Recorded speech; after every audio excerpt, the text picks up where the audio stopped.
This page depicts the cover of a Phantasy Star Online information book. The main focus is a male character standing prominently in the foreground. He is depicted with a stern expression, sporting short brown hair styled with a central spike. He is clad in a red and yellow outfit that appears to be a hunter-class armor, featuring black circular details and straps on the lower portion of his attire.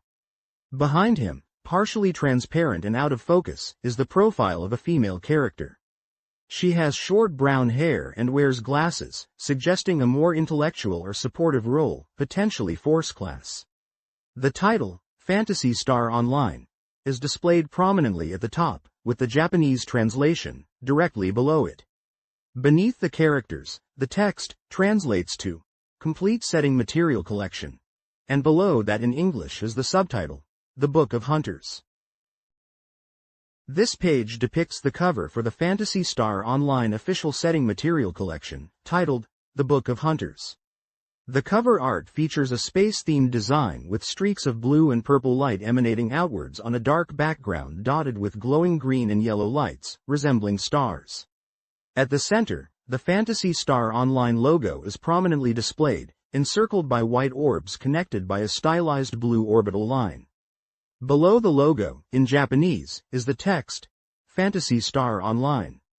Above the English title, The Book of Hunters, is the Japanese text, Official Setting Material Collection.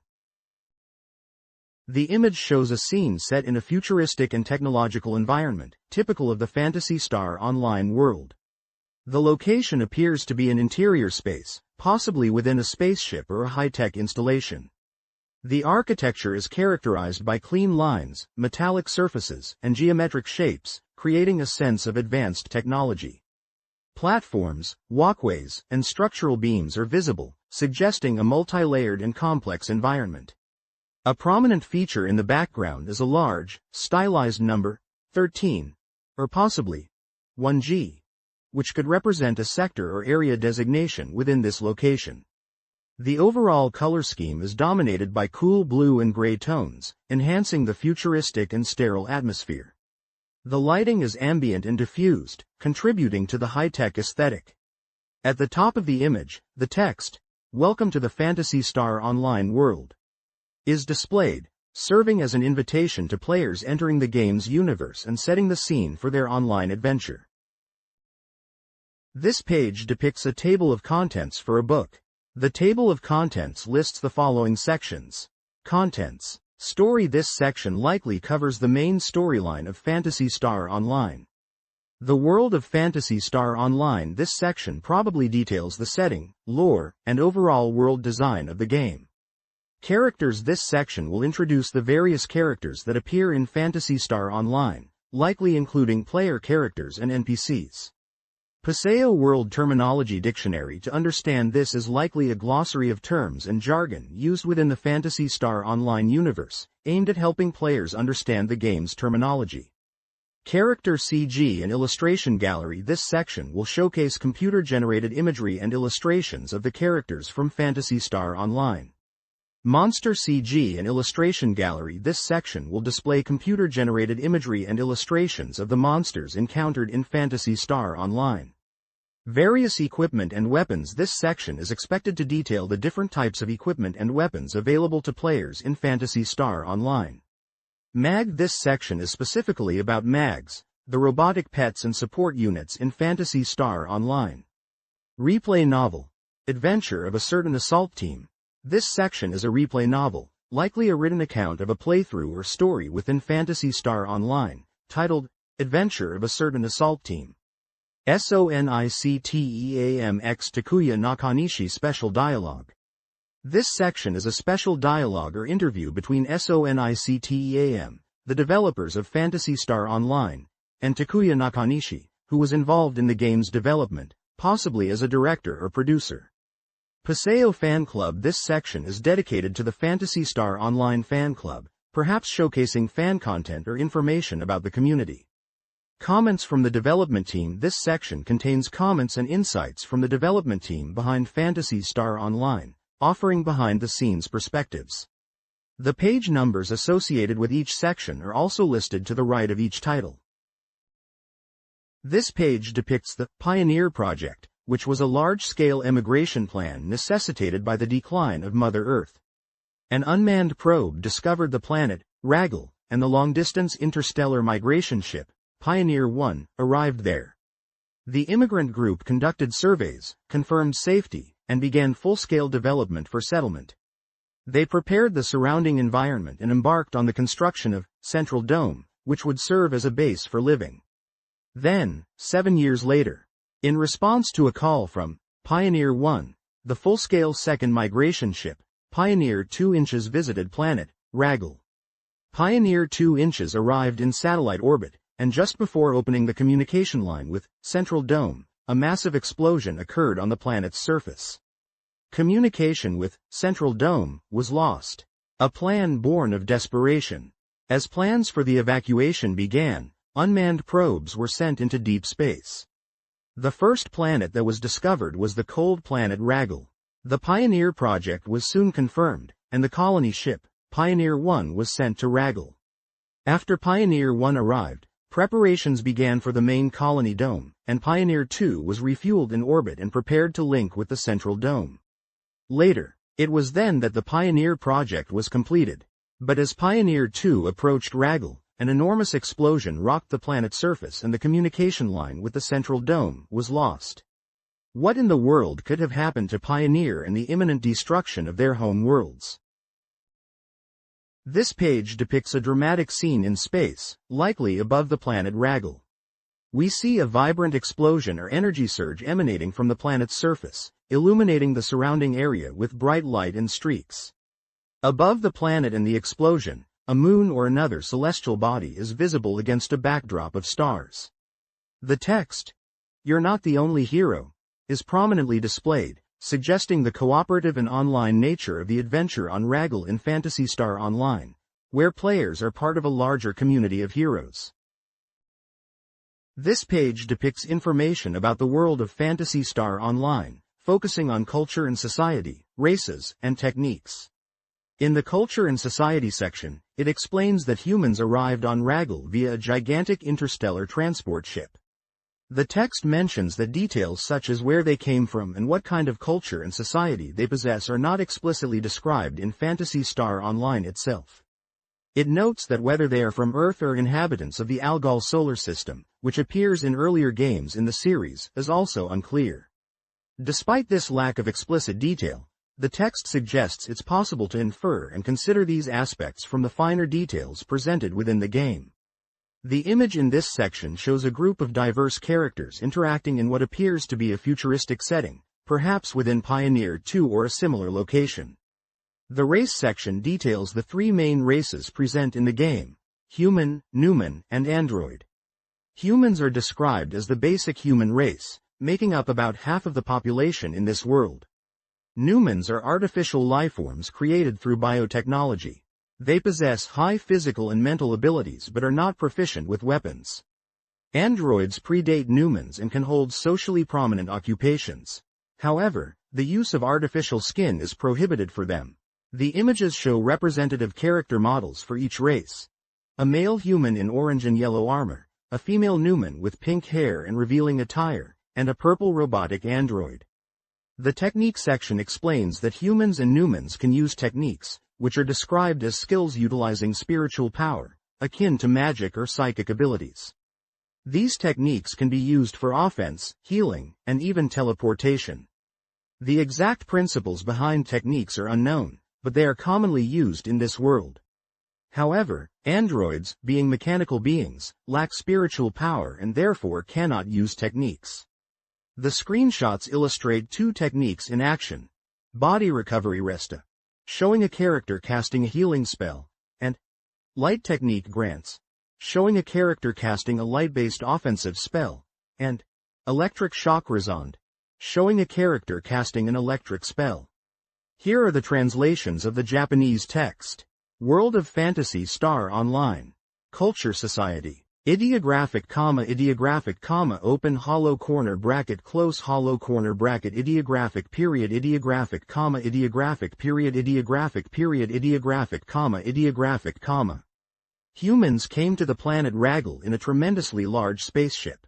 Even if you play the main story of Phantasy Star Online, details such as which star they came from, or what kind of culture and society they possess as a race, are not described in detail. It is even unclear whether they are Earthlings or inhabitants of the Algol solar system, which has appeared in the series. However, it is possible to infer about this from the detailed parts that appear in the game, albeit fragmentarily. Ideographic, 2, close hollow corner bracket. Here, let's consider the world of Phantasy Star Online, based on the information obtained from Pioneer 2 and other sources.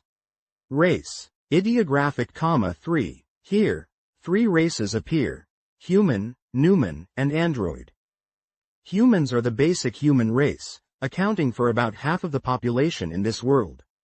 Ideographic, Numans are artificial lifeforms created through biotechnology. While they have high physical and mental abilities, they are not good at handling firearms.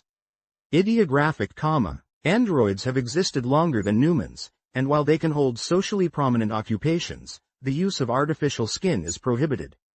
Technique. Ideographic, ideographic, ideographic, ideographic, ideographic, ideographic, ideographic, ideographic, Humans and Numans can use techniques, which are skills that use their spiritual power.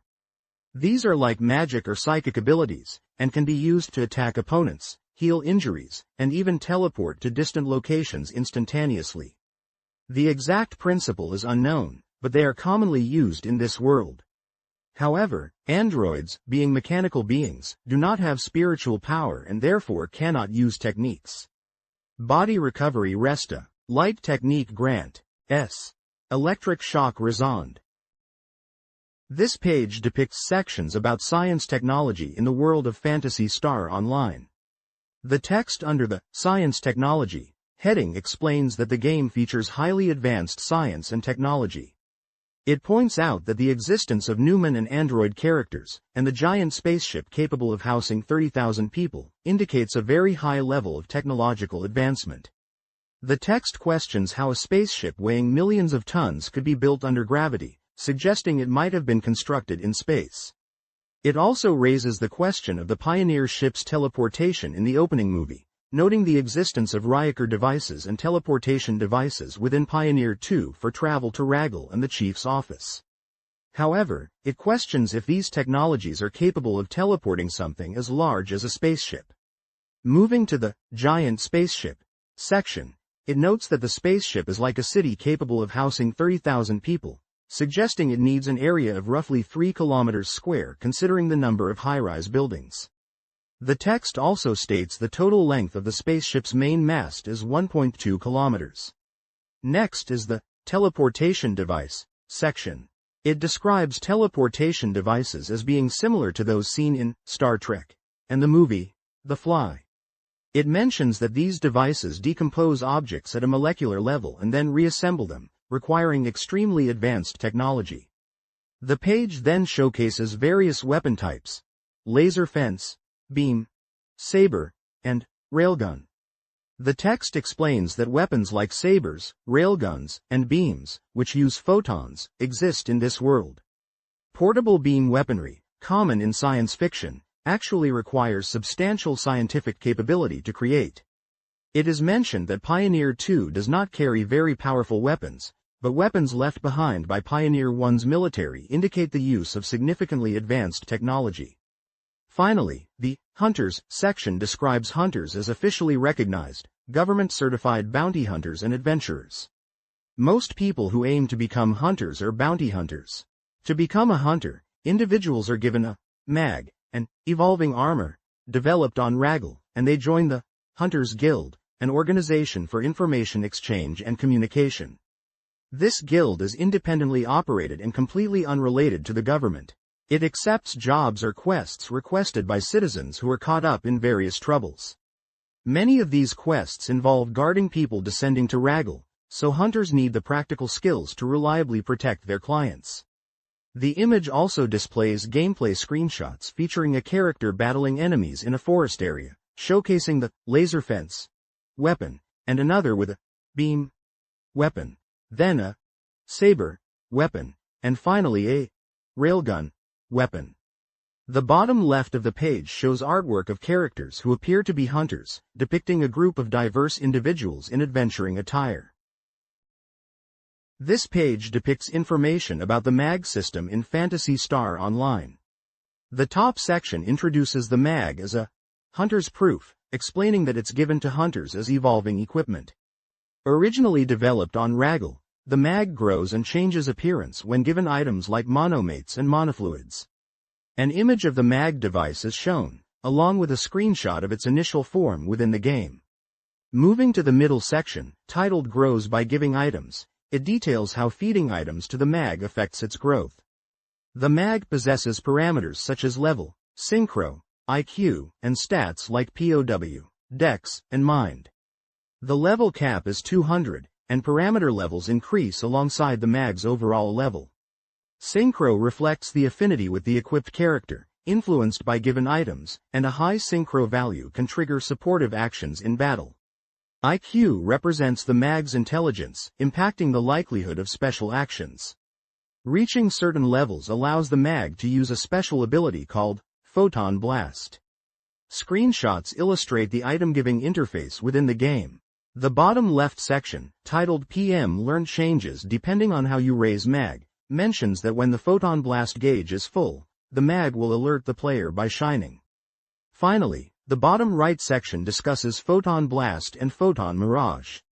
It explains that the red hexagon with a red circle in the top left corner of the screen is the Photon Blast gauge, indicating its charge level, which increases as the player takes damage. When full, Photon Blast can be activated. The text further explains that as mag grows, it learns Photon Mirage, a Photon Blast activation technique. There are 6 types of Photon Mirages in total, and the specific techniques learned depend on the mag type, with a limit of 3 learnable techniques. Among these techniques is Photon Divide, developed by hunters for team battles, allowing Photon Blast energy transfer between team members during activation, though timing is crucial and not all energy can be transferred. This is particularly useful when team members have strong attack-type Photon Mirages. Another technique mentioned is Photon Chain, which links Photon Blasts. If a subsequent player activates Photon Blast while a crest appears at their feet during another player's Photon Blast, a Photon Chain occurs. The text highlights that Photon Chains are effective in boss battles for dealing significant damage, and that even non-attack Photon Mirages can be chained together. Screenshots demonstrate Photon Blast and Photon Chain in action during gameplay, one showing a battle against a large boss enemy. This page depicts information about the mag in Phantasy Star Online. The text introduces the mag as evolving defensive gear equals mag. It explains that mags grow and transform by being given items, and they unleash Photon Blasts to attack enemies with powerful phantom shadows despite their mysterious appearance. The text then poses a question, suggesting something strange. But don't you think something is strange? Haven't you thought that the appearance of Photon Mirage resembles the enemy named Chaos that appears in the ruins area? The text clarifies the origin of the mag, stating, originally, mag is a floating-type armored lifeform weapon equipped with an interference evolution-type emotional device less than emotional AI greater than created by the government.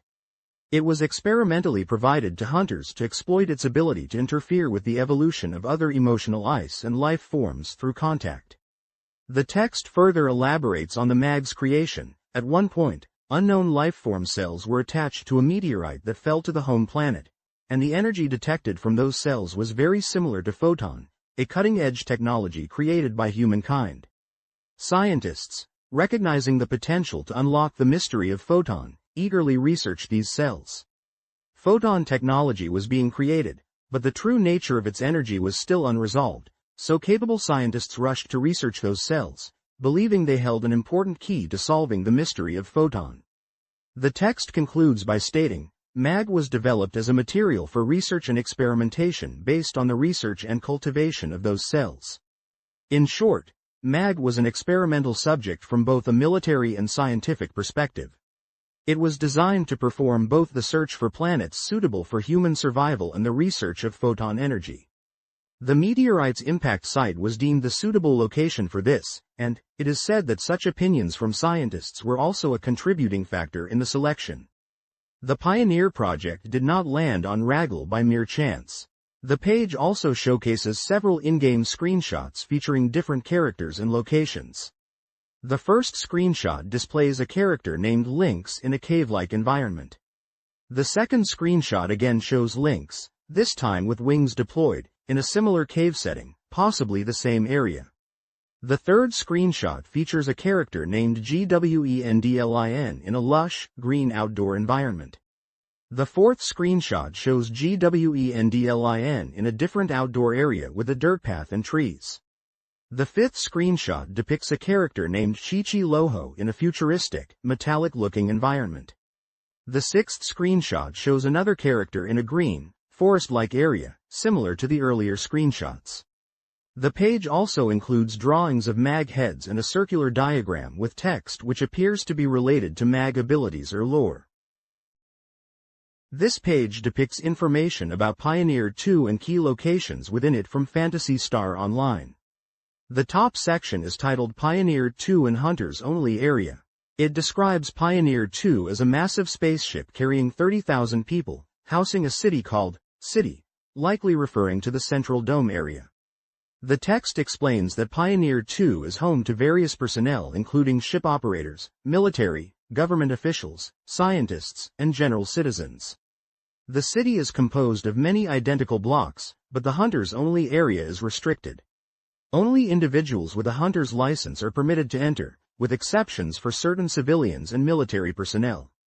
Below this are images of the Central Dome area showcasing the city streets with various shops and flying vehicles. The bottom right section is titled Governor General's Office. This section details the Governor General's office as the residence of Governor General Tyrell, the highest authority on Pioneer 2. Monitors within the office constantly display the latest information. Governor General Tyrell's secretary, Irene, and well-informed scientists are always present. They frequently report on events happening on planet Raggle. Being central to the city, it is emphasized as an important location accessible only via a dedicated transfer device. The bottom left section is titled Medical Center. The text describes the medical center as a helpful place for hunters to recover HP, TP, and cure status ailments for a small fee of only 10 meseta when injured. Furthermore, if a hunter becomes incapacitated in battle and is returned to Pioneer 2, they will be forcibly teleported to the medical center. This page depicts information about several key locations within the game. First, we have the Hunter Guild. This is described as an organization for hunters to exchange information and socialize. It's stated that the Hunter Guild operates independently from the Governor General's office, meaning it's not bound by military-like regulations. By speaking to the receptionist at the counter, you can accept quest requests. Importantly, quests don't disappear after being cleared once, so you can play them again. Furthermore, by connecting online, you can download new quests and play quests that are exclusively available online. The image shows the interior of the Hunter Guild, a futuristic lobby with a central platform and screens displaying information. A player character, likely a Humar based on the white and black armor and general appearance, is standing in the center of the lobby. Next is the shop. This area houses 4 types of stores: weapon shops, item shops, armor shops, and appraisal shops. The text mentions that the item selection in the shops changes each time, so it's a good idea to check them frequently, as they may stock items that are only available in limited quantities. The appraisal shop allows you to appraise weapons with unknown details. However, the appraiser available varies depending on your section ID, and each appraiser has strengths and weaknesses depending on the weapon type. When forming a party online, the appraiser is determined based on the section ID of the party leader, so if you're not getting good items appraised, you might want to leave the online mode and try appraising again offline. The image shows a city street setting with a building clearly marked, Shopping District. Another player character, again possibly a Humar, is standing in front of the shop entrance. Finally, there is the check room. This is described as a storage facility where you can deposit items you can no longer carry, items you want to keep, and valuable meseta, the game's currency. Unlike a bank, it doesn't accrue interest, but it's useful because if you are defeated by enemies and forcibly transported back to Pioneer 2, you will lose Meseta. Therefore, it's advisable to deposit your Meseta in the check room and keep only the necessary amount with you.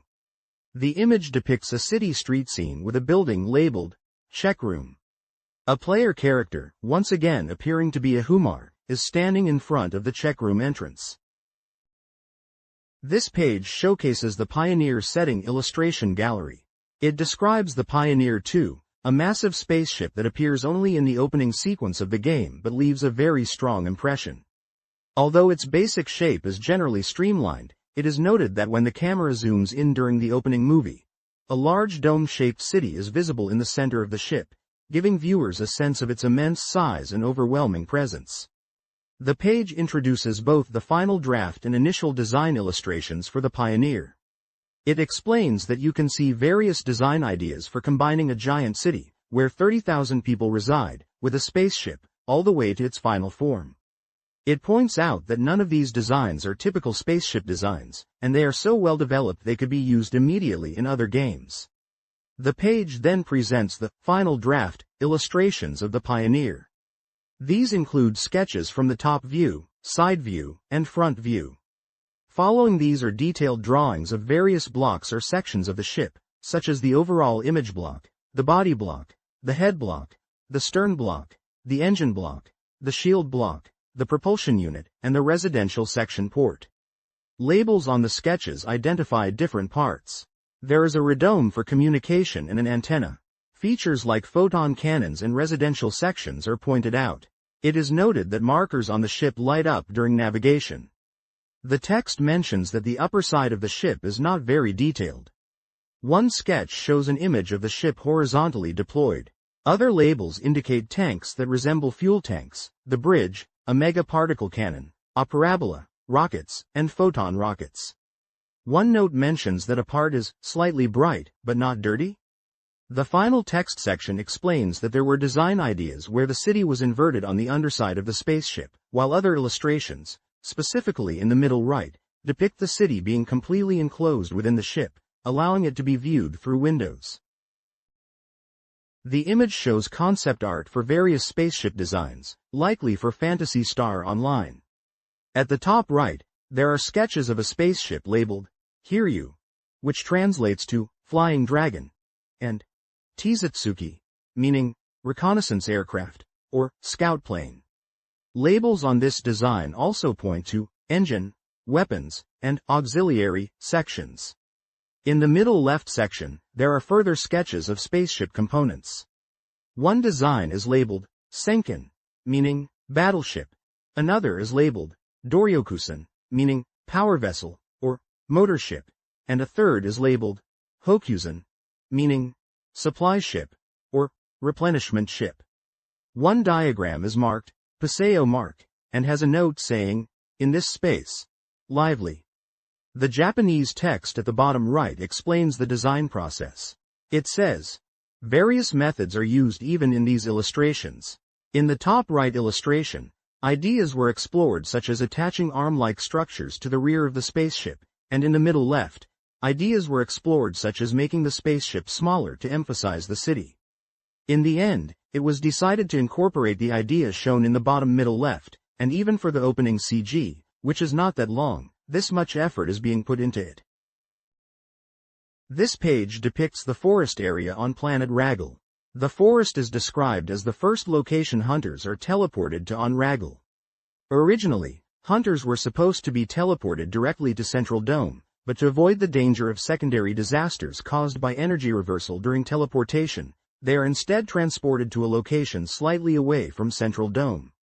At first glance, it appears to be a beautiful forest area, but it is actually an artificial forest created using terraforming technology, which is the technique of transforming a target planet into an environment similar to Earth. The top illustration is captioned, Forest Area 1 Idea Illustration. The top left screenshot is labeled, Forest Area 1 Data. The top right screenshot caption states, Ground level CG created in the early stages that went unused. It is a brighter image than the current one. The bottom left screenshot is labeled, Forest Area 2 Data. Central Dome can be seen in the distance. The bottom right screenshot caption says, Forest Area 1 Idea CG.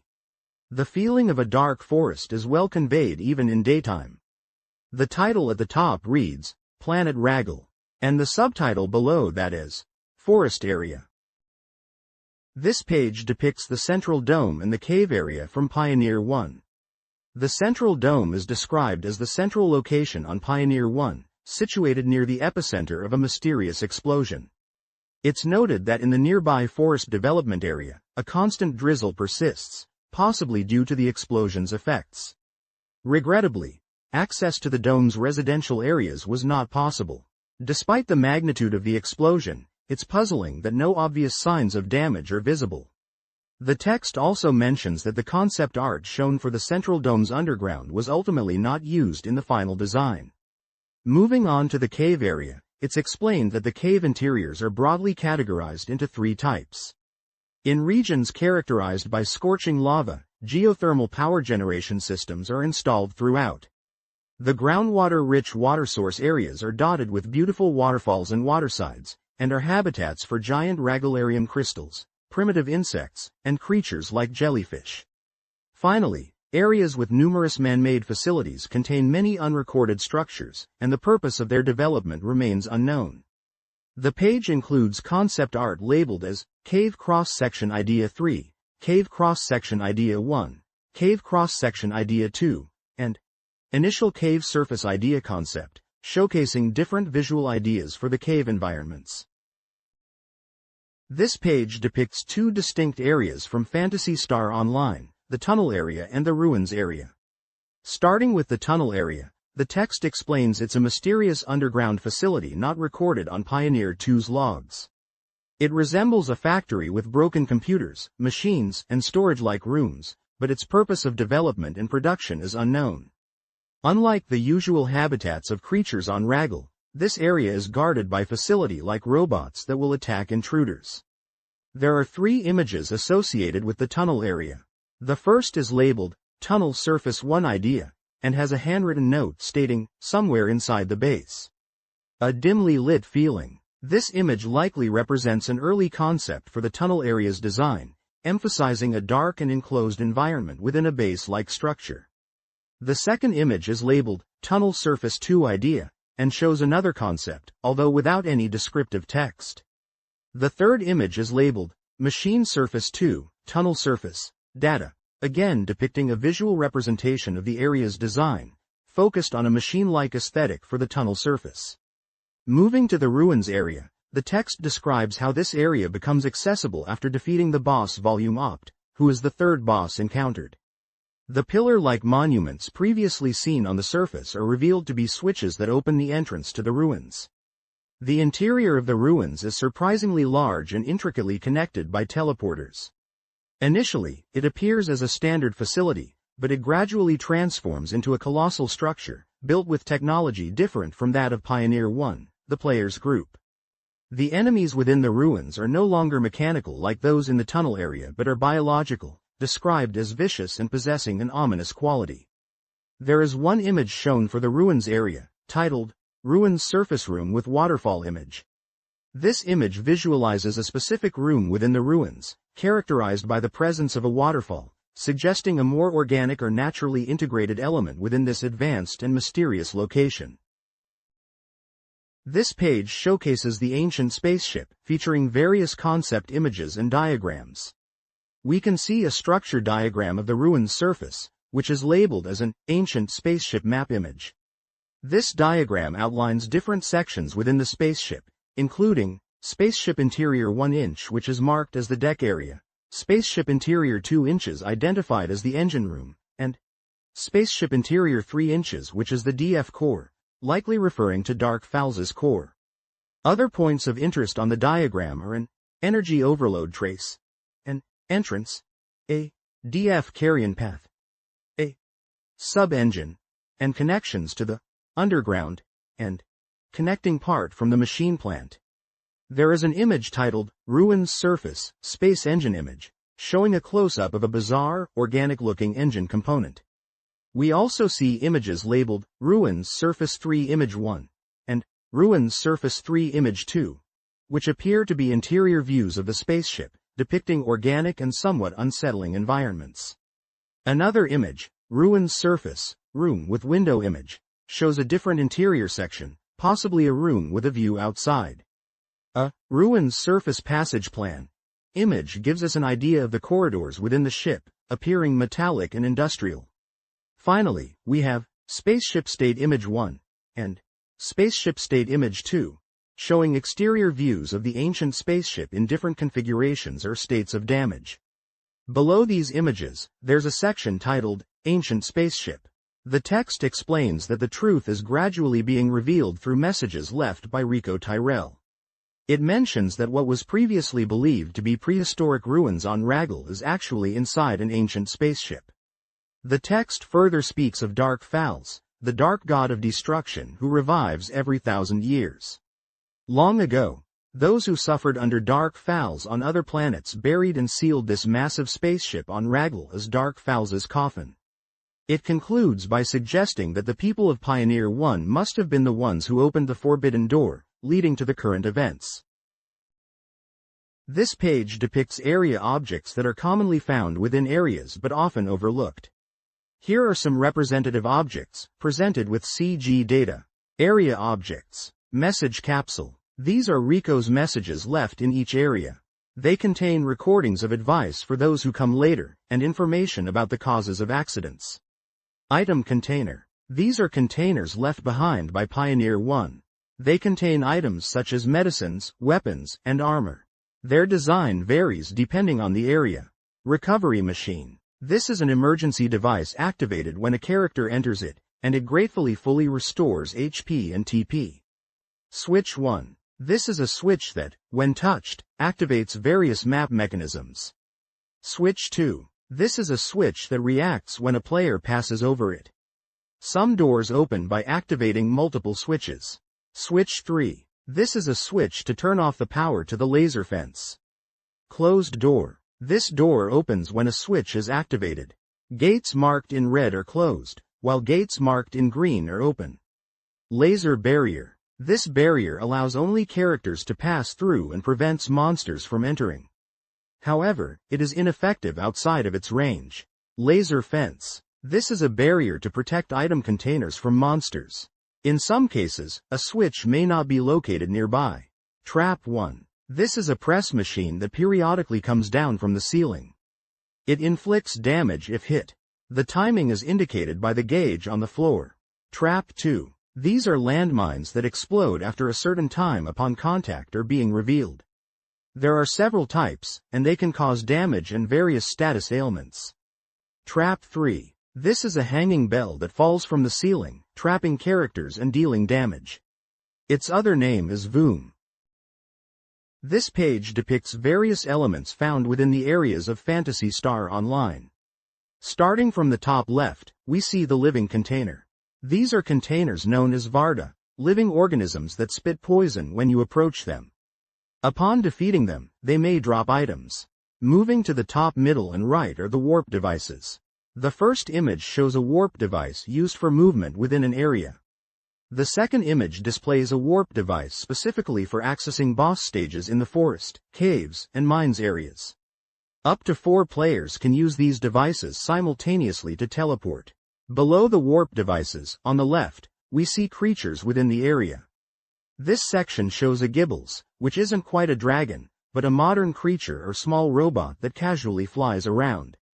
These are often found in corridors and small rooms where items are located. Next to it, we see a dragonfly-like creature, another example of area wildlife. On the right, we see a stone monument. These stone monuments are inscribed with the same mysterious characters found on the larger monuments. Rico used this stone monument as a sample to analyze the characters that appear on the monuments. Below these are the monuments themselves. These are large, mysterious pillar-like structures. One monument is placed in each of the forest, caves, and mines areas. They appear in different colors: orange, blue, and green. Finally, at the bottom, under the title Other, we see images of computers and monitor equipment. These are various pieces of equipment like computers and monitors found in different locations throughout the area. The image shows character profiles for two characters from Phantasy Star Online, Governor Tyrell and Rico. The page title reads, Characters. The introductory text explains that while there are many characters in Paseo, this section will introduce some of the important ones. On the left side is Governor Tyrell. He is described as the Governor General, the highest authority of Pioneer 2, a giant space migration ship. He is explained to have requested the player, who is a hunter, to investigate a mysterious explosion accident that occurred in the central dome. It is also revealed that he is actually the father of Rico, known as Red Ring Rico. Two images of Governor Tyrell are shown, depicting him in different poses wearing futuristic armor, with a stern expression. On the right side is Rico. She is introduced as a famous scientist and hunter from Pioneer 1. Her alias is Red Ring Rico, and she is described as a well-known celebrity on Pioneer 2. Her real name is revealed to be Rico Tyrell. The text states that she leaves messages in various locations for those who land on Raggle later. It highlights her skills as a hunter and her ability to independently decipher ancient texts found in ruins, indicating her considerable abilities. Despite her father, she is described as being unimaginably beautiful. 3 images of Rico are displayed: a full-body front view, a back view, and a close-up of the red ring she possesses. The translated text from the page is as follows. Characters. In Paseo, there are surprisingly few characters who appear as the main story. Here, we will introduce those who play important roles among them. Governor Tyrell. As the Governor General, he is the highest authority of the giant space migration ship Pioneer 2. Regarding the mysterious explosion accident that occurred in the central dome, he asks the player, who is a hunter, to investigate it. In fact, he is the father of Rico of the Red Ring. Rico, a renowned scientist of Pioneer 1 and a hunter, commonly known as Rico of the Red Ring. She is a celebrity who everyone on Pioneer 2 knows. Her real name is Rico Tyrell. She leaves messages in various places for those who will later land on Raggle. While she is skilled as a hunter, she also independently deciphers the characters written in the ruins, and her true ability is considered to be quite high. Although it is unimaginable from her father, she is quite beautiful. This page depicts character information for Phantasy Star Online. The first section is titled Eileen. Eileen is described as the Governor General Tyrell's secretary. She provides supplementary explanations to the Governor General's speeches. She is also kind and considerate of the Governor General's inability to bring up personal matters concerning Rico. The image shows Eileen as a woman with short brown hair and green eyes, wearing a green and blue outfit with headphones. Below her image is a screenshot from the game showing Eileen standing in a futuristic room with multiple monitors in the background. The text in the screenshot reads, Rico's message was found, or something like that. The next section features scientists. It explains that scientists are also stationed at the Governor General's office. They are investigating the situation on Raggle from this location. It is advised that when you defeat the boss in each area, you should listen to their stories in addition to the Governor General's. The image shows a scientist, a man with a mustache and glasses wearing a white lab coat. He is standing in a similar futuristic setting. A caption below this image notes that they will talk about Pioneer 2, investigation results, and bosses. Another caption next to a text box says, these people often make self-deprecating and negative remarks. The text box in the screenshot says, that must hold all the keys. The final section introduces the check girl. The text describes the check room, where you can deposit weapons, armor, items, and meseta, which are valuable items. The check girl is in charge of reception there. Her uniform, marked with a question mark, is described as surprisingly daring, with a large opening at the chest and a short length that exposes the stomach. The image shows the check girl, a blonde woman with blue eyes wearing a revealing blue and white uniform and a small blue hat. Below her image is a screenshot from the game showing the check girl behind a counter in the check room, which is filled with lockers. The text on the left side of the screenshot shows, deposit money 15,080, and 5,018 meseta. The buttons on the right side read, deposit, and withdraw. The check girl's speech bubble says, welcome to the check room. We can keep your luggage and meseta for you. What can I do for you today? This page shows the people who reside in the city on Pioneer 2. First, we are introduced to the nurse, described as an angel in white who works at the medical center. These nurses provide affordable treatment for any injury you might sustain. They are essential figures to rely on when returning from explorations on Raggle. It seems they have been quite busy recently due to the increased number of people venturing to Raggle. Next, we see the guild receptionist. She works at the Hunters Guild, a hub for hunters to socialize and to take on various quests. The text mentions she wears the same uniform as Check Girl. Her dialogue reads, "Welcome. The Hunters Guild reception is this way, to color your hunter life vividly." Finally, the page introduces the soldier. Originally a military force from the home planet, they are dispatched to protect the citizens of Pioneer 2 from danger. Within the city, they guard areas that are restricted to the general public. Interestingly, it's noted that compared to the soldiers stationed on Pioneer 1, the first emigration ship, the soldiers on Pioneer 2 seem to be less well equipped. In the in-game screenshot, a soldier is saying, "If only I had more powerful weapons, even I could." This page depicts information about appraisers in Phantasy Star Online. The page showcases various appraiser characters, each associated with a specific section ID. These are WHITILL. Appears to be a tall, slender figure with a white and light brown robe, and a unique headpiece. REDIA. A character with a red and green robe, wearing a turban and goggles, holding a staff or cane.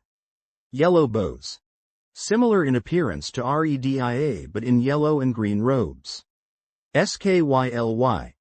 Character in a brown and purple robe, also wearing goggles and a turban. VIRIDIA. Dressed in a green and blue robe, in a pose with hands raised slightly. ORAN. Wearing a green and brown outfit with decorative patterns and a distinctive headpiece. GREENNILL. A character with a dark hooded robe in green and purple, adorned with necklaces. BLUEFULL. Another tall and slender character, this time in a blue and silver outfit, similar headpiece to WHITILL. PINKAL. A character in a pink and brown robe, wearing a smaller turban-like head covering. PURPLENUM. In a purple and dark green robe, similar hooded style to GREENNILL. The setting of the page is a clean white background, typical of an informational book page. Each character is presented with a circular icon and their section ID name in capital letters next to them. The page also includes text sections at the top and bottom providing details about appraisers. Here is the translation of the Japanese text on the page. Appraiser. 100, ideographic, ID. Weapons with, in their name can be appraised here. The appraisal fee is 100 meseta, but the fee will be taken even if you do not accept the appraisal result. However, the appraisers in the shops change their type depending on the section ID, and depending on the type. Some are good at appraising sword-type weapons, and there are strengths and weaknesses in appraisal depending on the type of weapon. 1-point memo. ID. ID open corner bracket, ideographic, ideographic, ID. In online play, the person who creates the team becomes the leader, and the appraiser is determined by that section ID. Appraisers are good at appraising items that are likely to appear for each section ID and are not good at appraising items that are unlikely to appear, so if you appraise online and only get unsatisfactory items, you may want to redo it offline, or have a friend with a different ID become the team leader. This page showcases character designs from Phantasy Star Online, focusing on the ordinary people you might encounter in the city and a special character named Siren Type 386. In the section titled, Other People, it mentions that cities are populated not only with facilities but also with ordinary non-player characters, or NPCs. It further explains that during quest mode, you might even see NPCs who are not typically present in the city. This section then introduces computer graphics, or CGs, of such people who inhabit the city streets. The image displays various character designs for these city dwellers. There's a tall woman with short blue hair, wearing a long blue and white dress with purple accents. Next to her is a young boy with brown hair, clad in a red and orange outfit with blue boots and gloves. Then we see an older man with a brown beard and mustache, dressed in a purple top and orange pants, holding a cane. Following him is a young woman with short blonde hair wearing a red and yellow tunic with brown boots. There are also headshots of a man with brown hair and a mustache, and a young woman with orange hair wearing a purple and orange outfit. Below these headshots are two more full body shots, one of a man with brown hair wearing a blue and orange sleeveless outfit, and next to him, a young woman with orange hair in a purple and orange dress.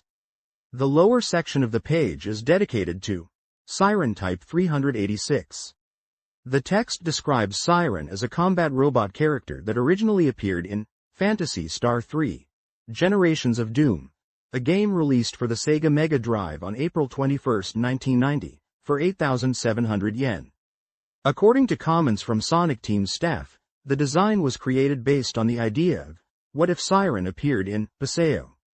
They wanted to include the character in Phantasy Star Online but unfortunately ran out of development time. Feeling it would be a waste to not show the design, they are presenting it here. Siren is described as a robot created by an ancient, highly advanced scientific civilization. Unlike androids, Siren does not possess emotions. It is programmed to only obey the commands of the people of Oracle and is designed to assist the protagonist across 3 generations. The image shows a detailed character design for Siren Type 386, featuring both a colored illustration and a line art sketch to highlight its mechanical details.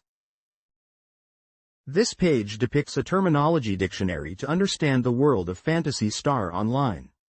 Pioneer Project. The Great Mother Earth. Due to the planet's decline, a large-scale emigration project was unavoidable. This is the name of the large-scale emigration project to inhabited planets. The project began with the search for inhabitable planets. Numerous unmanned probes were launched, and finally, a planet that met the conditions was discovered. That planet is Raggle. After the discovery of Raggle, an immediate emigration group was formed. In preparation for the unprecedented emigration to an unknown planet, it was decided to have the latest equipped military units accompany the emigrants. Furthermore, Dr. Osto, an authority in genetic engineering, and Rico Tyrell, also known as Red Ring Rico, a famous hunter and scientist, announced their participation. Thus, the emigration ship Pioneer 1 carrying the emigrant group set sail for Raggle. Eventually, the emigrants who arrived on Raggle explored the planet, conducted surveys, and at the same time, built Central Dome as a base for living and steadily progressed with the plan. Then, 7 years later, the emigration ship Pioneer 2 carrying a full-scale emigrant group and scientist team departed for Planet Raggle. Planet Raggle, an ideal planet that met all the conditions for humans to survive. Therefore, it was chosen as the landing site for the Pioneer project. The ocean accounts for more than half of the planet's surface, and the remaining land is covered with lush forests. Native creatures enjoying the bounty of nature coexist peacefully without conflict in this natural paradise.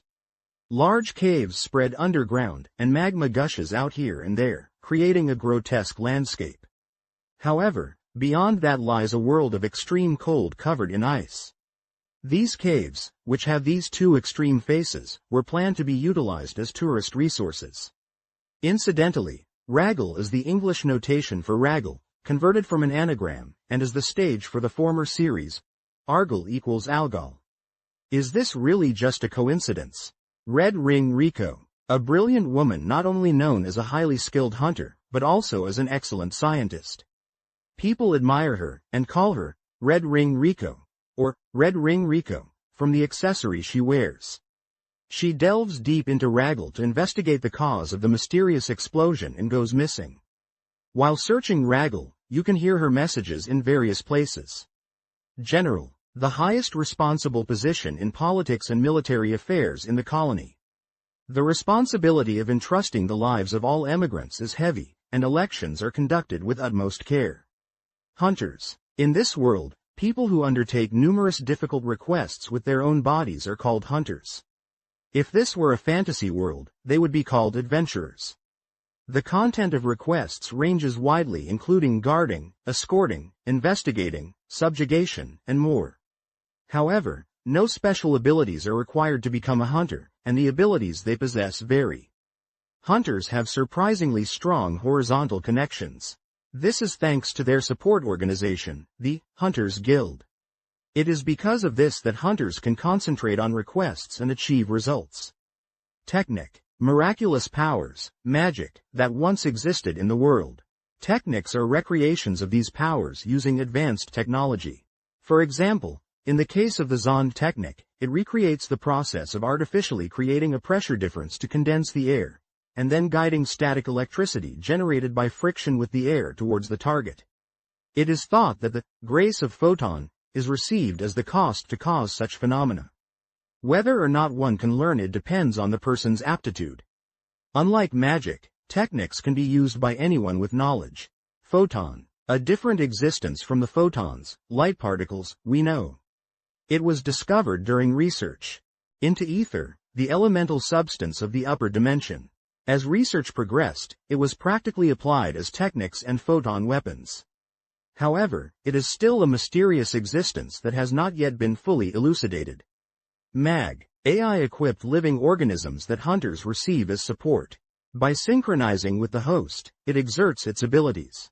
By absorbing medicines, it grows and changes its level and form. When the equipped character is attacked or receives attacks from creatures living on Raggle, the MAG absorbs photon energy. That energy is stored, and at the right time, it releases energy by shaping it into space. This phenomenon, reminiscent of the afterimage of the energy created, comes to be called photon blast. Behind the birth of MAG, there is also a theory that there was the existence of unknown lifeform cells that flew in from space. These cells release energy very similar to photons, and it is said that MAGs were cultivated from these cells. The truth of this theory is uncertain, but where did those cells originally come from? This page depicts early character concept sketches for Phantasy Star Online. The text at the top explains that these rough illustrations were created during the initial brainstorming phase of planning to visualize the characters, stating that the origin of Paseo is found here. Starting with the top row from the left, we see a female character described as Sexy Hunter, provisional. She is wearing futuristic armor with a short skirt-like design and is equipped with a weapon. Next to her is a heavily armored male character, possibly a hunter or ranger, with a masked face and a weapon slung on his back, and beside him the text reads, 9. On the right of the top row is another female character, this one with a distinctive strand of hair sticking up, prompting the comment, Ahoge. She is wearing a sleek, futuristic outfit with high heels and appears to be equipped with a weapon. Moving to the bottom row, on the left is a younger-looking female character, possibly a force, wearing a hat and holding out her hand as if casting a spell. The text next to her states, equals like this, perhaps referring to a design element or style.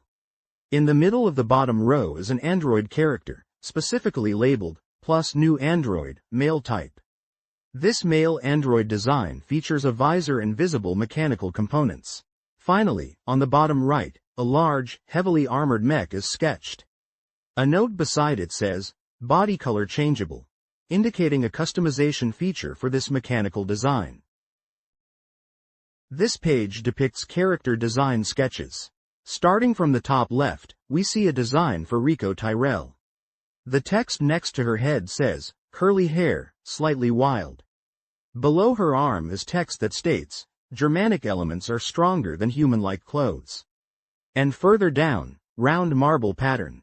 Next to her feet it is written, flat shoes, but with heels.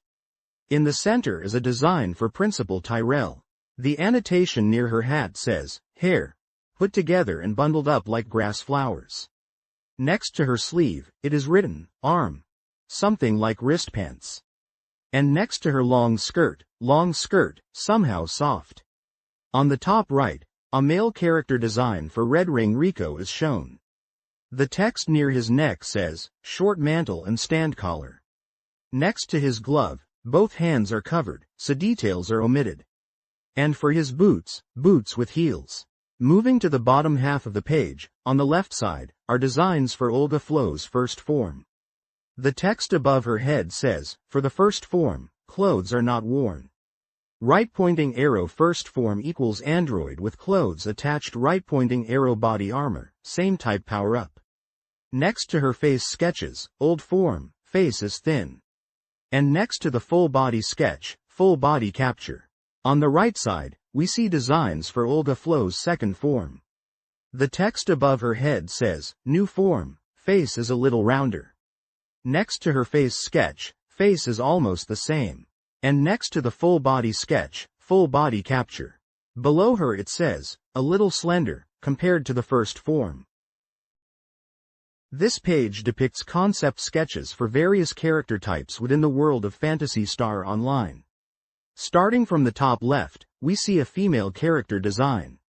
Annotations indicate, cushion, soft, near her head, likely referring to soft padding inside the helmet or headgear of her suit. Both her upper body and leg areas are labeled, armor parts section, pointing out the armored components of her outfit. Moving to the center top, there is a male character design in a dynamic pose. Next to his shoulder is an annotation for shield generator, suggesting he is equipped with defensive technology. The text, military type, is written above him, followed by, formally it is more heavily armored. This is a light armor type, indicating this is a lighter armored version of a standard military-style character. His knee pad is described as rubber parts, and the armor around his ankle and foot is labeled armor parts. Finally, an annotation next to a shield-like object on his side states, connected like a chain. To the top right, another male character is shown, this time with a sword strapped to his back and a more rugged appearance. Annotations near his chest mention, not bare skin, but some kind of thin material underwear, suggesting a layer of clothing beneath his armor. Similar to the first female character, the back armor is marked as armor parts section. Below, on the left, is another female character design, but with a different style. The text near her chest states, is bare skin, contrasting with the previous armored designs. Equipment around her waist is labeled, sheath, likely for a weapon. Interestingly, the annotation near her foot armor reads, android, suggesting she might be an android character type. Finally, on the bottom right is a large, imposing android-like figure. The text near its head says, composite sensor, indicating advanced sensory equipment. Its hand is labeled, heavy photon cannon, revealing a powerful weapon integrated into its arm. Below the female android character description, the text, android body, further confirms the nature of this larger figure. This page depicts character design sketches and finalized colored artwork for Phantasy Star Online. At the top of the page are various black and white sketches showcasing character designs. The first sketch on the top left appears to be a male character holding a sword. Next to him is another male character in armor holding a gun-like weapon. Moving to the right, the third sketch is of a slender female character carrying a staff or polearm. The final sketch at the top is another male figure holding a larger, more elaborate weapon. Below these top sketches are more detailed drawings. On the left, a sketch of a male character with short hair is shown from a side angle, wielding a weapon. Next to him, a female character with shorter hair and elf-like ears is depicted holding a sword. To the right of her is a larger, armored character with a helmet and a gun-like weapon attached to their arm. There are also smaller detail sketches of helmets and footwear interspersed among these figures. At the bottom of the page are finalized, full-color character designs. From left to right, we see a small, childlike character with a large hat and staff, who is likely a Fomral. Next to her is a taller male character in a jacket and trousers, likely a Humar. Following him is a bulky, robotic character, who is a RA caste. Then, a female character with pointed ears and red clothing, who is a R Amral. Finally, on the far right, another small, childlike character with a jester-like hat and staff, who is another Fomral variant. Below some of the sketches, there is Japanese text that appears to be annotations about the designs. The text above the first sketch on the top left reads, this likely refers to the hairstyle and is translated as, Agi Mesh. The text above the second sketch on the top left reads, this translates to, treasure hunter. Below the group of sketches in the middle is a text box with handwritten Japanese. It reads, quote. This translates to, Barkless's shoes. I tried attaching something like that. For now, Hunter. I tried to make it gaudy. Design memory. What do you think? This page depicts a character design sheet showcasing various characters from Phantasy Star Online for the Dreamcast. Starting from the top left, we see a RACA Seal, a female ranger android, with vibrant pink hair and elf-like ears. She is clad in a red and white suit with yellow and blue accents on her gauntlets and boots. Next to her is a HU Cast, a male hunter android, sporting spiky brown hair and wearing a blue jacket over a white shirt, paired with gray pants and blue and red sneakers. He wields a blue photon saber. On the top right is a Fomerl, a female force human. She has short brown hair and wears a red and yellow outfit with brown chest armor, adorned with circular metallic accents. She has wing-like attachments sketched behind her. Moving to the middle row, on the left is a Humerl, a male hunter human, with orange hair. He is dressed in a yellow jacket over a gray undershirt and red trousers, complemented by brown and yellow boots. In the center of the middle row, we see a Ramar, a male ranger human, in a full white and gold robotic suit, holding a sword. To the right of him is another RACA Seal, this time with pink hair and wings, wearing a more revealing black and yellow outfit with metallic accents and high black boots. On the bottom row, to the left, is another Ramar, a male ranger human, with white hair and clad in an orange and brown uniform with camouflage-patterned pants and yellow and green boots. He is equipped with a rifle. Next to him is text that reads, Ranger Type. Additionally, next to the rifle design are the words, looking down, looking up. In the middle of the bottom row, we see a FO New Earl, a female Force Newman, with purple hair and elf-like ears. She is wearing a sleek black suit with silver and blue metallic accents and high black-heeled boots. Below this character is a text box which reads, Human Male. Uniform plus Special Forces suit. Individual identification is done by changing the camouflage pattern zebra color. Camouflage basic pattern, base. Desert camouflage pattern, sand brown. SWAT pattern, black blue. Rescue pattern, red, orange. Finally, on the bottom right is a HU Cast, a male hunter android, with white hair wearing a tan and red outfit with gray and brown boots, and wing-like attachments sketched around him. He also holds a sword. This page depicts a showcase of character computer graphics and illustrations. The main image is a brightly lit futuristic pathway, possibly inside a space station or advanced facility, extending into the distance. The pathway is primarily white and flanked by vibrant blue neon-like railings and structures. Along the sides of the path, there are glowing yellow orbs, adding to the sense of advanced technology. The background of this central image is filled with stars, suggesting a location in space or with a view into space. Above the pathway, there's a raised circular platform with a bright yellow beam of light emanating upwards, creating a focal point in the scene. To the right of this vibrant image, there is a grayscale illustration featuring two armored characters. The more prominent character is a woman in detailed, futuristic armor and a distinctive helmet or hat with circular elements.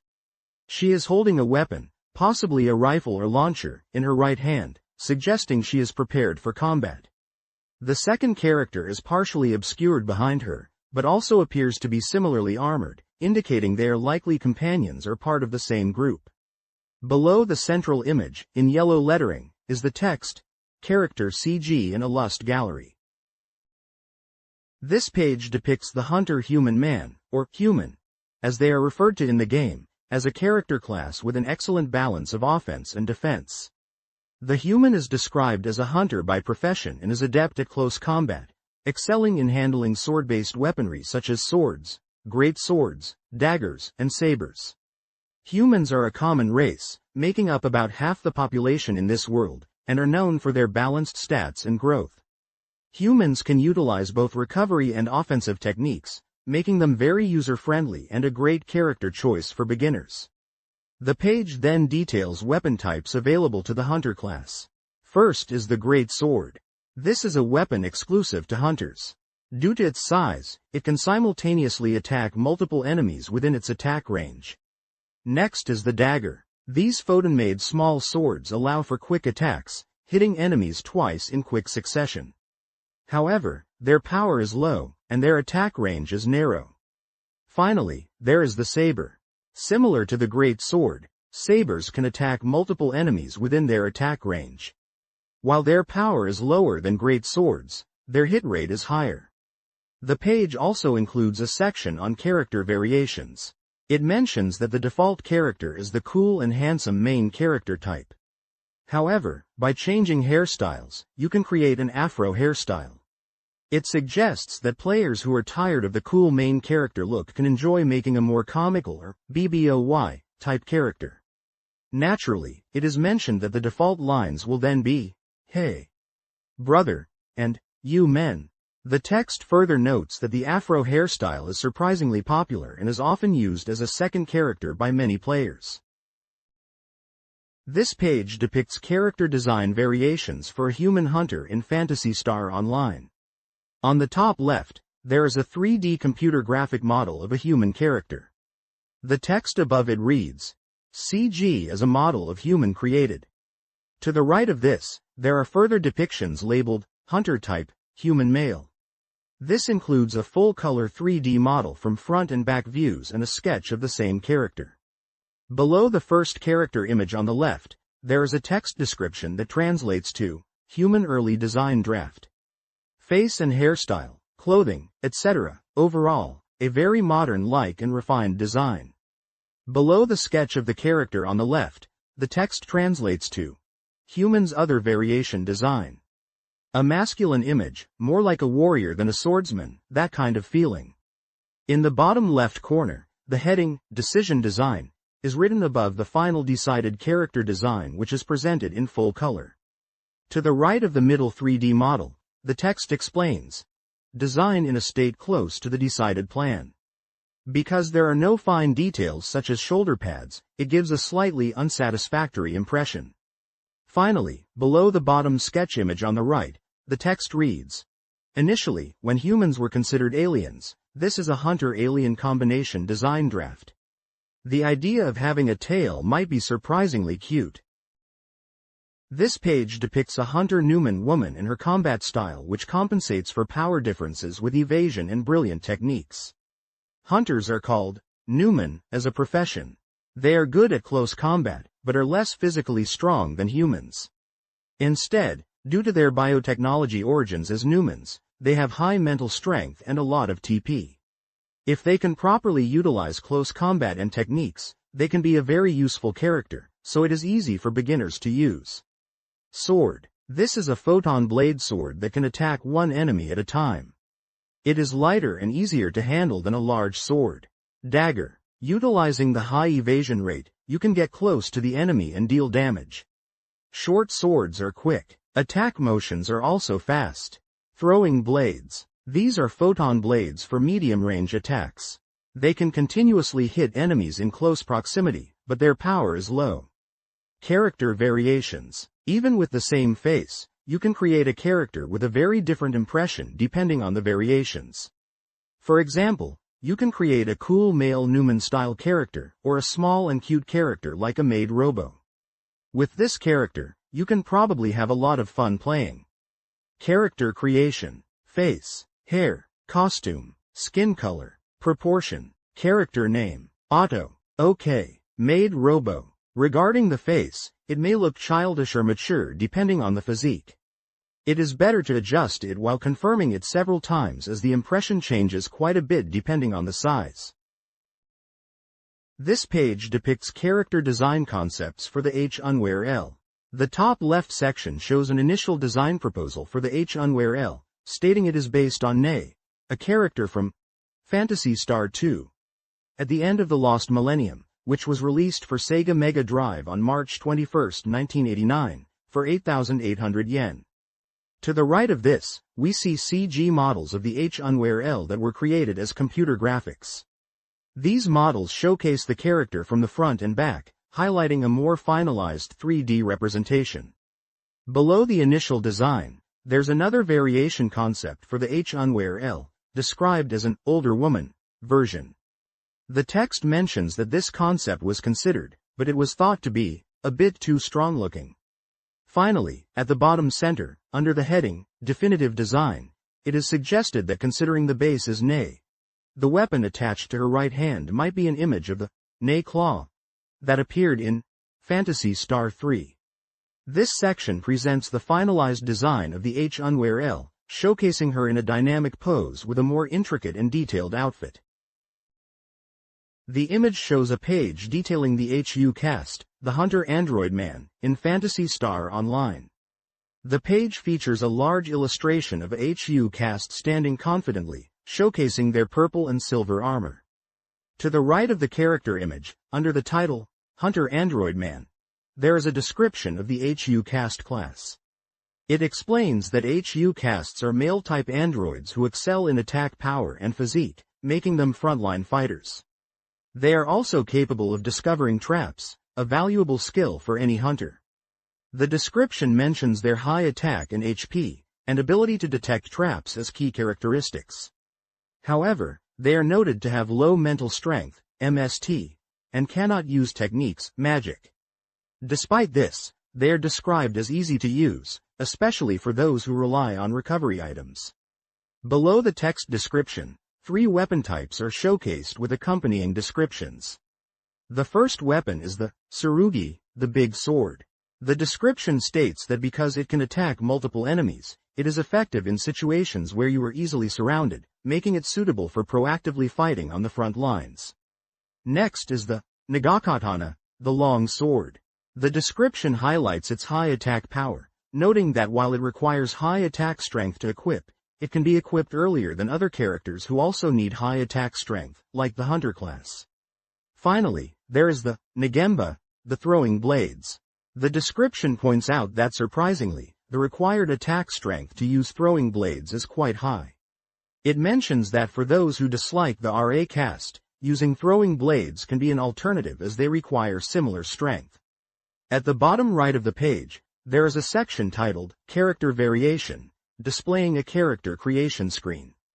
The menu options shown are head, body color, proportion, character name, auto, and OK. The text next to this section discusses the challenges of making Android characters look distinct from one another due to limited variations. It also mentions that many players likely create characters that resemble anime robots. The text further mentions that while swords are usable, rifles enhance the atmosphere, but it is unfortunate that the RA cast is the only class that can effectively use rifles. Translated text. HU cast. With their attack power and physique, they become an iron wall shield on the front lines.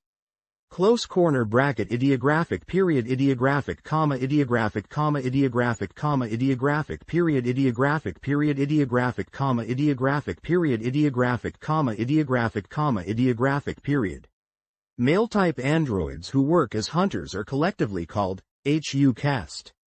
As a characteristic of androids, among all characters, they possess the highest attack power and physique, and have the special skill of being able to discover traps. They also have the advantage of not being affected by poison or paralysis status ailments. However, because their mental strength is low, they cannot use techniques. They are easy-to-use characters, but because they use a large amount of recovery items, a telepipe for shopping is a necessity. Big sword. Ideographic comma dot. Because it can attack multiple enemies, even on the front lines where you are easily surrounded, you can fight proactively. Long sword. Ideographic comma dot. Because its attack power is high, even long swords that require higher attack strength than regular swords can be equipped earlier than other characters who also require high attack strength. Throwing blades. Surprisingly, the required attack power for throwing blades is quite high. For people who dislike the RA cast because they are the same with guns. Character variation. Ideographic period ideographic comma ideographic comma ideographic period ideographic comma ideographic period. Android types have few customizable parts, so they all tend to look similar, making it difficult to create distinctive characters. Perhaps many people are creating characters that resemble Unit 00 from a certain anime. Naturally, Fighting only with guns without using swords also creates a certain mood. Having a rifle enhances the atmosphere even more. It is very regrettable that you cannot create this with HARA cast. This page depicts concept designs for the HU cast, or human cast, character class from Phantasy Star Online. The top left section shows early design ideas for the HU cast, described as evoking a ninja image. The text notes that these initial designs are close to the final in-game design. There are 2 sketches of this ninja-inspired HU cast, one colored and one line art. The colored version is purple and white with green accents and wields a blue sword and a small gun. The line art version shows more detail in the armor plating and weapon holsters. To the right, we see 2 fully rendered 3D models of a HU cast. These are described as CG models created for reference.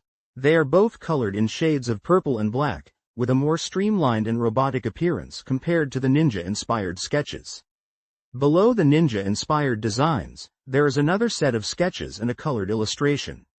This section describes these as another variation of the HU cast design, aiming for a knight-like appearance with armor plating.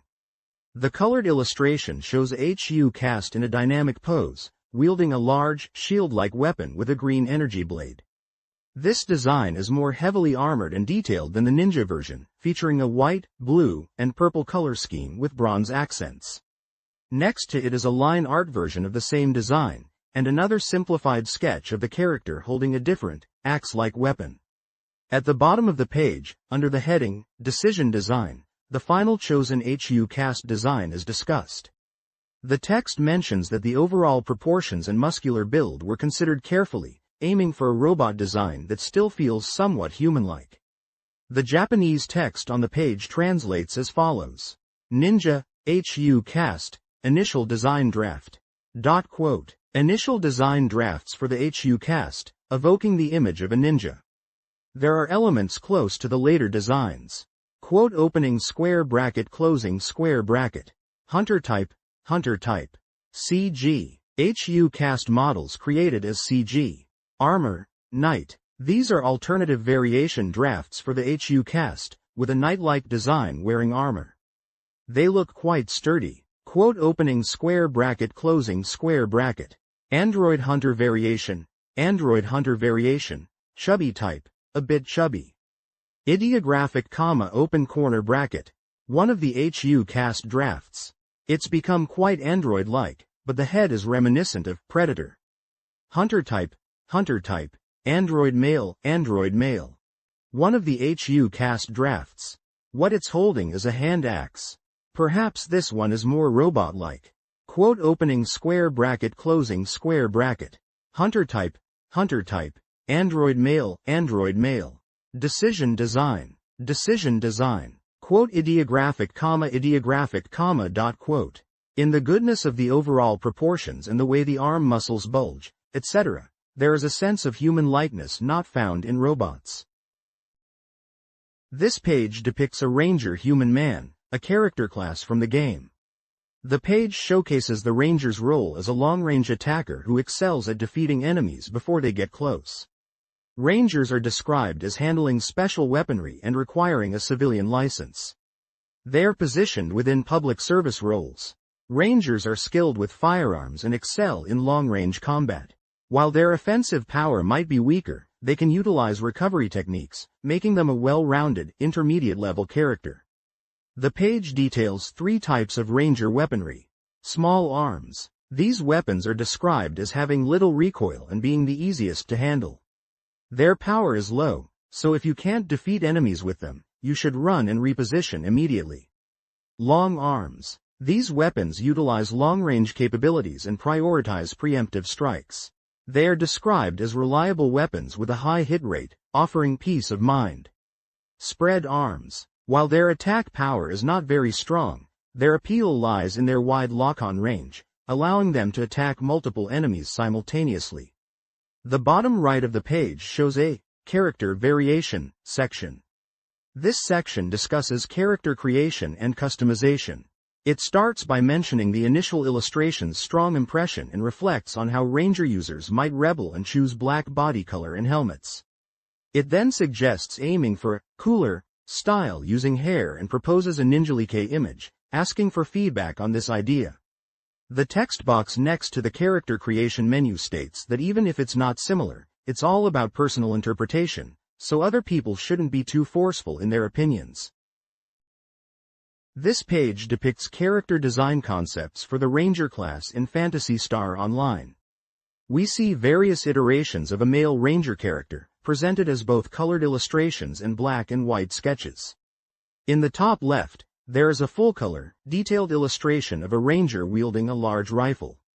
This character wears blue and white armor with green accents, a yellow visor on his helmet, and a multi-barrel gun mounted on his shoulder. He has blonde hair and a determined expression. To the right of this are two full-body CG rendered models of the same Ranger design but in different color variations. Both feature a blue helmet, white and blue armor, but one has green accents, while the other has silver, gray accents on the armor. Below the CG models is a section titled, Decision Design, and text describing a neat style, and American Heralike design, questioning the shoulder weapon. Below the main colored Ranger, we see a sketch of a similar Ranger character in a more simplified, line art style. This sketch shows a full-body pose and separate sketches of the helmet and upper body armor detailing the design. There is also a small sketch of a bird-like mechanical creature at the bottom right of this section. To the left of the sketch, there is another colored illustration of a Ranger, this time in a purple and green color scheme. This design is described as the initial design, and noted as being closer to the current design, but with a younger and more robust build. He is holding a smaller handgun. Finally, at the bottom right, there is text stating that initially, the developers were considering space aliens, and this design is a Ranger Space Alien Combination Design Draft. Here is the translation of the Japanese text. Decision Design. With a neat style and appearance, how American Heralike. What is the weapon on the shoulder? CG. Raymer model created as CG. This is an image for space use of Raymer's decided version. I wonder if a stage in outer space was being prepared? The style is the same as the current design. This kind of color pattern is also quite cool. Ranger simplified space equipment. Ranger type. Flesh color. Male, Special Forces. Raymer's initial design. It is close to the current one, but it is a little younger and has a more robust build. Ideographic comma. Initially, when we were considering space aliens for the race, this was a design draft combining Ranger and space alien. This page depicts the RA cast, also known as the Ranger Android Man, a male android class specializing in the Ranger profession. The text explains that caste is a common term for androids in this world. Rangers excel at handling firearms and are capable of using special firearms that are exclusive to them. While they are vulnerable when enemies get close due to their low evasion capabilities, they compensate with the highest accuracy among all character classes, making them formidable at long-range combat. Compared to the RACA SEAL, the female android Ranger, the RA cast possesses slightly higher attack power. The page highlights 3 weapon types. Machine gun. It is stated that while machine guns are weapons with poor accuracy, the recast's abilities allow them to master their use. However, their short range is a drawback. Rifle. The text mentions that while the RA cast is weak in close-quarters combat, they are unmatched snipers when attacking from long range. Sword. It is noted that while RA casts can equip sword-type weapons like other classes, it is not recommended for them. The character variation section discusses the character's color customization. It mentions that the body color is patterned with parts separated by color, making it somewhat difficult to create a unified look. The author considered a single-color robot style, and even thought about a Demon Wars theme, but ultimately decided on a Mohican style inspired by Tetsujin 28 Go FX, also known as Gigantor FX, suggesting that fighting barehanded gives the best atmosphere. It concludes by saying that since the RA cast is not a character type meant for frontline combat, players should feel free to experiment and create them just for fun. The character creation box shows a menu with the options: head, body color, proportion, character name, auto, and OK. The interface elements at the bottom right show FX and button prompts for Decide, Return, and Select. The page number is 40. This page depicts various designs of the RA-cast Android character. The top section showcases a CG model of the RA-cast. To the left, there's an early design proposal for the RA-cast. This design's coloring and style are reminiscent of the animated version of RoboCop. Below this, a sketch of another early RA-cast design is shown. This design, while still an android, has a shape closer to a robot. The bottom section presents the finalized design of the RA-cast. The camouflage coloring and robust physique strongly evoke the atmosphere of a combat android. Text translations. CG model of the RA-cast. Ideographic open corner bracket. Early design proposal for the RA-cast. This coloring and style are reminiscent of the animated version of RoboCop.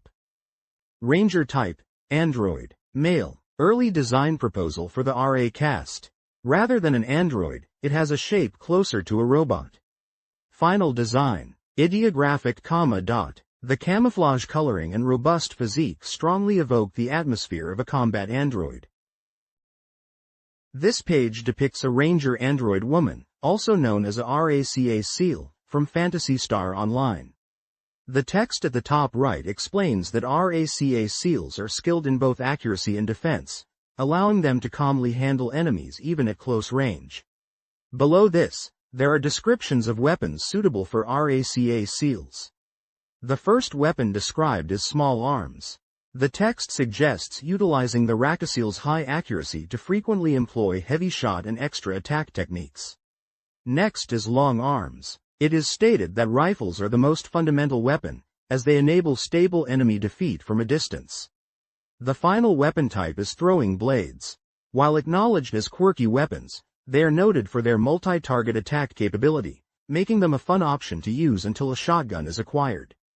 At the bottom of the page, the section titled Character Variation discusses the challenge of customizing Android characters while maintaining their distinct style. It mentions that even slight adjustments to body color can subtly alter facial features. It humorously notes that while the example character is intended to have a ponytail, the front-facing perspective might give a slight resemblance to a female character from a certain fighting game known for breast physics. The text concludes by stating that, similar to other androids, creating a RACA SEAL character with unique variations can be difficult. Finally, the screenshot on the page shows a character creation screen with options for head, body color, proportion, character name, auto, OK. The character name shown is Ione. The options below the screen are Decide, Return, Select.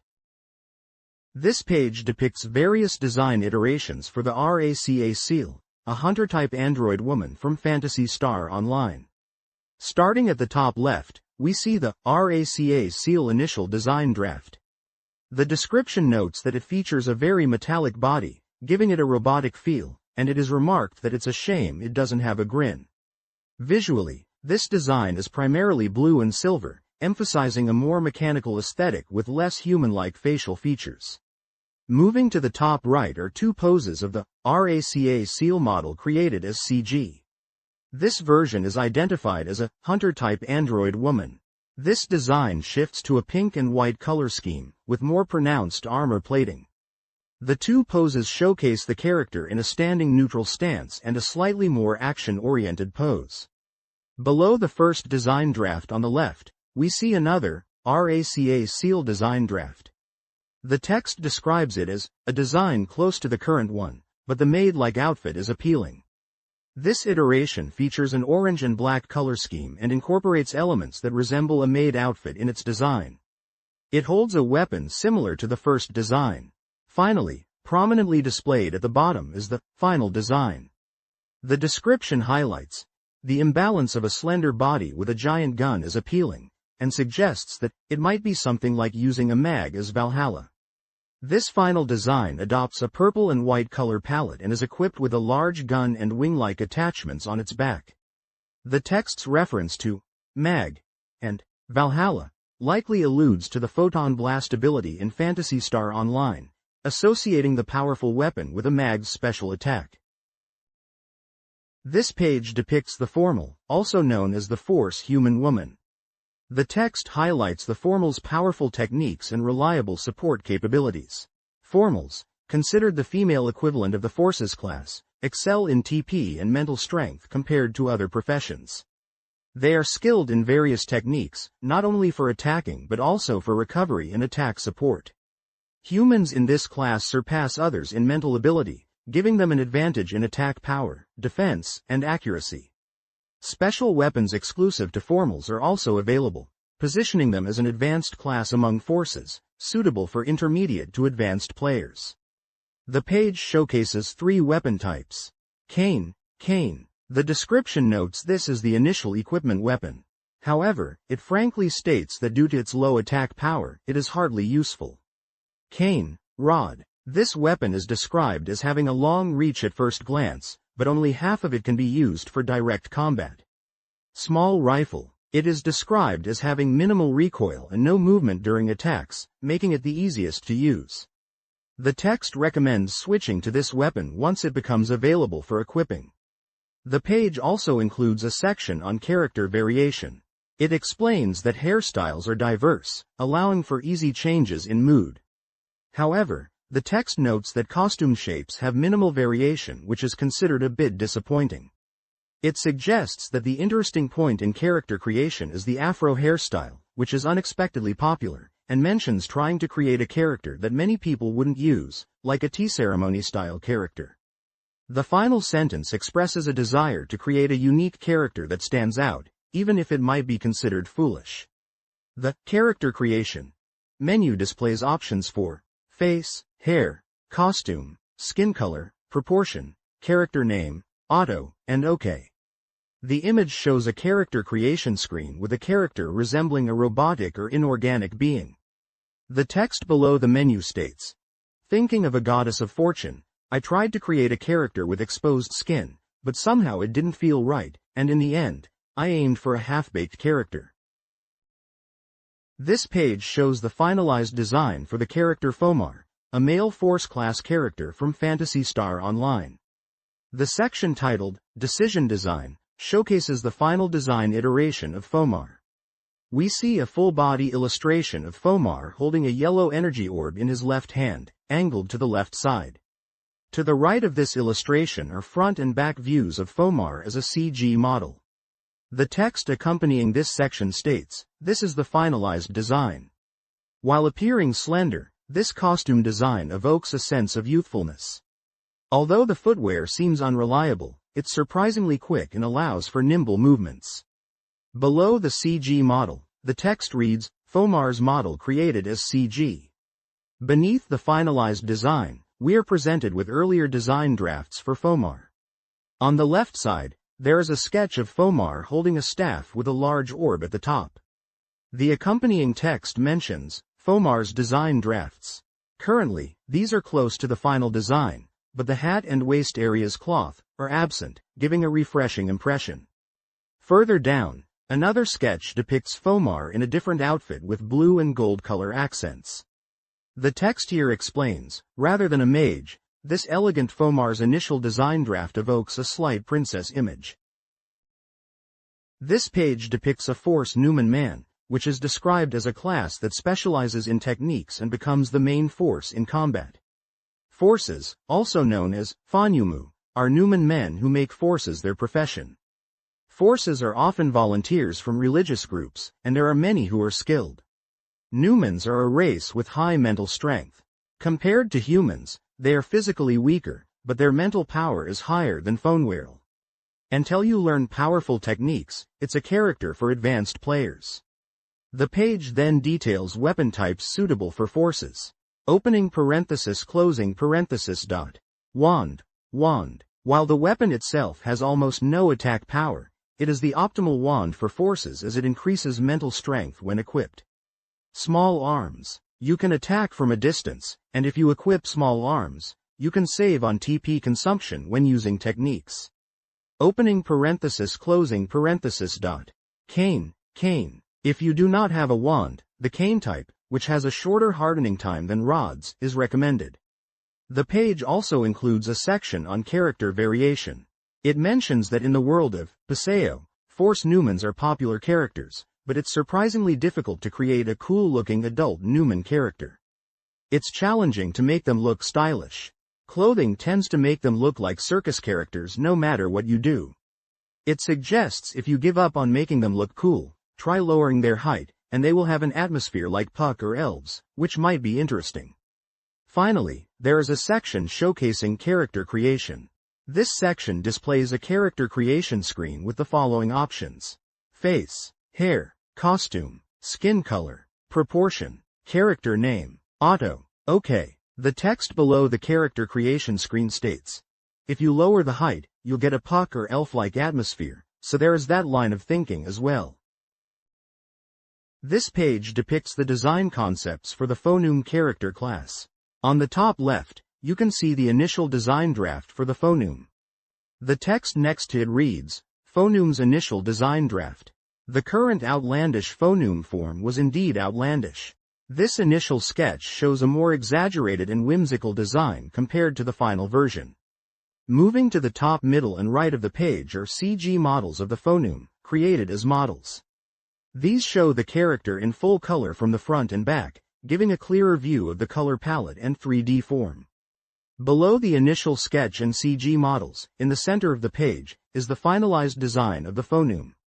The text next to this finalized design reads, Decision Design. The description elaborates on the design choices, stating, pointed shoes, puffed-out waist clothing, and a huge hat. While the outfit resembles that of a medieval noble, it gives the impression of a jester. This final design shows a character holding a distinctive weapon and wearing a more refined version of the outfit seen in the sketches, while retaining a somewhat theatrical and flamboyant style. The text next to the sketch on the bottom left mentions, Phonum's design draft. It's quite similar to the current one, but the pumpkin pants are giving off quite a good flavor. This comment highlights a specific design element, the pumpkin pants, and notes their interesting aesthetic. The text above the sketch in the top left corner provides character archetype information, stating, Earth type, Numen man, Overthtop prince style. This indicates the character's race as Numen, gender as male, and suggests a flamboyant and princely style influenced by Earth-type aesthetics. This page depicts the Force Numen woman. The text at the top reads, High force power and high defense, ranged attacks are very powerful. The paragraph below the title explains the Force class. Forces are a profession that handles forces, and are called Phonim. Numens are a new race born from biotechnology. Numen's force ability is amplified by genetic engineering, giving them high stats. They have some anxiety in terms of stamina and defense, but if you use attack techniques well, you can fight advantageously. Compared to Phonwhirl, their attack power and mental strength are slightly lower, but their defense power is higher. The sections on the right describe weapon types. The first section is titled, Bare Hands. The description reads, Among all characters, bare hands have the lowest attack power, so it is better to equip something other than bare hands unless you are trying to level up. It's also a good idea to remove the wand and free up your action palette. The next section is titled, Wand. The description reads, Wands are not for attack, but for increasing mental strength. Be sure to equip a wand. The final weapon section is titled, Sword. The description reads, Although the required hit rate and attack power are strict, among weapons other than wand-based weapons, swords can be equipped the earliest. The section at the bottom right is titled, Character Variations. The text reads, There are patterns with and without glasses prepared for Mania users. Also, hair and set patterns are available, so you can freely use the remaining slots. So, with the feeling that there was such a niche, we are executing normal magical girl creation. But even so, how much can you make it look like Hollow Circle Chan?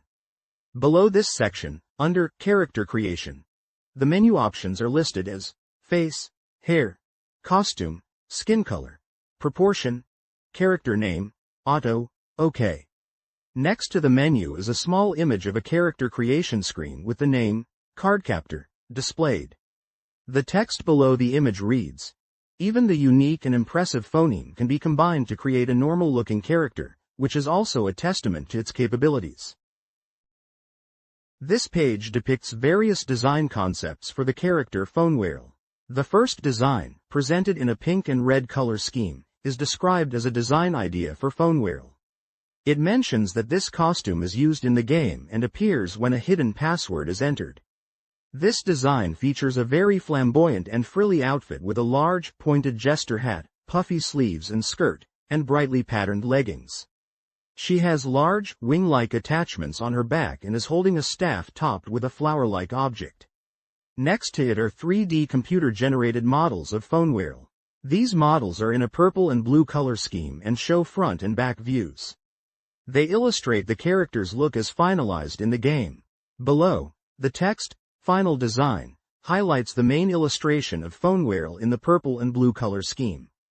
The description notes that the final design strongly emphasizes a clown or jester-like image through elements such as the flashy hat, the puffed-out costume around the waist, and the facial makeup. Further down, there are sketch designs labeled as Phonewhirl's initial design ideas that suggest she looks slightly older in these earlier concepts. The text mentions that her costume in these sketches is overall sharper in style. Another text section, also referring to Phonewhirl's initial design ideas, comments that while the costume still evokes a circus-like feel, her appearance in pants is quite active and cute. This page depicts concept art for unused characters from the game Phantasy Star Online. Initially, 18 character types were planned for the game. Currently, there are 9 selectable characters in Paseo, but at the initial planning stage, they considered having 18 selectable characters. This was based on dividing 3 classes and 3 races, each into male and female options, resulting in 6 types per class. However, due to factors such as the creation of Force androids, the final game ended up with the current 9 character types. Here, we are introduced to characters that were created during the initial planning stage but ultimately went unused. This section focuses on the former, who is a Force human male. The illustration gives off the air of a very traditional mage. Behind him is the mag called Naga, which actually exists in the game, but when this character is paired with it, it creates a familiar-like impression. It's likely that many players would have wanted to use a character like this. If the costume had been a little more oriental in style, it would have perfectly fit the image of a Chinese Taoist priest character. Below is a sketch of a variation, a child-type human Force male. This is an image illustration of the former's child version. Surprisingly, even the child version looks cool. The turtle-shaped mag, floating on both shoulders, is quite cute. This page depicts the character design page for the HUCA Seal, which is a hunter android and female character class in Phantasy Star Online. The page starts by discussing the appeal of the human-male Force combination in the game. It mentions that the current Phonewhirl design has a somewhat innocent feel, leading players who prefer traditional magic users to often choose the Phonewhirl class instead. The text describes how players online often roleplay as magic users, using shortcut keys to input spellcasting lines from their favorite manga and anime. There is a wish expressed for the Force class to be included in the next Paseo game, should there be one. Moving to the character designs, we see several sketches. At the top left is a sketch of a cute, childlike character wearing a hooded outfit. To the right of this is a sketch of a small creature described as a child version of the Phonewhirl class. The text notes that while creating such a small character in the game might be impossible, the concept is still appealing. Below the cute character sketch, on the left side of the page, is a black and white sketch of HUCA Seal in a knight-like armor design. The description highlights this as a rough design based on knight armor, emphasizing that because the face doesn't appear human, the body's appealing sexiness stands out more. On the right side, in color, is a full illustration of the HUCA Seal. This design is described as being a more active character compared to the more mature RACA Seal, the Ranger Android female class. Observing the illustration, it suggested that this HUCA Seal design was likely conceived as a mid-range fighter rather than a heavily equipped close combat type like the HU cast, the Hunter Android male class. Finally, the text below the colored HUCA seal illustration questions if the design is meant to evoke an android, Kunoichi, which is a female ninja. It points out the hard-looking hairstyle and the dagger that resembles a ninja sword, suggesting that the design is hitting a certain appealing aesthetic taste. The page number at the bottom right corner is 51. This page depicts concept art for the Humar, which is the hunter human female class in Phantasy Star Online. It seems that the idea of having a Humar character similar to Red Ring Rico was considered but ultimately not implemented in this particular instance.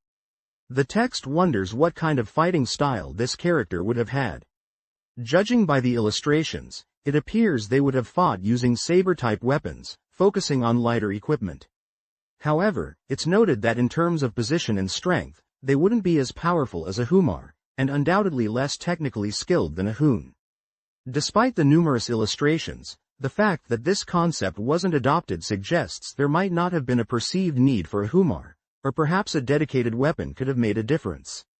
Below the first character design, which is labeled Hunter Type, Human Female, the text describes her as having an active feel, reminding one of Rico, and being quite cute. It also humorously questions if the large object on her shoulder is a giant hand. The second character design, also labeled Hunter Type, Human Female, is described as looking a bit too casually dressed for a hunter, appearing rather weak, and perhaps better suited for advanced players, in a tongue-in-cheek manner. The text to the right of the page mentions that the weapon in the illustration, which looks like a combination of a partisan and double saber, seems interesting and suitable for female characters. The third character design's text states that the design is based on the Humar's costume and is similar to Ga equals Ha equals Gu, suggesting it's quite fitting. Finally, the last character design is described as having a slightly older sister type of illustration, with a very mini skirt that is quite sexy. The text expresses a desire to see her use kicking techniques and questions whether the weapon she is holding is a sword or a hand axe. This page shows character design concepts for the Numen race, specifically focusing on the Hunter class from Phantasy Star Online. The page is titled, Humar Male, and subtitled, Hunter Numen. The top section describes the design of the Numen Hunter, stating that while Numens are generally slender, the designer personally wanted a more robust and muscular character. They mention the character was inspired by dwarves and considered making them very tall. The text continues to discuss the Numen's in-game characteristics, noting that according to Numen settings, they have lower HP and defense compared to humans. From this perspective, the designer thought perhaps, Hunwerl, Hunter Nuerl, the female Numen hunter, would be sufficient.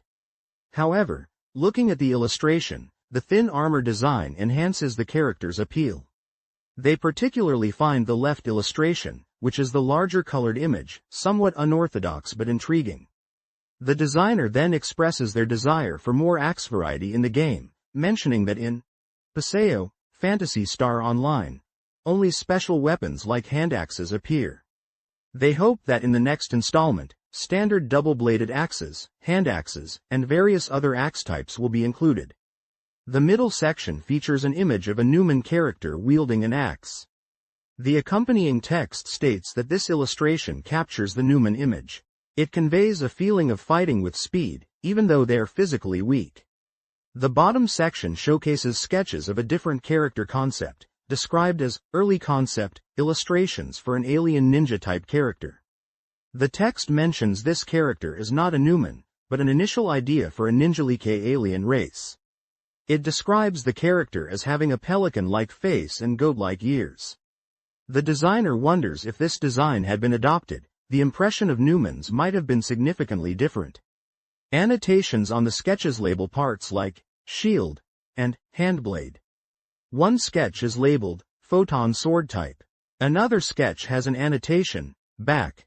And finally, one sketch is labeled front.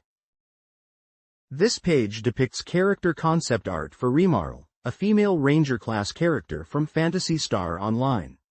The page showcases 3 different full-body illustrations of Rimarl in various outfits and color schemes, alongside descriptive text. The top left image presents Rimarl in a gray and white uniform with a red beret, holding a futuristic white weapon. Below this is a green and white version of Remarl in a similar pose, also equipped with a weapon. To the right, a third illustration depicts Remarl with blonde hair and a white and orange outfit holding a black and green rifle. Each illustration emphasizes her combat-ready appearance and design elements. The Japanese text provides insights into the character's design and background. The text next to the title, Remarl Ranger Human Female, reads, "In Remarl's case, rather than being a sniper who fights at long distances, I wanted her to unleash machine guns and bazookas at close to medium distances." The main text block at the top right explains the character's development and reasons for not being fully utilized. This time, among the unused characters, the one that stood out the most was this Remarl. A crisp and clean uniform and hat, and a Germanesque blonde beauty. If only they could see how well machine guns and rifles suit her. Considering performance aspects, it is understandable that Remarl was cut due to not having a significant difference, but it is truly regrettable. Although there are differences between female and male characters, I think it would have been more impactful if they had been utilized more. I feel this is a pity. The text below the gray uniform Remarl image states, Ranger type human female uniform. The text below the green outfit Remarl image states, Ranger type human female. The descriptive text below the green outfit Remarl image elaborates on the design details. Slightly heeled boots, neatly arranged hairstyles, and beret-type hats, etc. Femininity is expressed from various parts. The text below the blonde Remarl image focuses on the design considerations for movement.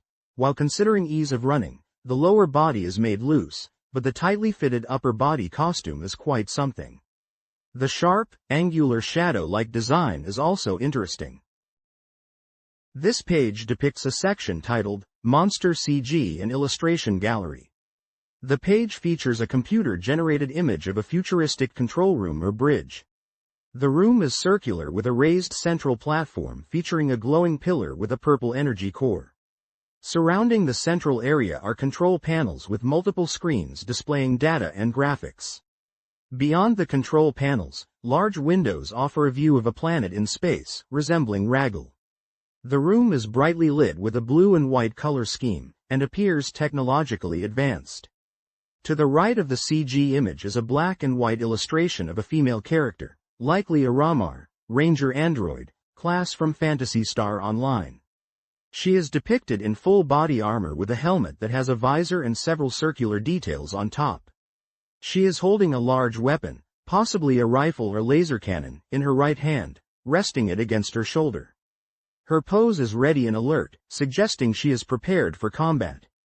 The style of the illustration is detailed and appears to be a concept sketch or character artwork. This page depicts creatures inhabiting the forest area. It is titled, The Forest Zone Native Creatures.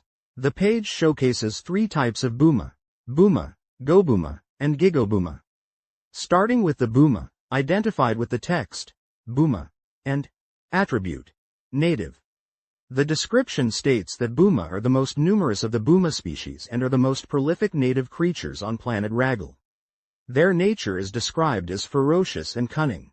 They lie in wait underground and attack in groups when prey approaches. The text also mentions that fire is effective for driving them away. Next is the Gobuma, labeled Gobuma, and attribute, native. These Buma have golden fur and are called Gobuma. They are stronger and more physically robust than regular Buma. While they seem resistant to fire, their golden fur inexplicably has high electrical conductivity, making them extremely sensitive to electric attacks. Finally, the Gigobuma is shown, with the title, Gigobuma, and attribute, native. These Buma have reddish fur and are the most combat-capable of the Buma species. They often lead other Buma types. Despite having mole-like characteristics such as developed claws and burrowing habits, their movement on the surface is slow. Below the creature descriptions, there are sections titled, Setting Design Sketch. The first Setting Design Sketch section features a color illustration of a creature resembling a wolf or boar with yellow fur, tusks, and claws, along with a rough sketch of a creature's head and claws. The text explains that this is a design sketch of a Buma. It poses the question of what kind of creature they would have been originally, suggesting they were forest-dwelling creatures that underwent sudden mutation. The second, setting design sketch, section shows a drawing of a more muscular, ape-like creature with horns and tusks. The text reveals this is the original concept for the Buma. It mentions that they were initially conceived as cobalt-type characters, serving as weak enemies among the native creatures, but this idea was scrapped because it didn't fit the world setting.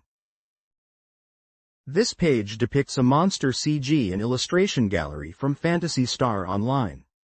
The first section introduces the Mossmant, a native attribute monster. In Raggle, even insects are a threat, and the Mossmant, a mosquito-like creature about the size of a human head, attacks with its sharp mouth to drain blood. While individually weak and easy to defeat, they are troublesome because they emerge in large numbers from the monist-like clouds of mist. The next section is labeled Setting Design. It comments that for those who dislike insects, the Mossmant's design is quite unsettling, effectively evoking a sense of physiological disgust. It is described as a monster you definitely wouldn't want to encounter in the heat of summer. The final section focuses on the Monist, also a native attribute monster. The Monist is described as the nest of the Mossmant and lacks any offensive capabilities. However, it functions as an egg-laying and hatching site, constantly producing Mossmants unless it is destroyed. The Monest's unique method of movement involves being carried and slowly lowered from the sky by 4 Mossmants. The text encourages observation of this phenomenon if the opportunity arises. This page depicts creatures native to the forest area. On this page, we can see illustrations of 2 types of rappies, the owl rappy and the rag rappy. The owl rappy is described as having the attribute, native. It is mentioned that unlike the common rappy, owl rappies are covered in blue feathers. Their population is seemingly small, with only a few sighting reports from veteran hunters. This rarity has led to hunters calling them bluebirds of happiness, and many actively seek them out. The rag rappy is also described as having the attribute, native. While they appear to be cute birds, they are actually enemies that require constant vigilance. Despite their aggressive nature, their strength is low, making them easily defeated. However, their appearance is deceptive. It is noted that if you move away from a defeated rag rappy, you can observe them quickly fleeing, revealing their true nature. Below these illustrations, there's a section titled Setting Design and Gill Sketch, featuring a black and white sketch of a rappy. The accompanying text mentions that rappies are familiar and cute monsters from the Phantasy Star series. It suggests that many players unfamiliar with them might be deceived by their appearance. This page depicts monster concept art and illustrations from Phantasy Star Online. At the top of the page, the title reads, Monster CG and Illustration Gallery, and below that again, Phantasy Star Online Monster CG and Illustration Gallery. The first monster presented is the Savage Wolf. Its attribute is listed as native. The description states, as the name suggests, its appearance closely resembles a wolf, but the armor-like tissue covering various parts of its body gives a decisively different impression. And they are not as proud as real wolves. If they lose their leader, the Barblias wolf, their morale will be significantly lowered. The image shows a quadrupedal creature with wolf-like features but with segmented, hardened blue-gray sections along its back, legs, and head, giving it an armored appearance. It has sharp teeth, red eyes, and a generally aggressive posture. The second monster is the Barblias wolf. Its attribute is also listed as native. The description reads, individuals with a blue body color seen among savage wolf packs are called Barblias wolves. Their vitality and combat power far surpass those of savage wolves, but they still cautiously observe the prey's movements in a circular motion and their carefulness in attacking from behind remains unchanged. The Barblias wolf is visually similar to the savage wolf but has a more vibrant blue coloration across its body. It also exhibits the same armored segments, but the overall impression is that of a more imposing and powerful version of the savage wolf. Finally, under the title, Setting Design, the description explains, they suddenly jump out from within the bushes and possess an intelligent aspect of circling around to make it difficult for you to aim at them. This section likely refers to the general behavior and combat style of these wolf-type monsters in the game, highlighting their ambush tactics and intelligent movements. Page number 59 is displayed at the bottom right corner of the page. This page depicts character designs and information for two creatures from the forest area. First is the hill bear. Their attribute is native. They are described as creatures that reign supreme as the strongest beings in the forest zone. Their massive bodies, unfazed by minor attacks, and thick, powerful arms are symbols of their strength. Furthermore, their incredible jumping ability, capable of turning meaningless things into something significant, and the flames they breathe from their mouths are also part of their power. Next is the Hildeblue. Their attribute is also native. It is stated that at first glance they are indistinguishable, being a sudden mutation of the hill bear. Their habits are similar, but their special characteristics are manifested in their combat abilities, far surpassing hill bears. Additionally, what they spew out is not fire, but lumps of ice. It is currently unknown why they possess such an organ within their bodies. Below the Hildeblue description is a section titled Setting Design. It mentions that although they are named bear, their gigantic physique, agile movements, and thick arms are more reminiscent of King Kong. This section is labeled as a beast-type giant enemy design proposal. This page depicts information about altered beasts that inhabit the cave area. Starting with the evil shark, its attribute is a beast. Among the shark types that inhabit caves, the evil shark is the most numerous and has green skin. It is called the cave hunter by hunters because it relentlessly pursues prey with its tireless body. Next is the pal shark. Its attribute is also a beast. The pal shark, a shark type with red skin, is called the pal shark. The power of the blades equipped on both arms is said to surpass that of the evil shark. The captured prey becomes food for the pal shark, literally, as the teeth of a shark. Then there is the gill shark. Its attribute is a beast. The gill shark is a shark type with yellow scales. It possesses abilities that surpass the other two types in all aspects. The blades on both arms have a unique shape like fins, and sometimes they are equipped on their backs. They were originally aquatic monsters, and it is possible that their origin is in the water. Below are setting designs. The text explains that the sharp face and fin of the evil shark, which can be seen in the setting design, is designed to resemble a shark as the name suggests. The text at the bottom describes the design as a miscellaneous enemy monster considered for this stage. This developed and became the evil shark. You can see the arms and lower body in the design. The text next to the character designs indicate Combatant Soldier Design 1 and Combatant Soldier Design 2. This page depicts information about altered beasts that inhabit cave areas. At the top, it shows concept art for two dragon-like altered beasts. The text above them is titled Setting Design and states that these two bodies are the finalized design for nanodragons, and you can see that they have been rendered in CG form almost exactly as illustrated. Below this are descriptions of three plant-like altered beasts. The first is the poisonous lily, with the attribute listed as a beast. The description explains that at first glance, it looks like a beautiful single lily blooming on the ground, but if approached carelessly, you will be greeted with poisonous nectar. It further says that when approached, it not only attacks with its hardened petals, but also emits ultrasonic waves generated by the vibration of the petals to paralyze its prey. Next is the null lily, also with the attribute a beast. The description mentions that except for the red petals, it has almost the same appearance as the poisonous lily. It is said to be a very rare flower, or perhaps a variant species. If it receives a certain amount of damage, it closes its flower bud and rotates to self-destruct. It is described as a terrifying monster that can no longer be called a plant.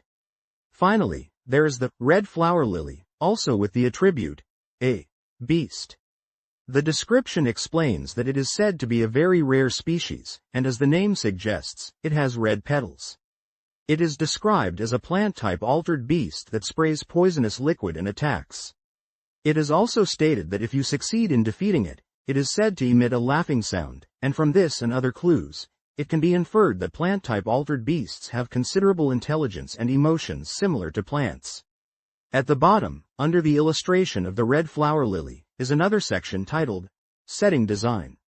This section describes the setting design for the lilies, stating that they are altered beasts that soak and hang poison liquid, and as you can see from the illustrations, they seem to have a very plant-like skeletal structure.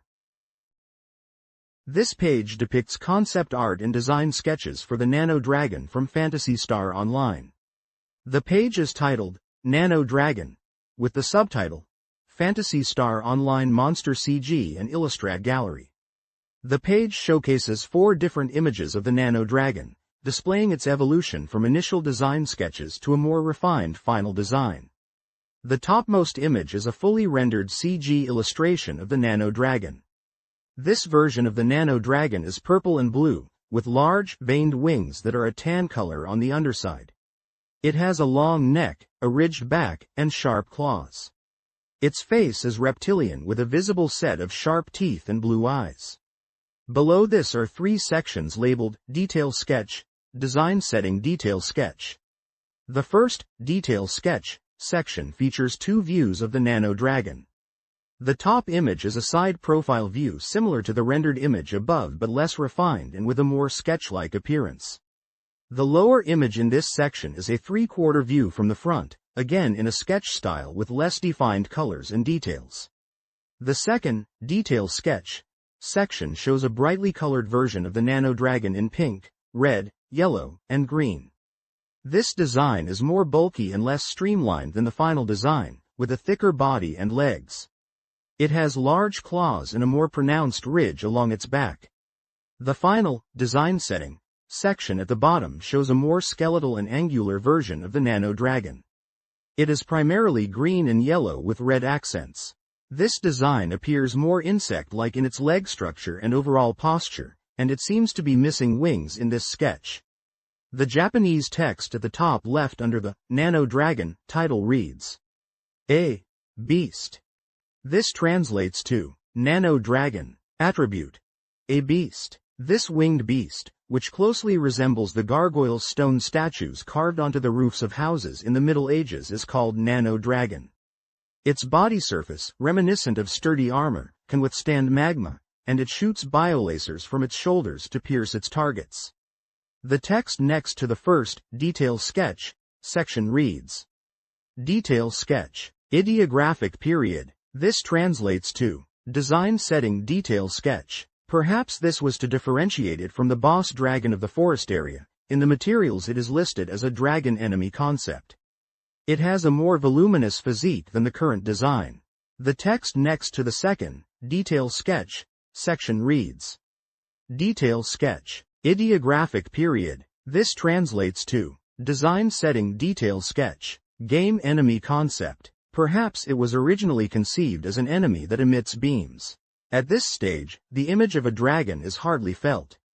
The text next to the final, Design Setting, section at the bottom right reads, Design Setting, ideographic period ideographic comma. This translates to Design Setting beam energy concept. It's hard to tell what kind of creature they are imagining anymore.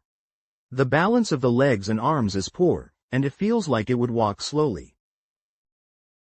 This page depicts the cave, which is described as an area where altered beasts inhabit cave zones. The page focuses on a creature called the Grass Assassin. It is classified as an A beast. The description states that the Grass Assassin is a creature that is much larger than 2 meters tall and closely resembles a praying mantis. Its exoskeleton, which covers its slender body, is incredibly tough, much stronger than that of a regular creature. It has excellent eyesight and uses the sickle-like claws on both of its arms as its primary weapons. It can also shoot sticky threads from its mouth. Below the main image and description, there are 3 sections titled Design Setting. The first Design Setting section describes the top image of the Grass Assassin as the finalized design. It mentions that this creature is a remake of a monster that originally appeared in Phantasy Star series games 2 and 4. The second Design Setting section describes the middle image. It explains that in this stage of illustration, the Grass Assassin still strongly retains the insect-like appearance of a mantis, with a round head with segments and many joints in its legs and arms. The third Design Setting section, describing the bottom image, states that the design of the face area is becoming very close to the final, actual design. While the arms and legs are becoming more streamlined, larger, and sharper, the body still gives a heavy and weighty impression. This page depicts concept art and information about slime-type monsters from Phantasy Star Online. The page showcases two types of slimes, starting with the Pufu slime. The text describes them as dangerous liquid creatures that hide in puddles within caves. They are predatory, emerging to attack when prey approaches and are difficult to spot as they mimic puddles. However, they leave a trail of sticky bodily fluid, making them identifiable by their tracks. Their attribute is classified as a beast. Below, the page introduces the pea slime, described as a subspecies of slime that appears as if water itself has gained sentience. Unlike the Pufu slime, the pea slime has a distinctive blood-red body, making it easily recognizable. It is noted to be more ferocious than the Pufu slime, but encounters are rare due to their low population. Their attribute is also classified as a beast. Finally, there is a section titled Setting Design. The text here discusses the initial design concept for the Pufu slime. It suggests that based on features like the direction of its teeth, neck length, and wing-like appendages on its body, the original idea for the Pufu slime may have been inspired by dragons. An image of a blue dragon-like slime, labeled Aquatic Enemy Concept, is shown as part of this design consideration. This page depicts information about altered beasts that inhabit the cave areas. We can see three types of altered beasts detailed here. The first one is called Migium. Its attribute is a beast. When it finds an enemy, it attacks with the huge sword on its arm as a weapon. It is basically thought that pan-arms separate into two bodies, but there is also a theory that Migium and Hidium coexist to create an individual called pan-arms, and the truth is still not clear. The second one is called Hidium. Its attribute is a beast. Among the separated forms of pan-arms, the red one is called Hidium. It seems that the time that pan-arms can remain separated is limited, and it has been confirmed that after a certain amount of time has passed, they show a behavior of calling out to each other and returning to pan-arms again. The third altered beast is called pan-arms. Its attribute is a beast. Pan-arms, which looks like a crab, has strong armor and durability that can withstand ordinary attacks. Moreover, surprisingly, this creature is a form in which two monsters are combined. When separated into two bodies, its defense power weakens, but its movement becomes lighter as a result. This page depicts monster concept art from Phantasy Star Online. The top image showcases the Seesaw remake plan. This creature is a large, blue-purple crab-like monster with prominent claws and spikes. Its carapace is heavily armored with purple spots, and it has red eyes that give it a menacing appearance. Below the seesaw image is a section titled, Setting Design. The text explains that the pan-arms enemy is created by combining two enemies that appeared in Phantasy Star 2, the twin arms and the seesaw. The design of the pan-arms is based on the seesaw, and the idea of combining two bodies is taken from the twin arms. The bottom image presents the twin arms remake plan. This monster is a two-headed, dragon-like creature. One head is pink and the other is blue, each with green markings. It has a serpentine body with multiple limbs and sharp, curved blades for arms. This page depicts enemies found in the mine area, specifically mechanical enemies. The first enemy is called Gilkik. Its attribute is machine. The description states that the Gilkik is the most frequently encountered enemy in the mines. Its attacks are quite simple, consisting of its iron arm and a high-output laser. Based on its equipment, it's believed that the Gilkik was not originally designed for combat but was likely a mining robot repurposed for the mines. Below the Gilkik description is a section titled, Setting Design. This section shows the original design plan for the Gilkik. The text notes that in this initial design, the Gilkik had a large cannon barrel, but in the game itself, its style is not as massive. The second enemy on the page is Garens, also with the attribute machine. The description explains that the Garens is a giant bipedal tank whose primary weapons are numerous guided missiles stored inside its body. It excels at attacking while using its robust armor as a shield. However, When it sustains a certain amount of damage, it transitions into an emergency mode. In this mode, it sheds all of its body armor and begins indiscriminate attacks in all directions. Below the Garen's description is another, Setting Design, section. This shows a design drawing of the Garen's that is considered to be quite close to its final in-game appearance. Judging by its look, it is speculated that the Garen's was originally used by the military forces of Pioneer 1. This page depicts a monster gallery from Phantasy Star Online, showcasing the Gel Sheik and Dark Belra monsters with CG renders and design sketches. Starting with the Gel Sheik, positioned at the top right and left of the page, it is described as a machine-type enemy. Visually, the Gel Sheik is depicted in two CG renders, one showing a full standing pose and another more dynamic angled view. It appears as a bipedal robot with a somewhat bulky upper body and thinner legs. Its color scheme is primarily beige and brown with metallic accents, giving it a worn, industrial look. Its head is relatively small and boxy, with what appear to be glowing red eyes. It has large, powerful-looking arms and hands with claw-like fingers. Below the Gel Sheik description, the page introduces the Dark Belra. This monster is presented with both CG renders and detailed design sketches. The CG renders show the Dark Belra as a floating, disc-shaped machine. It has a central dome-like structure with segmented rings around it and what seem to be energy emitters or cannons extending outwards. Its color palette is primarily dark brown and bronze with some black and red details. Yellow lines are drawn around it in the image, possibly indicating movement or energy flow. Beneath the CG renders of the Dark Belra, there are two sections labeled, Setting Design. These sections showcase concept sketches of the Dark Belra in different poses and details. The first, Setting Design, section features a full-body sketch of the Dark Belra standing, highlighting its humanoid, slender form, which is described as being closer to an android than a robot. It is depicted with a long, segmented neck, a more streamlined body compared to the Gel Sheik, and digitigrade legs ending in clawed feet. It also has a weapon attached to its left arm that looks like a cannon or energy weapon. A memo note is included, marked as less than memo greater than, and its height is noted as height 1.8 meters. The second, Setting Design, section further describes the Dark Belra and states that the CG model closely resembles the original illustration. It notes that compared to the original design sketches, the arms and legs in the CG model appear more mechanical. The Japanese text on the page translates as follows. Attribute. Machine. Gel Sheik. Gel Sheik is a robot of almost the same type as Gilkik, but it possesses terrifying regenerative abilities. No matter how much damage it takes, the way it uses photons to pull in and regenerate destroyed parts is like a mechanical zombie. The activity of such a Dark Belra never stops until the main unit, the Dark Belra core, is destroyed. Setting Design. Dark Belra. One of the Dark Belra design proposals. It seems to have been created with bones as an image, and its physique is quite slender, closer to an android than a robot. Less than memo greater than. Height. 1.8 meters. Setting Design.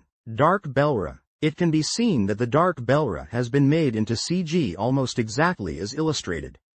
Compared to the original draft, the arms and legs are even more mechanical.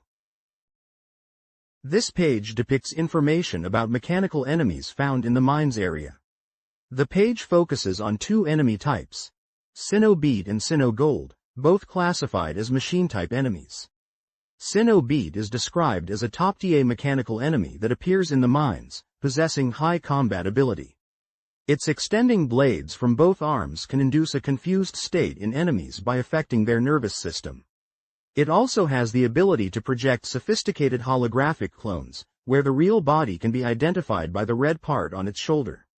Sinnoh Gold is another mechanical ninja enemy encountered in the mines, not just Sinnoh.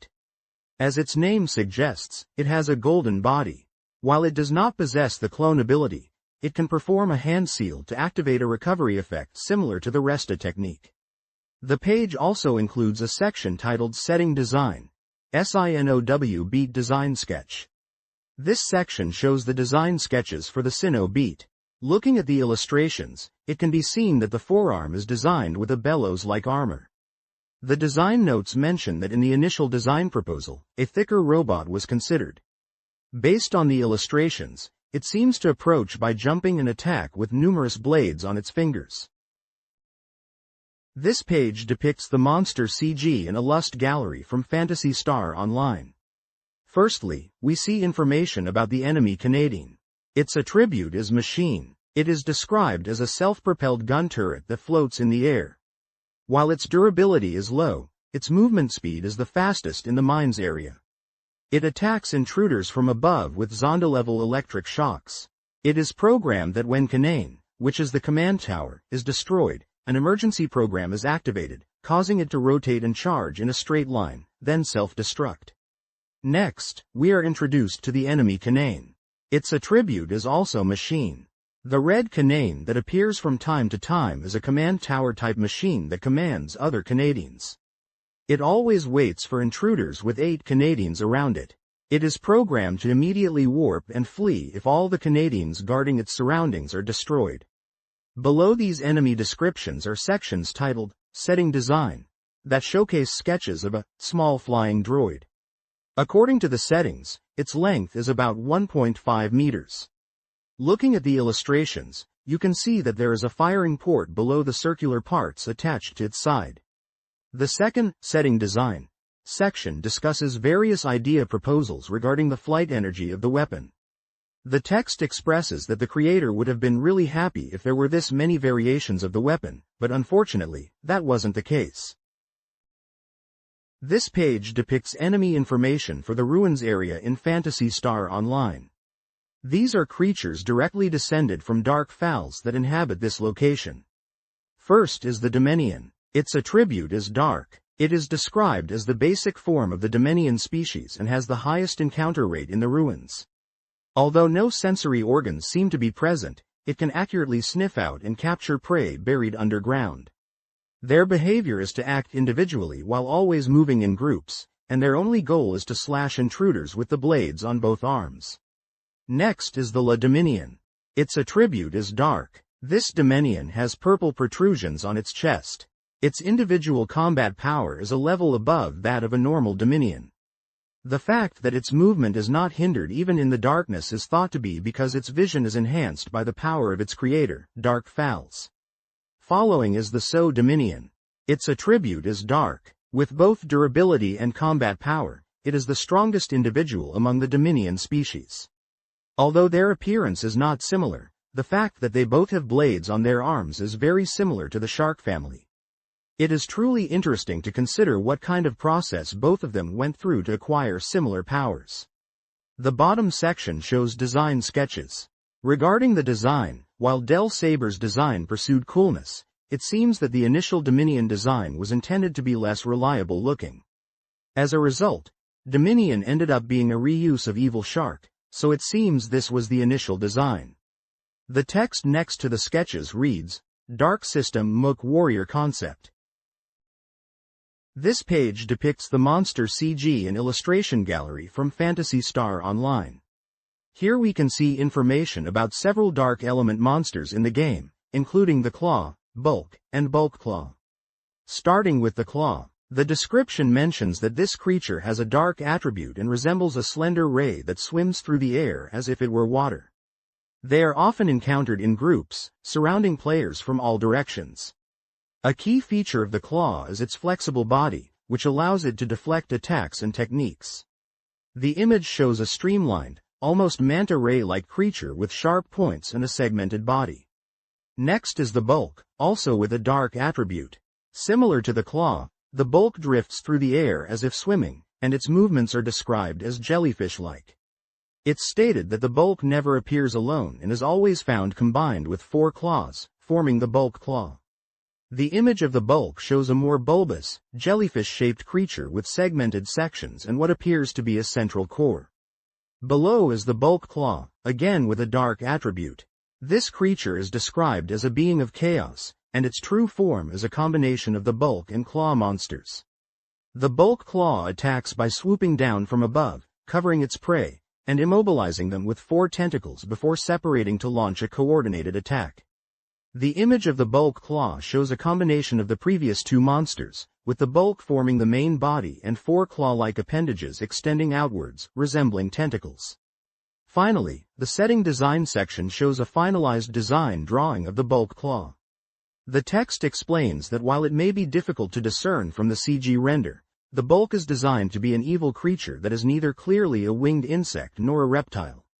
The image here is a line art drawing showcasing the details of the bulk claw's form, highlighting its segmented body and sharp, pointed features. This page depicts creatures from the ruins area that are direct descendants of Dark Fowls. Starting with the top creature, this is the Chaos Bringer. Its attribute is dark. The description reads, "The upper body is human, and the lower body is a horse, making it a monstrous knight. They are the Chaos Bringers, Dark Fowls' strongest underlings, harbingers of chaos. They are the strongest monsters, boasting diverse attacks such as slashing with swords, firing destruction lasers, and absorbing mental energy." Below the Chaos Bringer is the setting design text, which states, "This is a remake of a monster that appeared in Phantasy Star IV. It is based on the image of a cavalry soldier, but at this time it has a heavy feel." Next to this is the text, "Dark-type Cavalry Soldier Remake Draft."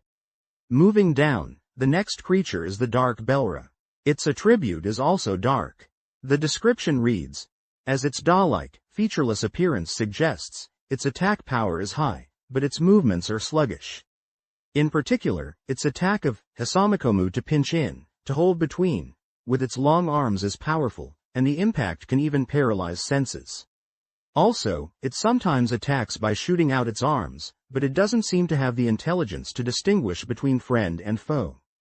Below the Dark Belra is another setting design text, which says, "This is the final design drawing of Dark Belra. It is almost exactly as it is in CG, but adjustments were made to the texture and other aspects as a nouveau style."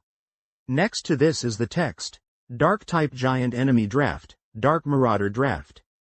Finally, the text at the bottom describes another design idea, stating, "Another proposal is a giant monster. It has a carapace on its back and does not take damage from attacks from behind. The idea of opening the carapace and firing a powerful beam forward is a different method, but it is the same style as Dark Belra's claw attack." This page depicts concept art and illustrations for the Chaos Sorcerer from Phantasy Star Online. The page showcases various design iterations of the Chaos Sorcerer, a dark attribute magician that silently appears in the air. It is an enemy found in Raggle, primarily using lightning techniques. The orbs floating on its left and right sides, named Beel and Beel, play roles in both attack and recovery. While these orbs can be destroyed, they will reappear unless the main body of the Chaos Sorcerer is defeated. The page features a section titled, "Setting Design," which shows an alternate, Dark Sorcerer-type Chaos Sorcerer remake plan. Below this is a sketch and text that notes the elements on the sides of the head might be the origin of Beel and Beel. The tentacles visible under the mantle are also considered quite suspicious. According to the Sonic team designers, there was initial consideration to make it humanoid, but as the concept of a dark enemy solidified, they decided against it. There is a section describing a smaller image labeled, "less than bit greater than," which notes, changes to attack type and recovery type right-pointing arrow color change, indicating that the bit design is related to transformations between offensive and defensive modes, signified by color changes. Another section is titled, "Mass Production Type Magician Plan, Chaos Sorcerer Remake," indicating a concept for a mass-produced version of the Chaos Sorcerer. Finally, the page concludes with Chaos Sorcerer's final design drawing, stating that the Chaos Sorcerer has appeared in every Phantasy Star series game up to this point. This page depicts creatures from the Ruins, DF Direct Lineage creatures inhabiting the Ruins area. First, we see the Dark Gunner, which has a dark attribute. This mobile gun platform always appears in groups. Its movement, gliding through the low sky on 4 legs, is similar to a water strider. While moving, it seems to generate some kind of force field, making it immune to all physical attacks. However, it appears to be unable to attack in this state. When its laser emission organ is exposed, the force field is deactivated. Next is the Death Gunner, also with a dark attribute. Machines with red emission organs are also identified as Dark Gunners, although they were initially called Degunners. The presence of Death Gunners allows the Dark Gunners to coordinate their attacks. Conversely, destroying the Death Gunner will disrupt the enemy's control. Finally, in the Setting Design section, we can see the finalized design drawing for the Dark Gunner. The description mentions that the design is mostly unchanged from the initial concept, except for the beam emission organ on its head, which was changed from a circular shape to a rhomboid shape. The text next to the sketch says, "Open the core and attack." This is page 76. This page depicts information about the monster Dark Belra from Phantasy Star Online. The first section is titled Dark Belra del Saber. It states that its attribute is dark. The description explains that Dark Belra is a warrior guarding ruins, with a sword for its right hand and a shield for its left.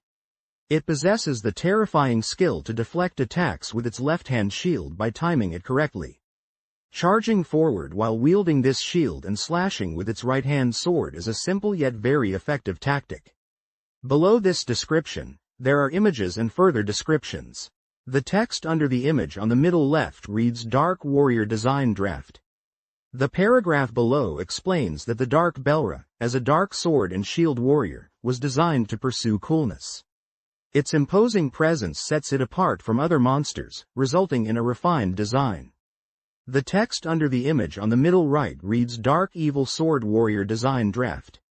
The description here suggests that perhaps it is an anti-design, and it is clad in something resembling the floating defensive equipment that was in the initial designs for player characters. The final section at the bottom is titled Setting Design del Saber. The paragraph below describes this as the finalized design for Dark Belra. It was designed as a common enemy in the mines area. Although it is difficult to tell in the game, the inside of its body is hollow. The text below the image here reads Mines Common Enemy Fish Draft. There are also handwritten notes around the final design image. One note says hollow. Another note describes sounds as fa-fa-fo, it says, and bwa bwa bwa appears. This page depicts a boss stage, showcasing the bosses that inhabit each area. The creature featured is the dragon.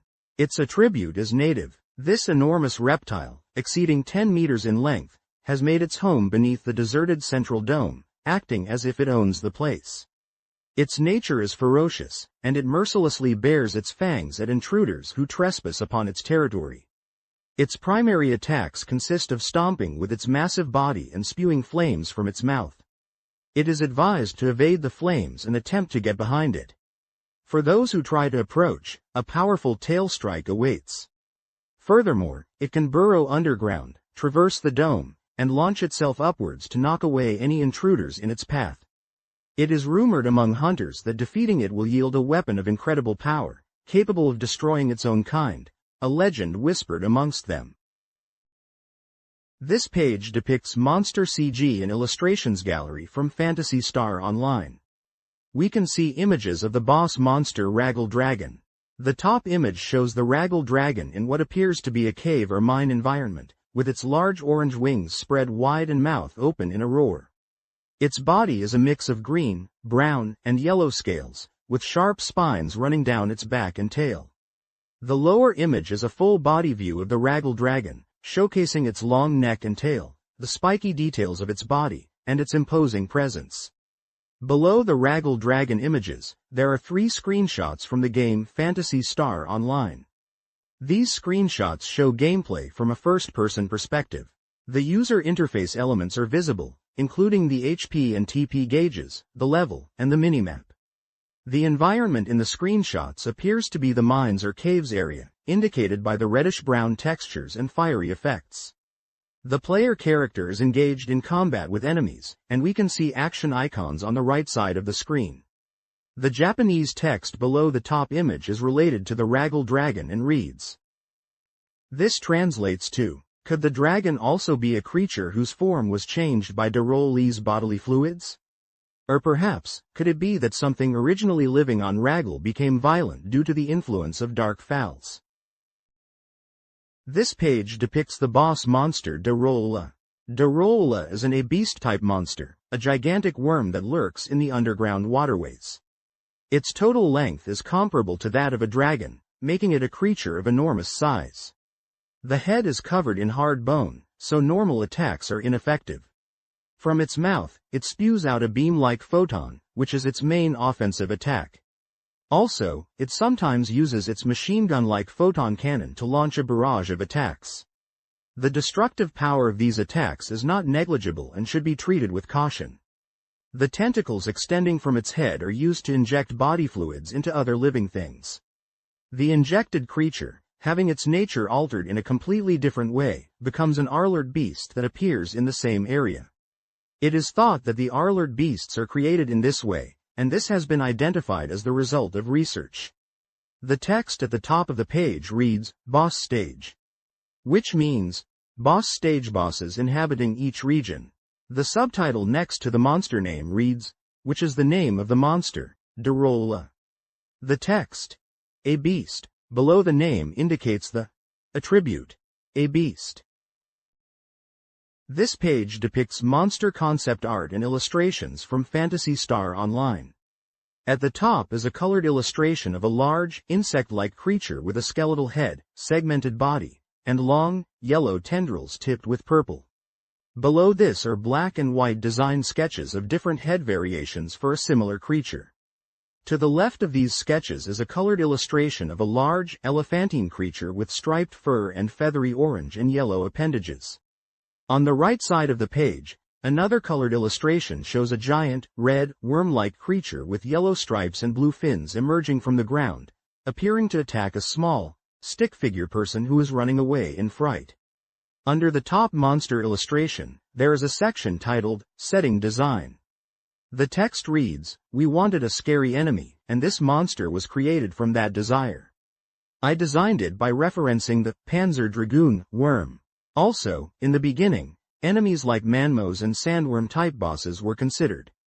Below the design sketches, on the left side, is the text, Original Creature Manmos Draft. On the right side, under the sandworm illustration, is the text, Sandworm Remake Draft. This page depicts information about the boss enemy volume opt. The page title is, Boss Stage Bosses Inhabiting Each Area. The first section is titled, Volume Opt. The text describes Volume Opt as a system that manages all the tunnels. It is mentioned that there are two forms of Volume Opt. The first form is a room constructed with monitors and a power generation device. The Volume Opt core is connected to the monitor and power generation device, and it seems that damage is directly transmitted to the core, but at the same time, it shows an overwhelming presence. These serve as attack systems to repel intruders. The attack methods are guided missiles, powerful lasers, and iron pillars. These are the three types. It is believed that the reason the management system went berserk is because the malice covering Raggle has reached even the machines and influenced them. The second section is titled, Level Shift. The image also displays a scene within a room with a large monitor showing a rotating biological form, suggesting the setting for the Volume Opt boss encounter as a technological or control room within a tunnel system. There are also smaller images showing different perspectives and details of Volume Opt's design. This page showcases a collection of monster computer graphics and illustrations from Phantasy Star Online. The top image presents a wide view of a location that appears to be a central hub or lobby area within the game. It features a high, ornate ceiling structure with hanging lights, and the environment is rendered in a futuristic style with metallic textures and glowing elements. In the center background, there is a raised platform with screens displaying information, possibly for quests or game services. The overall atmosphere suggests a safe, non-combat zone within the game world.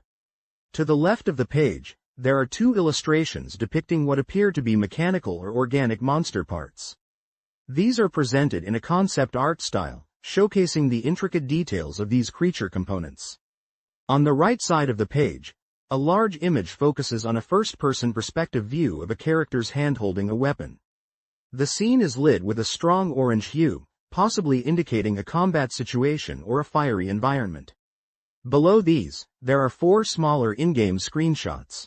The top 2 screenshots on the left and right show a character facing a mechanical enemy. The enemy is identified in Japanese text as END, with the attribute machine. The game's user interface is visible, displaying health points, HP, tech points, TP, and the player's level and name, which is links. The bottom 2 screenshots also depict combat scenarios, seemingly against the same type of mechanical enemy, showcasing different angles and action poses. The Japanese text in these screenshots again identifies the enemy as END, with the attribute machine. The Japanese text on the page is as follows. CG and Gallery. This is the title above the images and translates to Monster CG and Illustration Gallery. This text appears in the bottom 2 screenshots on the left and right, and translates to Volume Opt. Machine. This text also appears in the bottom 2 screenshots on the left and right, below the monster name, and translates to Attribute. Machine. This page depicts a section titled Boss Stage, and showcases information about bosses that inhabit various areas. The page features design sketches and a colored illustration of a large, orange mechanical boss monster identified as Dark Belra. The design sketches show different perspectives and details of Dark Belra, including its head and body structure. It appears to be a segmented creature with a large, bulbous upper body and multiple appendages. There are also sketches of the environment, suggesting a hexagonal platform or arena where this boss might be encountered. Below the design sketches, a larger, full-color illustration shows a human character, likely a hunter class from Phantasy Star Online, facing off against the massive Dark Belra. The hunter is positioned on a rocky cliff edge, wielding a photon sword, ready to engage the boss. The setting appears to be a rocky, canyon-like environment, possibly indicating a desert or mountainous region within the game world. The text on the page provides design notes for Dark Belra, stating it was initially conceived as a combining robot but, due to various circumstances, was changed to have a 3-stage transformation. The text translations are as follows. Boss Stage. Boss Stage. Bosses that inhabit various areas. Setting design. Dark Belra. Dark Belra. 3. Initially, Barrelopt was intended to be a combining robot, but it seems that due to various circumstances, it became a 3-stage transformation. This page depicts the Dark Fowls from Phantasy Star Online. This page is an entry from a monster CG and illustration gallery, focusing on Dark Fowls, the embodiment of darkness that is revived every 1,000 years. The text explains that Dark Fowls is the mastermind behind the mysterious explosion that engulfed the people of Pioneer 1. It also reveals that Dark Fowls seeks out talented individuals to serve as vessels for its revival and was responsible for luring them to Raggle. The description details Dark Fowls' battle style, noting that its primary attacks are Dark Banisher strikes. Crucially, it undergoes transformations upon defeat, changing forms.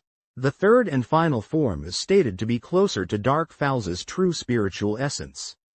The text further emphasizes Dark Fowls' immense power, capable of destroying entire civilizations. Defeating Dark Fowls would result in its return to the realm of darkness, and it is believed that the souls trapped as its mediums would finally be released. Accompanying the text are 3 distinct images of Dark Fowls. The top image showcases a large, imposing, and monstrous form. It is predominantly colored in reds and blacks, highlighted with golden or yellowish accents. This form features numerous tentacle or claw-like limbs emanating from a central body, and a spiked head region, giving it a very organic and threatening appearance. To the right, in the middle, is a second image presenting a more slender, humanoid form of Dark Fowls. This form is characterized by blues and purples and boasts iridescent, rainbow-like wings or appendages. It appears more ethereal and less overtly monstrous than the first form, with sharp, blade-like limbs. The bottom image displays another monstrous form of Dark Fowls, similar in style to the top image but shown from a different angle and in a different pose. It maintains the red and black color scheme and has a more reptilian or dragon-like head. This grounded form appears physically powerful and imposing. This page depicts a boss stage featuring the formidable Dark Fowls, a prominent boss enemy in Phantasy Star Online for the Dreamcast.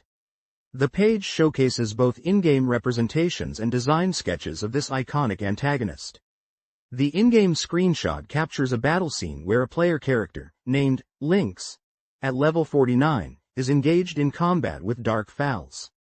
Lynx's vital statistics are displayed, showing 234 out of 302 HP and 202 out of 282 TP. Dark Fowls is identified in a text box next to the screenshot, indicating its attribute as dark. The battle seems to be taking place in a dimly lit, cavernous environment. The page also presents detailed design sketches of Dark Fowls. The larger sketch portrays Dark Fowls in its full, monstrous form, revealing its intricate design with segmented limbs, a menacing head, and wing-like appendages. Smaller sketches show a simplified, abstract representation of Dark Fowls, highlighting its key features in a more symbolic manner. Next to one of these simplified sketches, another character named Darvind is introduced as a servant or minion and soul of Dark Fowls. The Japanese text on the page provides further context. The title at the top reads, Boss Stage Bosses Living in Each Area. Below the in-game screenshot, the text, Dark Fowls Attribute, Dark, is displayed. Next to the simplified sketch, it reads, Darvind, Dark Fowls' servant, minion soul, spirit.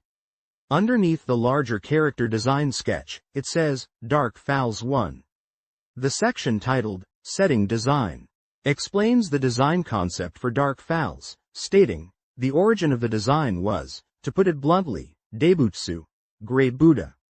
Focusing on the Dark Fowls of the old series, and further fusing it with a Dark System image, they were mindful of bringing out the most atmospheric and villainous feeling. Certainly, the effort seems to have been worth it. This page depicts artwork and in-game screenshots from the Monster CG and Illustration Gallery. The top section showcases the setting design for Dark Fowls Phase 2. This form of Dark Fowls is depicted as a large, menacing creature with a central, glowing pink core. It has multiple golden, segmented arms or wings extending outwards, adorned with dark red and orange patterns. The creature appears to be floating, with purple energy emanating from behind it. A smaller image to the right shows Dark Fowls Phase 2 within the game itself, during a battle encounter. The game interface is visible, displaying player stats and action icons. The lower section presents the setting design for Dark Fowls Phase 3, described as the real form. This iteration of Dark Fowls is more humanoid in shape, though still monstrous. It is primarily blue and white, with glowing white eyes and a visible, pinkish-red core in its chest. It possesses large, iridescent wings that fan out behind it. A smaller image below shows a player character, a female H-unware L, standing within a circular, glowing blue magical symbol on the ground. A red ring object is also visible in the scene. The text at the top translates to, Setting Design 11. The text associated with Dark Fowls Phase 2 describes it as changing slightly from the first form to become like a thousand hands audience. It mentions that when observing closely, in Phase 1, the eye is closed, but in Phase 2, it opens, and a crimson, glittering object spreads out. It also notes that the lower body is huge and that important organs are likely exposed. The text for Dark Fowls Phase 3 translates to, Setting Design 12. This text explains that Dark Fowls Phase 3 is designed with the image of angel feathers gently swaying. It states that while it has transformed into a beautiful figure from its previous grotesque form, its fierce attacks remain unchanged. It also alludes to an encounter where a red ring of Rico is obtained. This page depicts a section focused on boss stages and bosses inhabiting each region. The page showcases the setting design for a boss stage, presenting it in two contrasting states.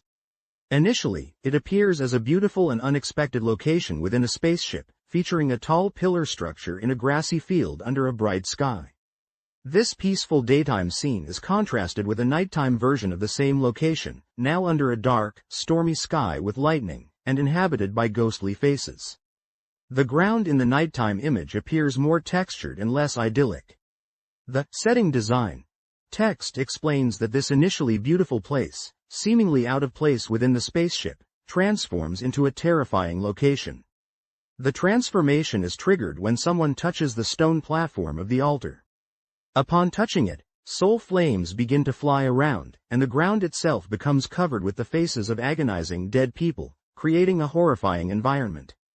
Below the rendered images, there are sketch drawings that further illustrate this transformed, terrifying state. These sketches depict a desolate landscape filled with debris, broken structures, and a ground densely packed with skulls. Floating in the sky above are menacing, fiery skull-like faces, emphasizing the nightmarish nature of this boss stage setting. This page depicts monster concept art and environment designs from Phantasy Star Online. In the top left, there's a sketch of a creature's head, possibly an early design idea. To its right, there's a full-body sketch of a winged monster, which is labeled as a Dark Fowls sketch, and appears to be an initial design concept for the final boss Dark Fowls. Below these sketches, there are in-game images and further concept art. On the left, there is a sketch of a large, quadrupedal monster, again likely related to Dark Fowls in its design phase. To the right of this, there's a nighttime scene showing a tall, obelisk-like structure in a dark, rocky environment. This image likely represents the ruins area in the game. Above this image, there is a gameplay screenshot showing a player character in the forest area of Pioneer 2, recognizable by the green grassy environment and trees, with the tower of the central dome visible in the distance. The game's user interface is also visible in the screenshot.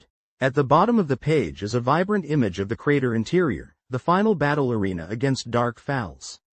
This area is characterized by a circular platform etched with glowing runes and symbols, surrounded by floating rocks and a colorful, ethereal atmosphere. The text on the page is under the heading, which translates to Setting Design. The paragraph below this text reads, "The line drawing illustration is an early design proposal for Dark Fowls. The bestial appearance and claw-like parts are thought to have become the basis for Phase 1. This page depicts concept art for monster designs that were initial ideas but ultimately not used in the final Phantasy Star Online game. The page is titled, The Others, and subtitled, Other Monsters Initial Design Drafts, indicating these are creatures that were considered but not adopted, emphasizing their unique and interesting qualities that deserve to be seen. The first monster concept is a flying-type enemy. This creature is envisioned as a remake of an enemy from older Phantasy Star games. It is blue in color with chitinous armor plating and possesses large, striking red wings. It has multiple red eyes clustered on its head and sharp, clawed limbs. The description suggests that the forward protruding appendage is its mouth, indicating a potentially aggressive feeding mechanism. The second concept is the Poison Fang, described as a remake plan. This is a large, serpentine monster, also intended as a remake enemy from previous games. Its name implies it would inflict poison damage through bites. Visually, it is a green, snake-like creature with yellow-brown scales and a single, prominent red eye. Its body is adorned with sharp thorns, and the text suggests it is a prototype for the Buffi's slime, a known poisonous enemy in Phantasy Star Online. The final concept is a plant-type enemy, also described as a plan. These are plant-based monsters, considered as prototypes for the poison lily enemies found in the game. However, these designs are portrayed as more ferocious and venomous. There are two variations shown, both sharing a red and green color scheme. They feature large, gaping mouths filled with teeth, suggesting a biting attack in addition to poison. Their bodies are vine-like with bulbous growths, and their overall appearance is more aggressive and menacing than typical poison lilies. The description notes their flashy colors and suggests they would be well suited to appear in forest areas of the game. Setting design. Flying-type enemy plan. This monster was considered as a remake enemy from the old series. It is regrettable that it was not realized, as there are few flying-type monsters in Paseo. Judging from the file name being labeled Fly, the two red circles are eyes, and the protruding organ in front is probably the mouth.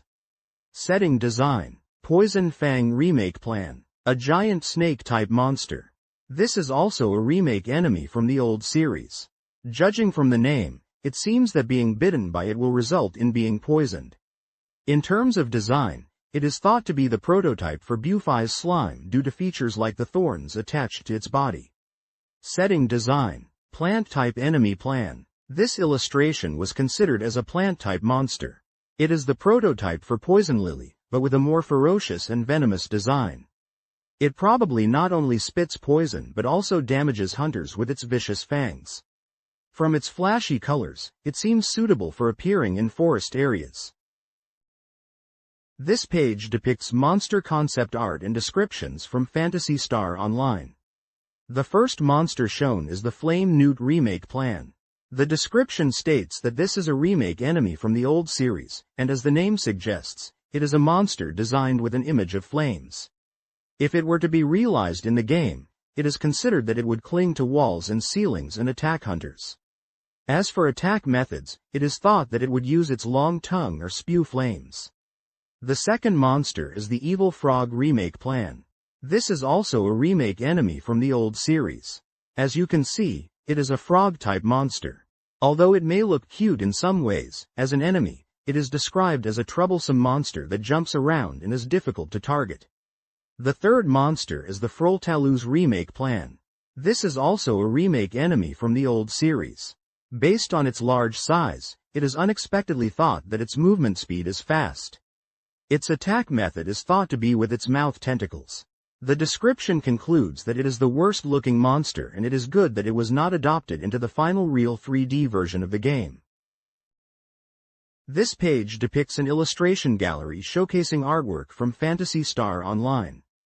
The text at the top explains that these illustrations of Paseo are used in various places such as game magazines and overseas publicity materials. It mentions that with the cooperation of the development team and the publishers, these cool illustrations have been compiled here. The text expresses a desire for readers to thoroughly enjoy these wonderful illustrations of the Paseo world. Labeled 01. The image prominently features a character in the foreground and a semi-transparent figure in the background. In the foreground stands a muscular man wearing a red and gold suit. His posture is strong and forward-leaning, with his right fist clenched. He has short brown hair and a determined expression with furrowed brows and intense blue eyes. His suit is predominantly red with gold accents on the shoulders, collar, and joints. There are circular teal details on his chest, shoulders, and legs. He wears golden armbands and gloves that appear to be part of the suit. His overall appearance is robust and powerful. Behind him, and slightly faded, is the image of a woman with short, dark hair and glasses. She is shown in profile, looking to the left of the frame. Her expression is serious and contemplative. Her image is overlaid with a hexagonal grid pattern and horizontal scan lines, giving her a digital or holographic appearance. Below the illustration, under the 01 label, there is a caption explaining that this illustration was newly drawn for the purpose of collecting setting materials. It also notes that the character depicted is a precious type of Rico that is not usually seen in illustrations.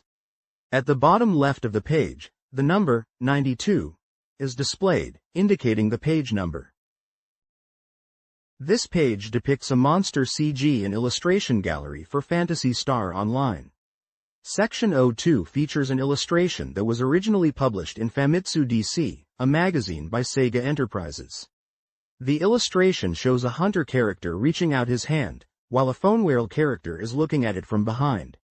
The text in this section questions whether a hoonwhale and a ranger character are present on the viewer's side of the image. Section 03 presents another illustration, this one originally published in Weekly Dreamcast magazine from SoftBank Publishing. This illustration showcases a group of 4 characters, a hunter, a phonewhale, a hoonwhale, and a ranger. Also within Section 03, there is an image of what appears to be a futuristic control room or bridge of a ship. The page number for this content is 93. This page depicts an Illust gallery, and features several sections showcasing artwork related to Phantasy Star Online. Section 04 presents a grid of character portraits. This artwork was specifically drawn as the cover illustration for the strategy guide, Phantasy Star Online Complete Strategy Guide, published by Kodansha. Section 05 displays character class artwork for Phantasy Star Online. It features a lineup of characters representing different classes: Ranger, Hunter, and Force. The image includes the game logo, Paseo, and the text, Phantasy Star Online, along with a quote, "There can be no light without darkness nor darkness without light. Existence begat of nothing subsequently reincarnated from an infinite life form.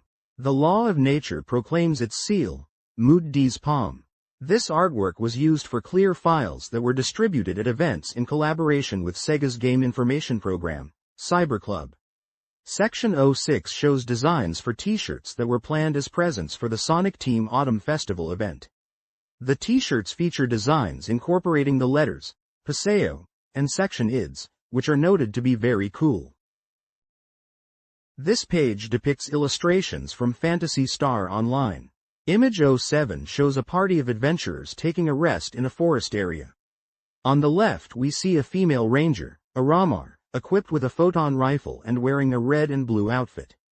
Next to her is a male hunter, a Humar, wielding a photon sword and dressed in blue armor. To the right is a male Force, a FOMAR, in dark gray armor with a beard and a photon staff. They are set against a backdrop of rocky cliffs and lush green trees, suggesting they are in one of the forest areas. The text below image 07 reads, "Also used in manuals, an illustration depicting a party's rest in the forest." Image 08 illustrates another party of adventurers, this time enjoying shopping in a city. In the foreground is a male hunter, a HU caste, with spiky blue hair, wearing yellow and green armor. Next to him is a small female ranger, ARACA SEAL, in a blue robotic suit. Beside her is a female ranger, a Ramar, with orange hair, wearing a purple outfit. To her right is a male character with blonde hair and a distinctive jester-like hat and purple and yellow outfit, who appears to be Rico Tyrell. Behind Rico is a female hunter, AH Unwear L, with brown hair and a purple outfit. On the far right is a male Force, AFO New M, with green hair and a green outfit. The background suggests they are in the central dome of Pioneer 2, with futuristic buildings and walkways visible. The text below image 08 reads, "Also used in manuals, an illustration," depicting a scene where a party is enjoying shopping in the city. This page depicts an illustration gallery. The first illustration, labeled 09, showcases the main visual artwork used for the game's packaging and promotional materials. It features a group of 9 characters representing all the playable character types in Phantasy Star Online. In the center stands a male hunter class character in a red and yellow suit, wielding a weapon. Surrounding him are other characters. A pink-haired Force class character with pointy ears holding a staff, a blue-haired Ranger class character with a hat, another Ranger with greenish-blue hair and a smaller hat, and various android-class characters including larger bulky robots and sleeker, more humanoid forms in purple and pink. The text next to illustration 09 reads, "These are the main visuals used for game packages and more." You can see all 9 types of characters. The second illustration, also labeled 10, is an image that was originally published in Weekly Dreamcast magazine by SoftBank Publishing. This illustration shows a different scene with characters in what appears to be a city environment, possibly on Pioneer 2 or Raggle. A male hunter is again prominent in the foreground, and other character types such as Force, Ranger, and Android classes are visible in the background. The text below illustration 10 states, "This illustration was published in Weekly Dreamcast magazine, SoftBank Publishing." If you look closely, all types of characters are drawn within the character. The third illustration, labeled 11, displays 3 profile portraits of characters. These appear to be character customization or class selection portraits. The text below illustration 11 explains, "This illustration was specially drawn for the jacket of the Paseo original soundtrack, which was released by Polydor on January 24 of this year. The price is 3,059 yen, and it is a CDEXTRA specification that can also be enjoyed on computers and wallpapers. A collection of sound effects and a desktop clock with a puzzle are included together. This page depicts a gallery showcasing weapon computer graphics and illustrations. Above, there is a blue-toned computer-generated image of a futuristic interior, possibly a control room or server room, featuring glowing screens displaying data and schematics. The room has elevated platforms and a clean, metallic design. Below to the right, there is a grayscale illustration of a female character who appears to be a RA caste, a robot class in Phantasy Star Online, wearing a helmet and futuristic armor, holding what seems to be a weapon.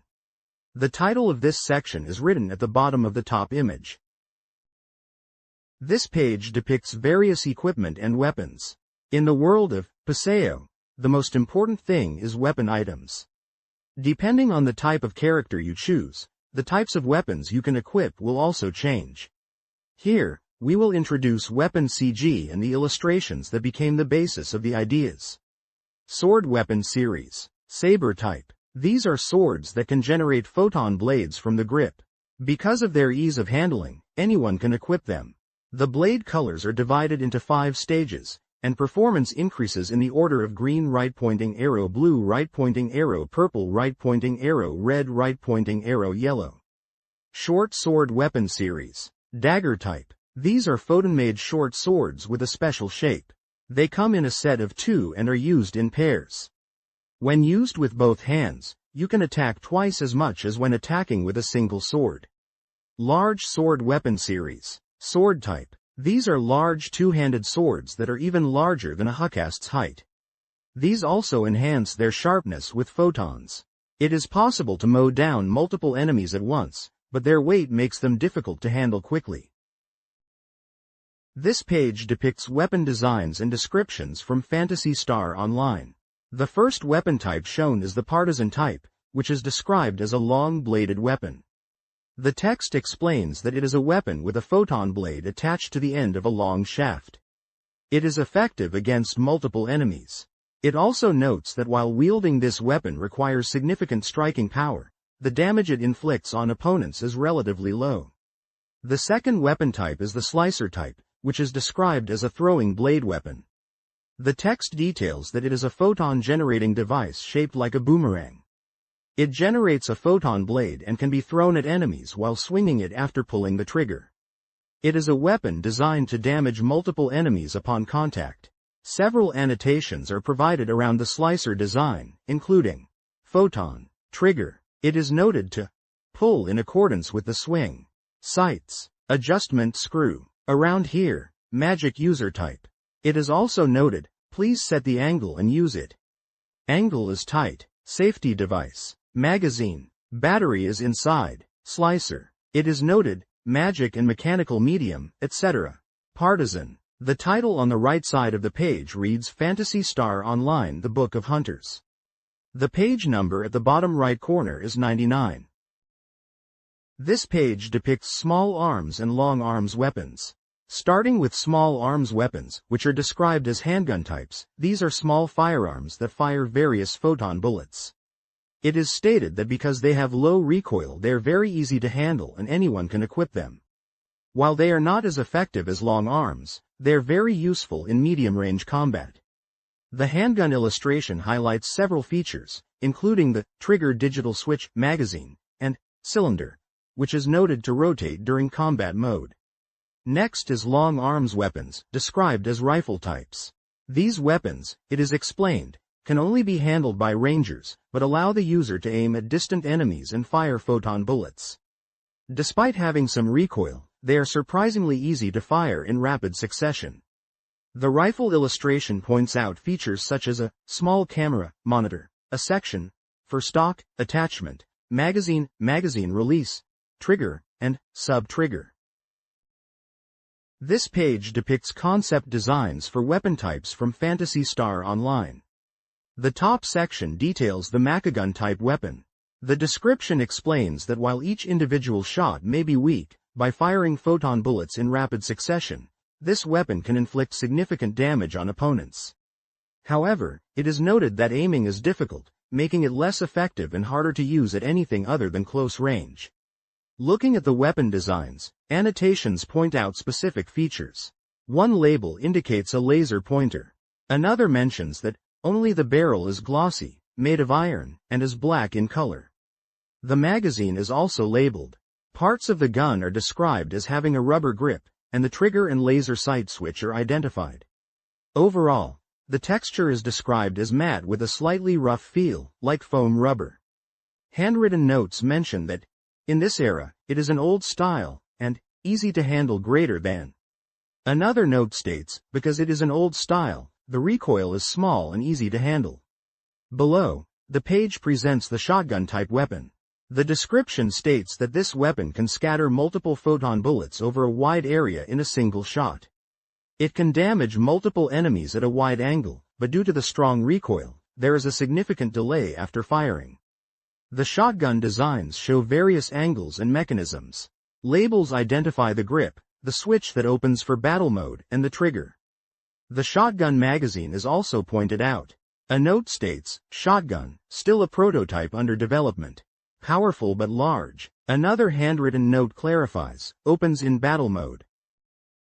This page depicts weapon information for Phantasy Star Online, specifically focusing on staff-type weapons. The first weapon type presented is cane type. These are described as specialized canes exclusively for forces to use.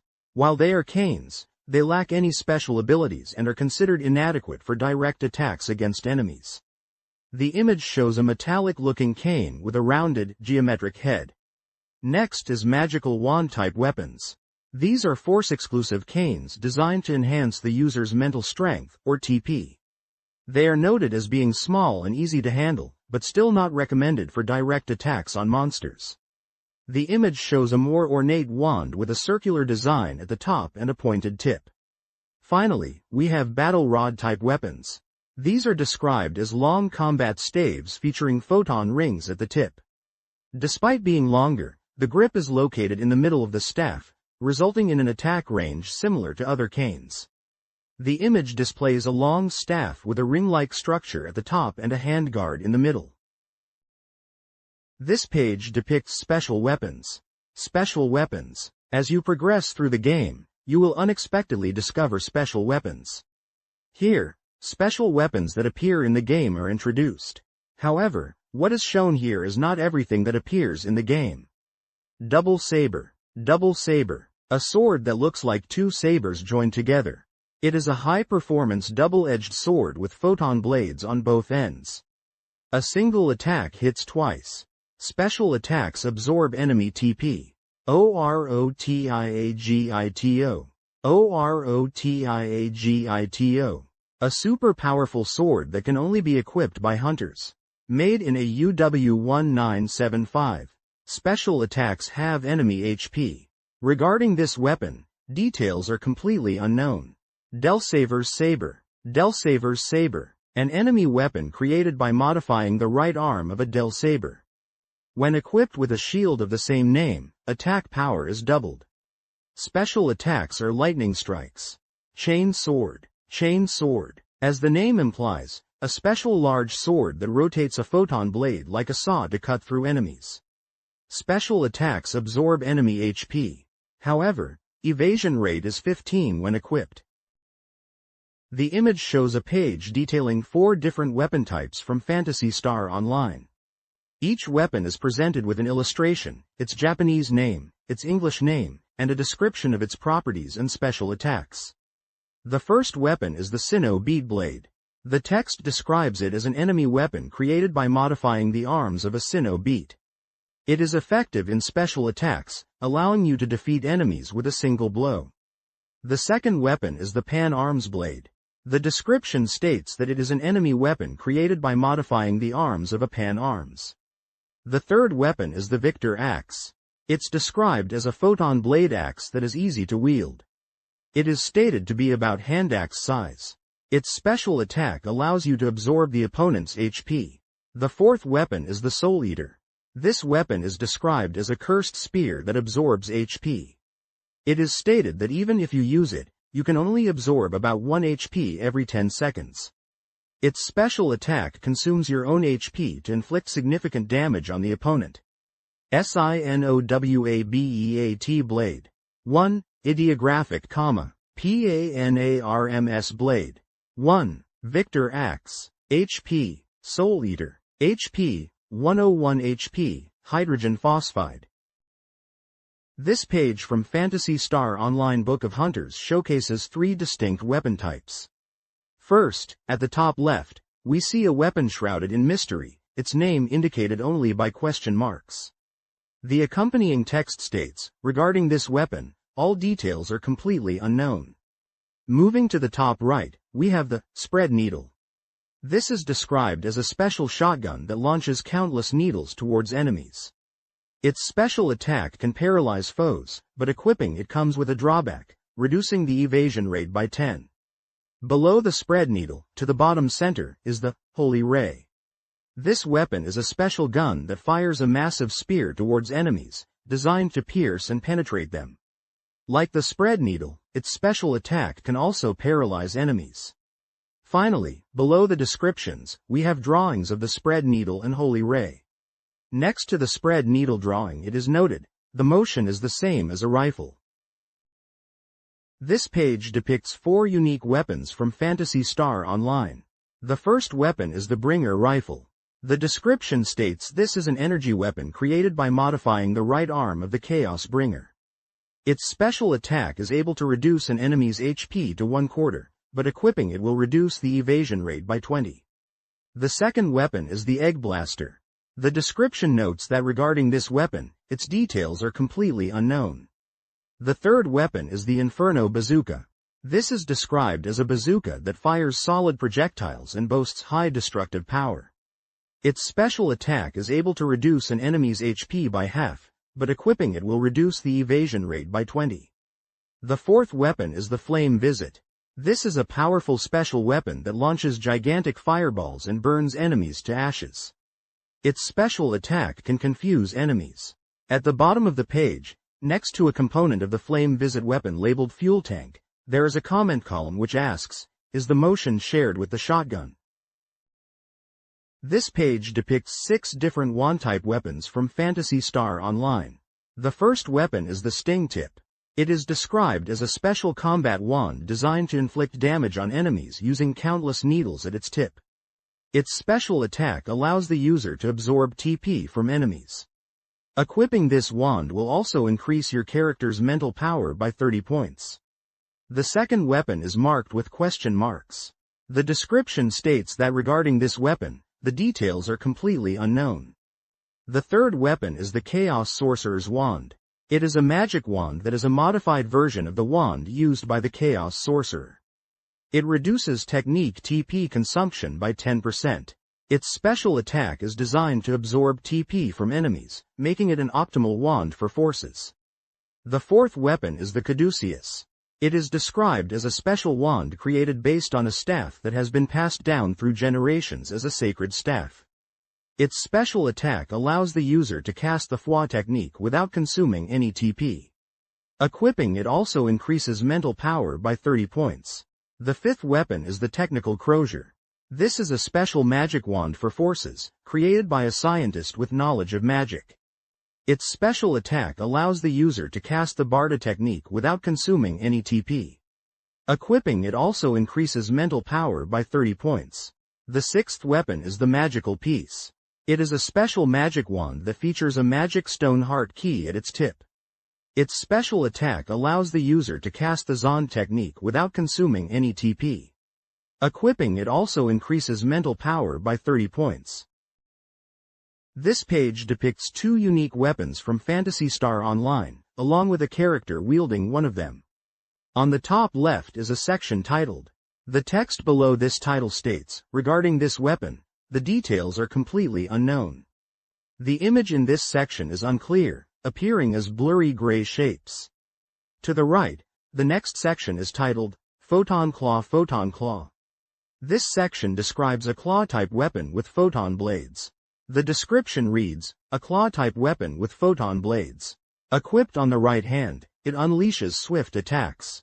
Its special attack absorbs the enemy's HP.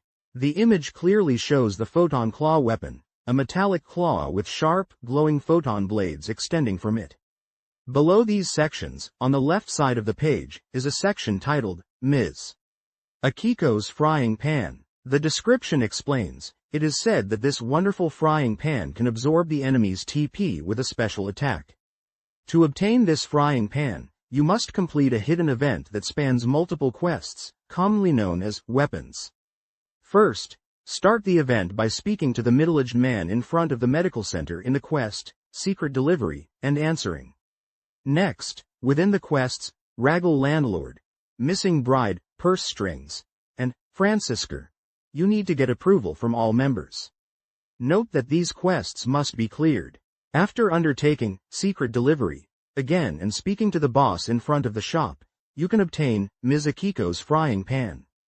The image shows the Ms. Akiko's Frying Pan weapon, which is indeed a standard-looking frying pan with a metallic handle, but presented as a weapon in the game. Finally, on the bottom right, there is an illustration of a female character in an action pose, wielding Ms. Akiko's Frying Pan as a weapon, ready to strike. This page depicts information about mags from Phantasy Star Online. Mags are described as companions that accompany players on their adventures, protecting them and becoming beloved like pets. The page highlights that mags grow and are customizable in various ways, and it presents CG models and setting illustrations of different mag types. The first mag introduced is simply titled Mag. The description explains that mags are support units given to hunters when they register. It notes that most mag names are derived from gods and demons in Indian mythology. Next is Varuna. This mag is described as one of the forms that evolves at level 10. It is said to have an egg-like outer shell with an organic feel and reveals a photon blast called Farla inside. The images show Varuna from the front, side, and rear, emphasizing its smooth, egg-like shape. Following Varuna is Mitra. Mitra is one of the three forms that evolves from Kalki. It's described as round and cute but also having a sharp, blade-like image before evolving further. Its photon blast is named Pilla. The illustrations show Mitra in front and side views, highlighting its rounded shape with sharp edges. Then there is Surya. This mag also evolves from Kalki, representing the second evolutionary stage and one of the three forms. It's characterized by a solid, shield-like shape with a sturdy and reliable feel. Its photon blast is Gora. Images of Surya are provided from the front, side, and rear, showcasing its shield-like, protective design. The next mag is Vayu. Vayu is described as having a name that represents wind as a natural phenomenon in Indian mythology. It is one of the three forms that evolve from Varuna. Its photon blast is called Mila. The image displays Vayu in a front view, showing its sleek and somewhat aerodynamic form. Finally, we have Varaha. Varaha is described as the third evolutionary stage form that evolves from Rudra or Mitra. It's noted to be mechanical-looking, with solid wings and a form that evokes an angel to humans.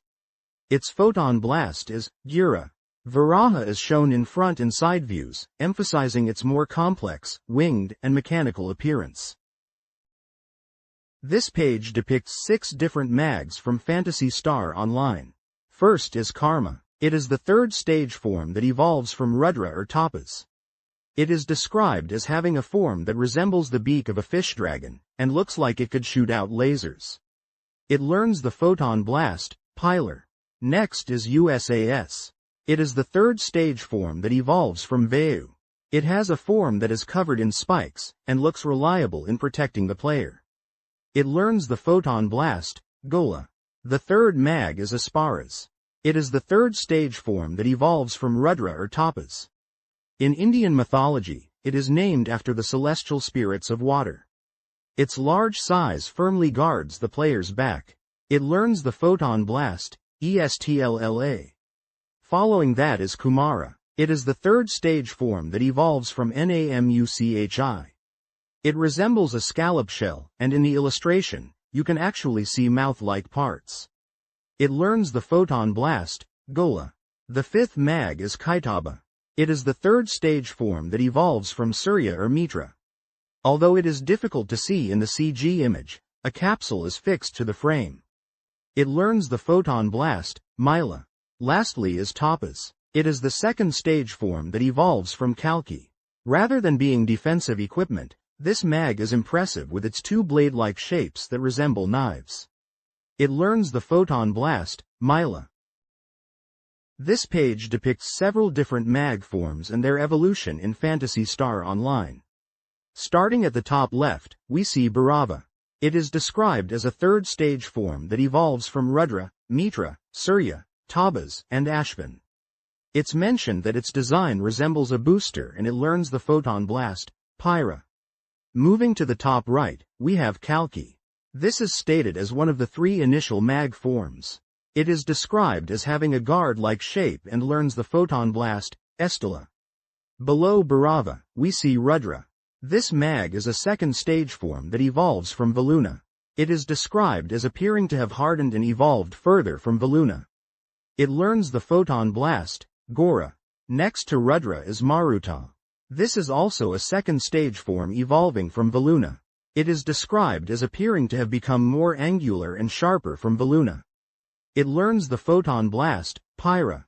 Below Rudra, we have Yaksa.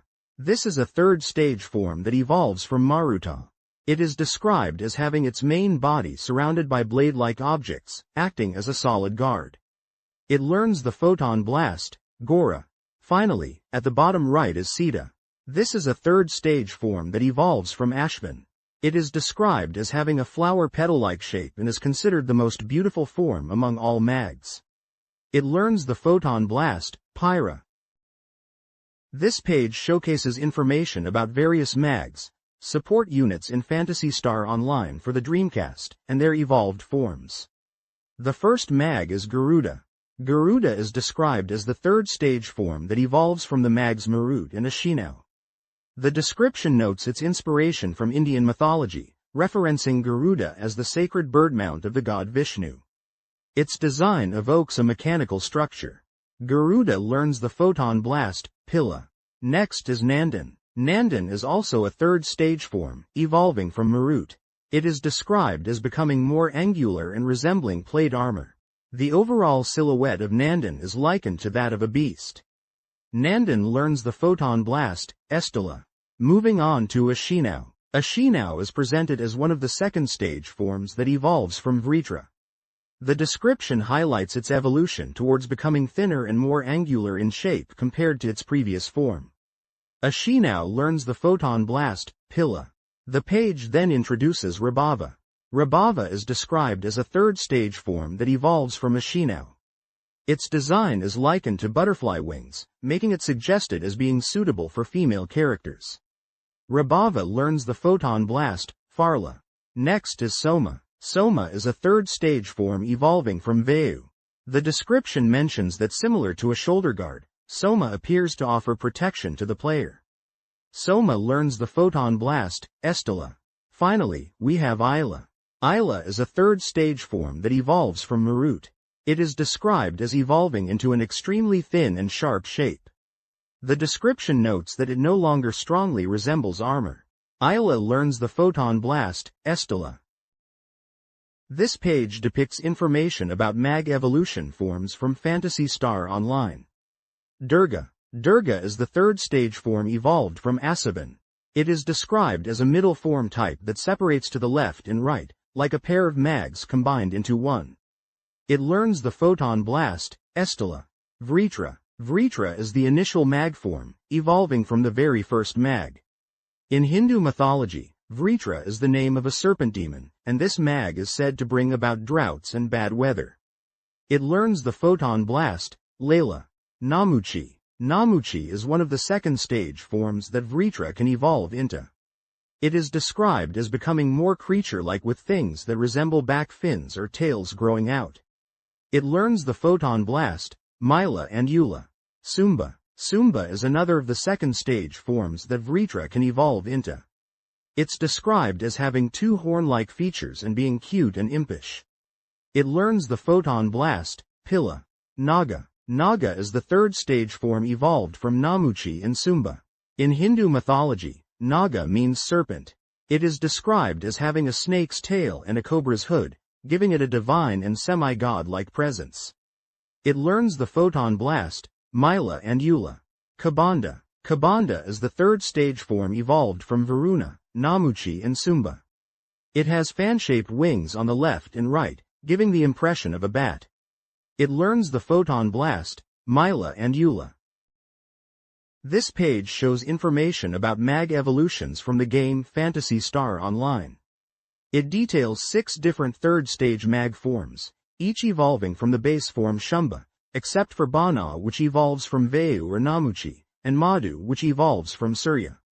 Each mag is presented with its name in both Japanese and English, a description of its appearance and abilities, and visual references showing the mag from different angles. The first mag shown is Ravana.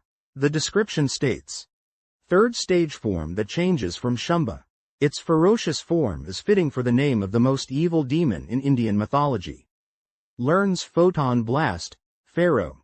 Next is Marika. The description says, third stage form that changes from Shumba. Its form is like the head of a pteranodon. Learns Photon Blast, Pila. Following Marika is Indaka. The description reads, third stage form that changes from Shumba. A mag with a unique shape reminiscent of a Kokeshi doll or a snake's head. Learns Photon Blast, Estella. Then comes Bana. The description explains, third stage form that changes from Vayu or Namuchi. Arms extending upwards, downwards, left, and right protect the ball in the center. Learns Photon Blast, Estella. After Bana, we have Naraka. The description mentions, third stage form that changes from Shumba. A very cute mag that looks like a baby duck or grebe. Likely to be popular with female players. Learns Photon Blast, Gola. Finally, the last mag on the page is Madhu. The description states, third stage form that changes from Surya. Named after the symbol of darkness in Indian mythology, and an entity that seeks to hasten the end of the universe. Learns Photon Blast, Myla and Eula. This page depicts several types of mags from Phantasy Star Online. Starting from the top left, we have Petri. The text explains that when the mag's level is 100 or more, you can use the item, Mag Cell 502. It seems that depending on the character's section ID, it might become Senichi. Next to Petri is Senichi. Similar to Petri, you use the item, Mag Cell 502 inches when the mag's level is 100 or more to obtain Senichi. It is described as a rabbit-like character, and the text questions if the name, Senichi, is an abbreviation of Sonic Team. Below Petri is Preda. For Preda, when the mag level is 100 or more, you use the item, Mag Cell 213. It's also mentioned that depending on the character's section ID, it may become Chirel. Next to Preda is Chirel. To get Chirel, you also use the item, Mag Cell 213 inches when the mag level is 100 or more. Among the rare mags, it and Preda are noted to be named after Indian mythology. Moving down to the left, we see Opa Opa. The description states that Opa Opa is based on the player ship from the shooting game, Fantasy Zone, which appeared in arcades in 1986. The author expresses a wish that it could directly attack with the mag. To the right of Opa Opa is Pian. Pian is described as an A-life, artificial life, character that appears in Knights, a Sega Saturn game developed by Sonic Team. It is characterized by its angel-like ring and cute, round eyes. Lastly, at the bottom left is Chao. Chao is an A-life character that appears in Sonic Adventure, a Dreamcast game also developed by Sonic Team.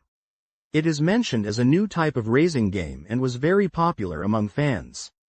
Finally, at the bottom right is Omochao. Omochao is also an A-life character that appears in Sonic Adventure, just like Chao. It is noted that in the new title, likely referring to Sonic Adventure 2, it appears as a navigation character and shows off its unchanging cuteness. This page depicts concept illustrations for mags. The title at the top reads, Mag Settings Illustration. The page showcases various design sketches of mags from different angles. We can see front, side, and back views of numerous mag concepts. Some designs are more mechanical and angular, while others are organic and rounded. There are also variations in details like spikes, protrusions, and eye-like sensors. For some of the designs, there are annotations in Japanese indicating viewing angles or features. Starting from the top right section and moving downwards, next to the first mag design on the top right, there are annotations that say, front, and below it, light receiving. For another mag design slightly below and to the left, the annotation says, front. For the next design to the right, there's an annotation that says, back. For a vertical, shield-like design to the left, the annotation says, side. For another mag design further down and to the left, it says, using the beak-like mouth. For the next design to the right of that, the text reads, attached to the side of the body. For the next design below, the text says, freely moving. Finally, for the design on the bottom right, the text says, photon cannon type. And below that, upper half rotates. This page depicts various design sketches for robotic parts, seemingly for characters or enemies within the game. At the top left, there are several helmet or head component designs, showing different angles and possible attachments. Below these, there is a design for a head with two large circular eye sockets, with an arrow pointing to it in the text, which indicates that this part is designed to light up or shine. To the right of this section, there are designs for a more angular and pointed helmet shape, shown in multiple views and exploded diagrams. Below this, there are more head designs, including a circular, almost comical design with a simple smiley face, and another more robust, square-shaped head with a visor and what appears to be teeth. Moving to the right side of the page, there are sketches of robotic arm or shoulder components, showing different perspectives and possible articulation points. Below these, there are more designs for head or helmet parts, including a rounded, dome-like head and a more elongated, cone-shaped head. Further down, to the left, there are more complex and angular head designs, again showing different angles and component breakdowns.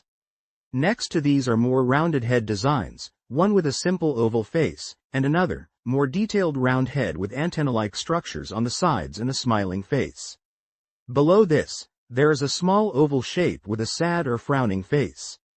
Finally, at the bottom right, there is a detailed sketch of a weapon, resembling a handgun or rifle. Throughout the page, there are handwritten annotations in Japanese. Next to the exploded view of a helmet part, there is the text, which likely refers to a circled area in the diagram. Next to the head with two eye sockets, the text indicates shine. For one of the helmet designs, the annotation is present, indicating back, and another annotation is present, indicating side. Below a diagram of a weapon part, the text states hitting style launch. Next to a small round head design, the text is present, possibly indicating a name or designation like Basque. Next to a head part, the annotation is present, indicating back. This page depicts information about photon mirages. Photon mirages are described as phantom beasts that appear when a mag activates photon blast due to taking damage. They are mysterious entities that possess great power and assist by damaging enemies or providing healing. The page details three specific photon mirages. First is Faya, a rotation-type photon mirage.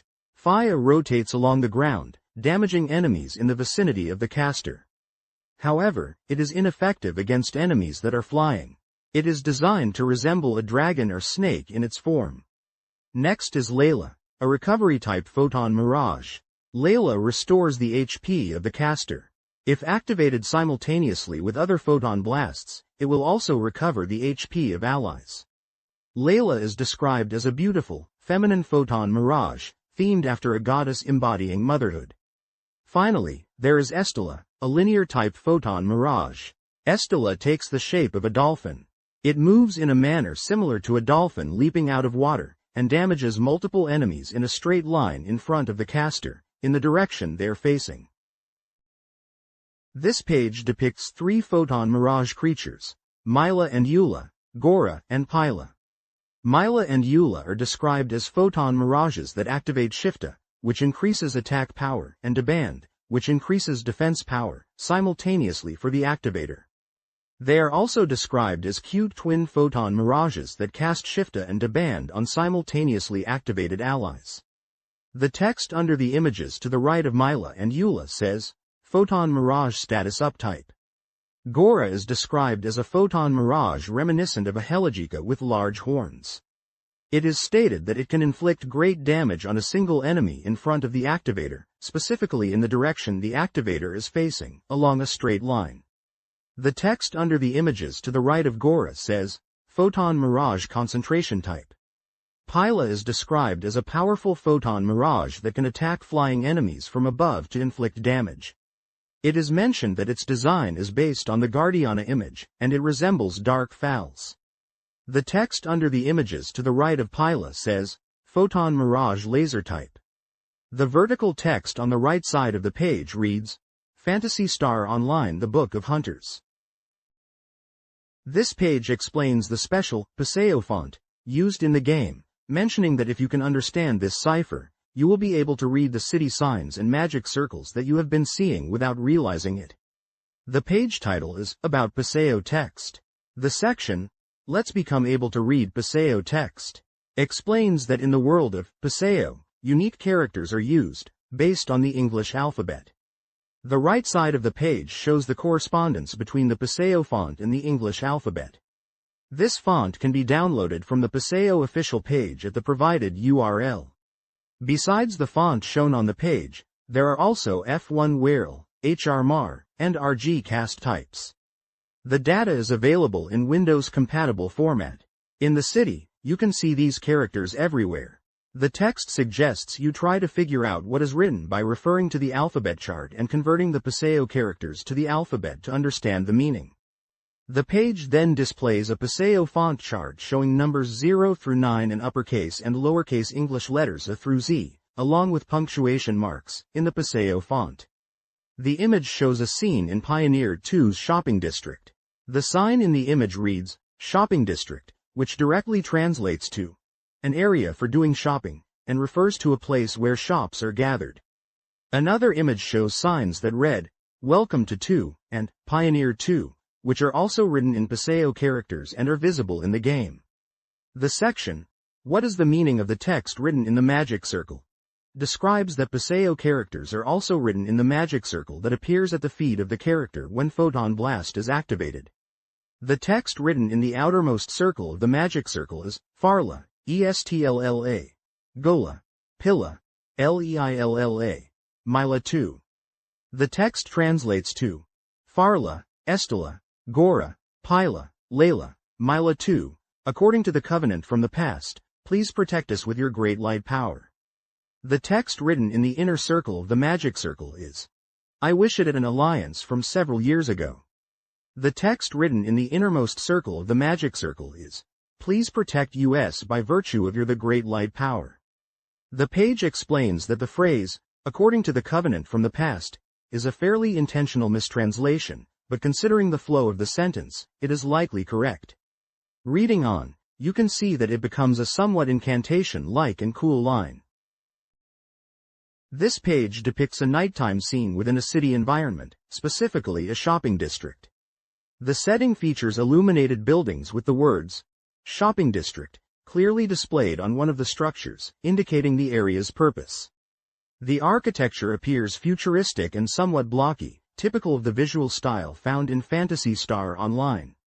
On the right side of the page, two female characters are prominently featured. The character at the top is likely a Force, possibly Amril, given her headwear which resembles the typical Force hat in Phantasy Star Online. The character below her, also appearing to be a Force, could be a Fomril.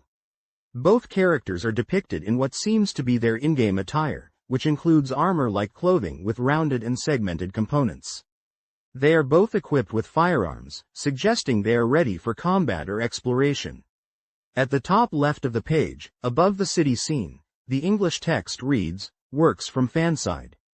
This text is likely a section title within the book, indicating that the content on this page showcases fan-created works related to Phantasy Star Online. The phrase suggests that the artwork or content presented here is not official game art but rather inspired by the game and created by fans. This page depicts character profiles and a prologue for a Phantasy Star Online replay novel titled, An Elite Forces Adventure. Raggle Rhapsody. Written by Dorotaro, with illustrations by Soronagasu. At the top left, we see the title, the replay novel of Phantasy Star Online. Below the title, we have character profiles. First is Hige, whose player is Dorotaro, a novelist and game designer. Hige is a Ramar, level 9. The notes mention that he is called Hige, Beard, as a nickname, as if he is as stubborn as the sun. His real name is a mystery. Even if you ask him to stop being called Hige, he will still be called Hige. He is a man of few words, and seems reliable, but childish. PL is said to be possessed by children. Next is Million, whose player is Chinatsu Amami, an illustrator. Million is a RACA seal, level 4.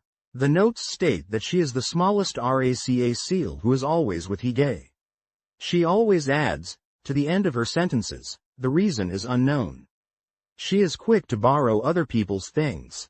Her sense of taste seems to be questionable, and she is a gluttonous crybaby, but on the other hand, she is very atmospheric and good at acting spoiled.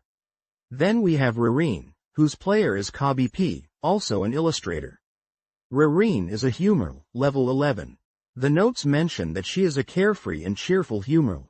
She is feminine and has a good sense of humor, but she is also surprisingly insensitive to her surroundings.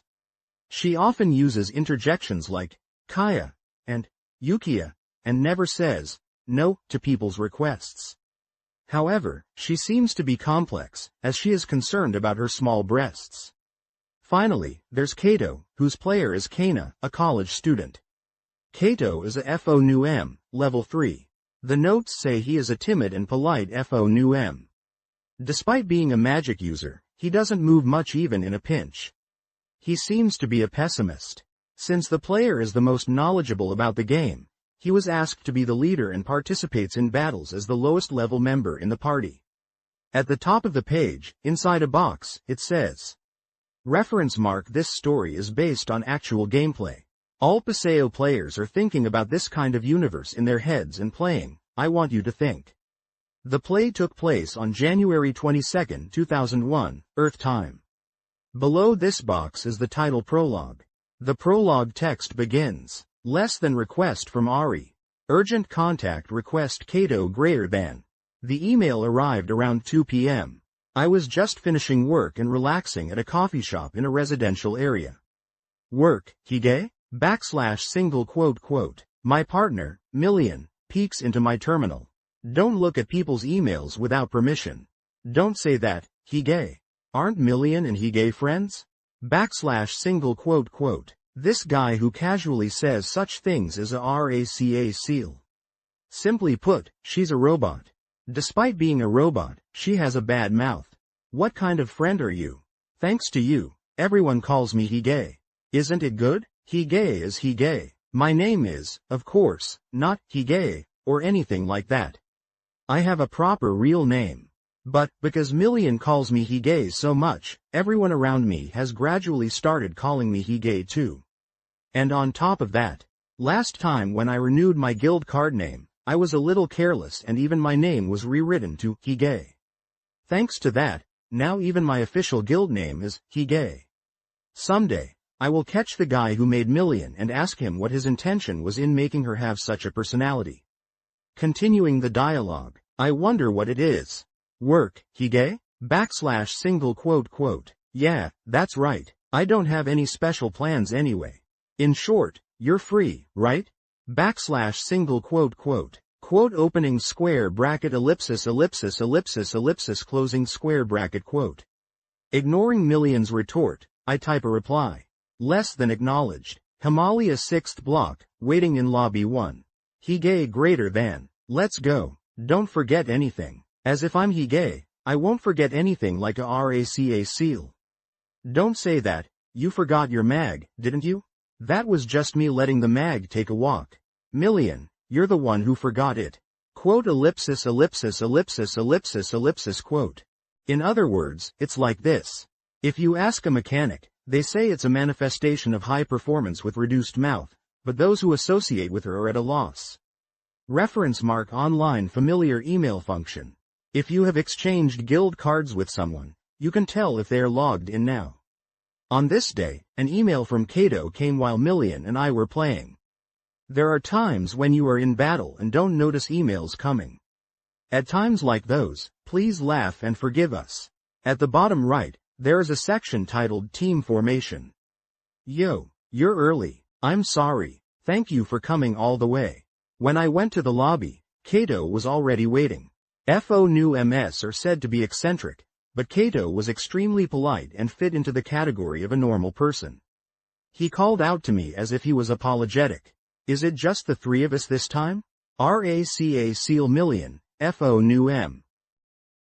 This page depicts a scene with 4 characters, Kato, Hai, Million and Rylene, in a conversation setting. Kato is on the left, with short dark hair and a beard. He is wearing futuristic armor in gray and black tones. He has a serious expression and is looking towards Million. Hai is standing next to Kato, also in armor, but his is more rounded and less angular. He has pointed ears and a cap-like head covering. He is looking towards Million with a concerned expression. Million is a female character with short blue hair and pointed ears. She is wearing a dark outfit with white accents and a large white collar. She is looking towards Kato and Hai, gesturing with her left hand as if speaking. Rylene is standing on the right side of the page, in a more revealing dark outfit with shoulder armor and thigh-high boots. She has short dark hair and pointed ears and is looking towards Kato and Hai with a slightly annoyed expression. The setting appears to be indoors or a neutral space, with a blurred background that does not provide specific location details. The focus is on the characters and their dialogue. Trial of skill. Kato. And, I forgot to mention, I am Rema. Ideographic period ideographic comma. In a way, all 3 of us are long-range specialists. Depending on the job, it feels like the team balance might be a bit off. Perhaps sensing what I was about to say, Kato raised his index finger as if to say it's okay. Ideographic comma ideographic period. Ah, one more person. Miss Rylene is coming. Open corner bracket ideographic comma close corner bracket. Ah, Rylene. Asterisk. If I remember correctly, she was the woman who was concerned about her chest. Open corner bracket ellipsis ellipsis question mark close corner bracket. Her chest. What about it? To Million's words, a slightly strained voice replied. Turning around, there she was. Rylene. Ideographic period. She is a H-Niu Earl who excels at close-range combat. She has a bossy personality and is quite cheerful, but it seems she is quite concerned about a certain part of her body being less developed than average. For her honor and my own safety, I would like to refrain from further mentioning it. Asterisk. I told her, Rylene's chest is filled with love and courage. Million replied nonchalantly. Certainly. In a certain sense, she might be high performance. Ideographic comma ideographic period ideographic comma ideographic comma ideographic comma. Well, never mind. It's been a while. Kato. Hi, Million. What kind of job do we have today? Rylene also decided to ignore it and shifted the topic to work. Ideographic comma ideographic period. Ah, yes. Actually, I've been asked to do a job by someone, but it seems to be beyond my capabilities alone. Kato began to speak apologetically. Open corner bracket ellipsis ellipsis close corner bracket. Actually, it involves a dragon. Open corner bracket close corner bracket. Oh, open corner bracket close corner bracket. A dragon, huh? Ideographic period. I've heard of it. It's the one that lives in the forest, right? Ideographic comma, yes. It's a dragon that has been reported somewhere before. According to the stories, it's quite strong, so the client is also uneasy about me handling it alone. Open corner bracket close corner bracket. I see. To put it briefly, it's something like this. The client requested the guild to subjugate the dragon. And Kato is the one who was dispatched. He is certainly skilled, but, well, as you can see from his physique. Because of that anxiety, the client requested the guild for reinforcements. Perhaps they were extremely anxious. An order came stating that we must prove our skills by completing another job separately as a condition. What an arrogant person, Rylene grumbled. It seems the client intends to not reveal their identity until we prove our skills. Ideographic, well, women don't seem to like those arrogant or pretentious types. Ideographic period, although, I think those who do like them are in the minority. Ideographic, open hollow corner bracket. Well, I understand the general idea. So, what should we do for this trial of skill? Open corner bracket, close corner bracket. Perhaps capturing a rappy alive? Asterisk, we might even have to win some fighting tournament somewhere.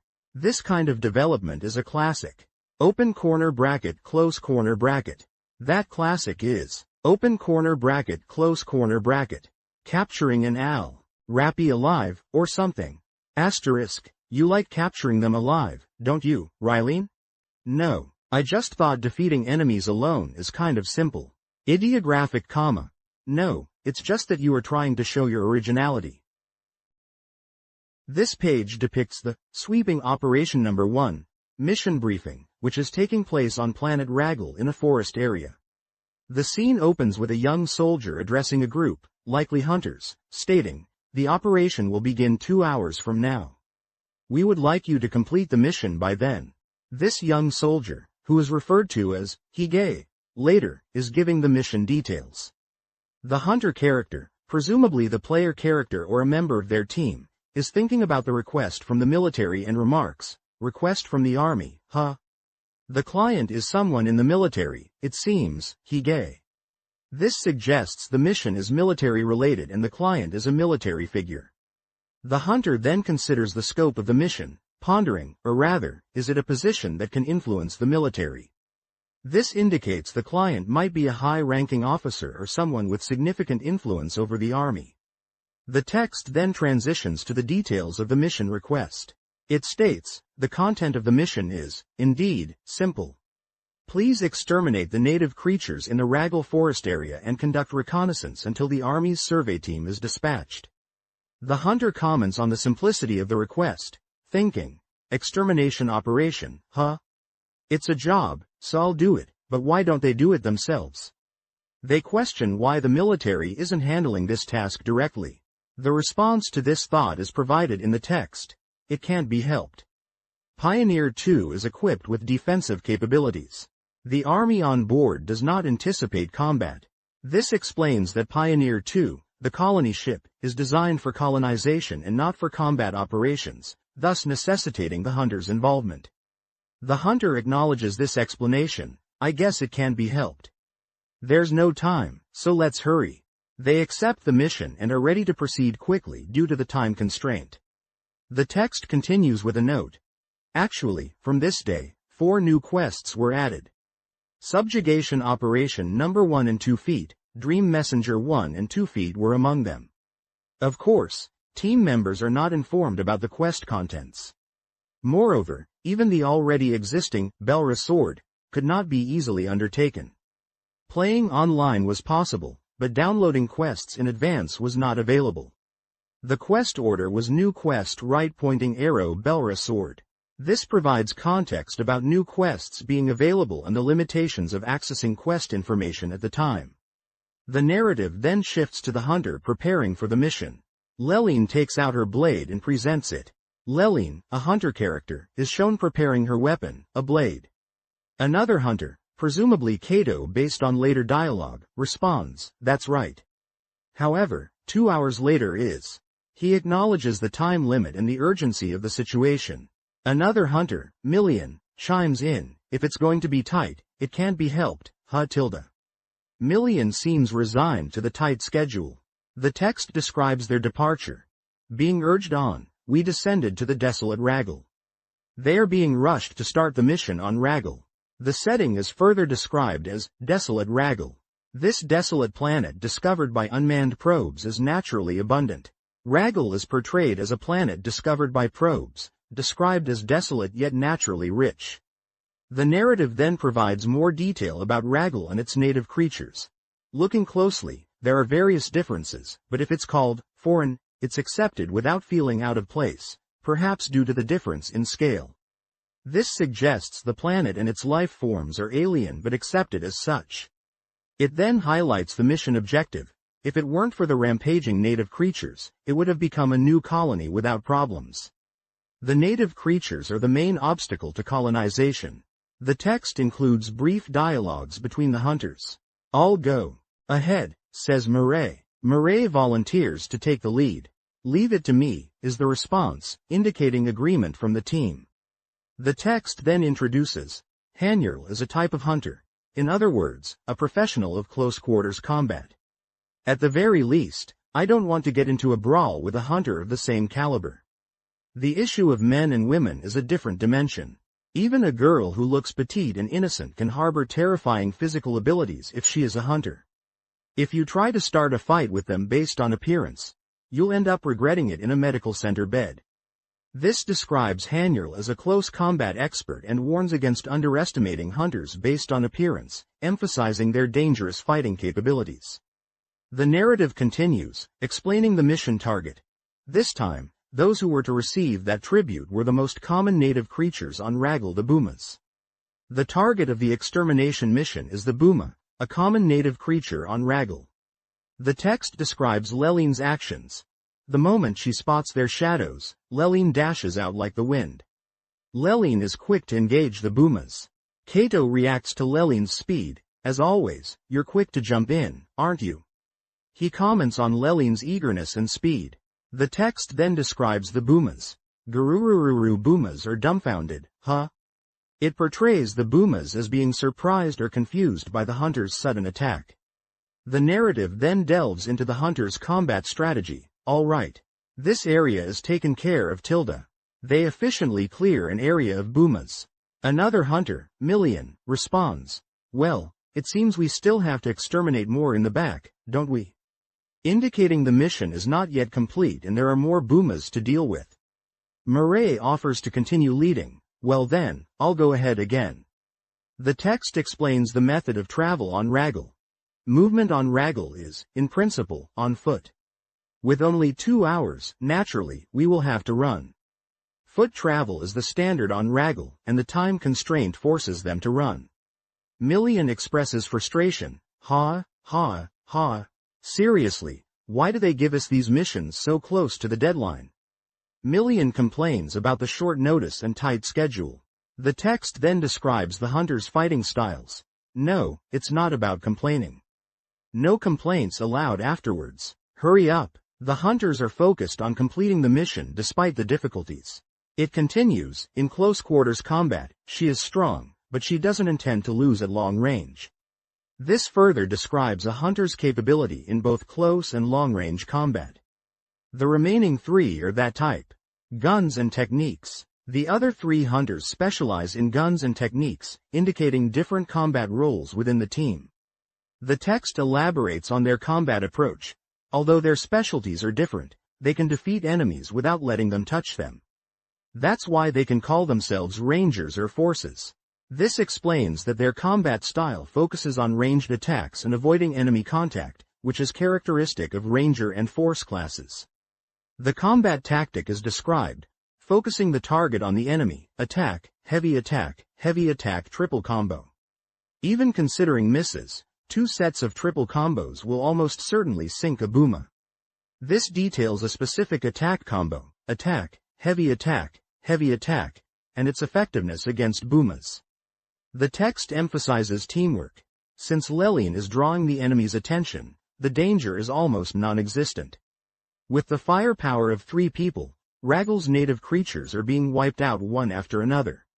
Leline's role is to draw aggro, while the other 3 provide fire support, leading to efficient Booma extermination. Million continues to complain, "Seriously. If you're going to do a sweeping operation, you should do it the day before tilde." Million reiterates his frustration with the last-minute nature of the mission. The text reflects on Million's character. "At times like this, I envy machines like Million. Honestly, All-out sprinting is starting to take a toll on my body at this age.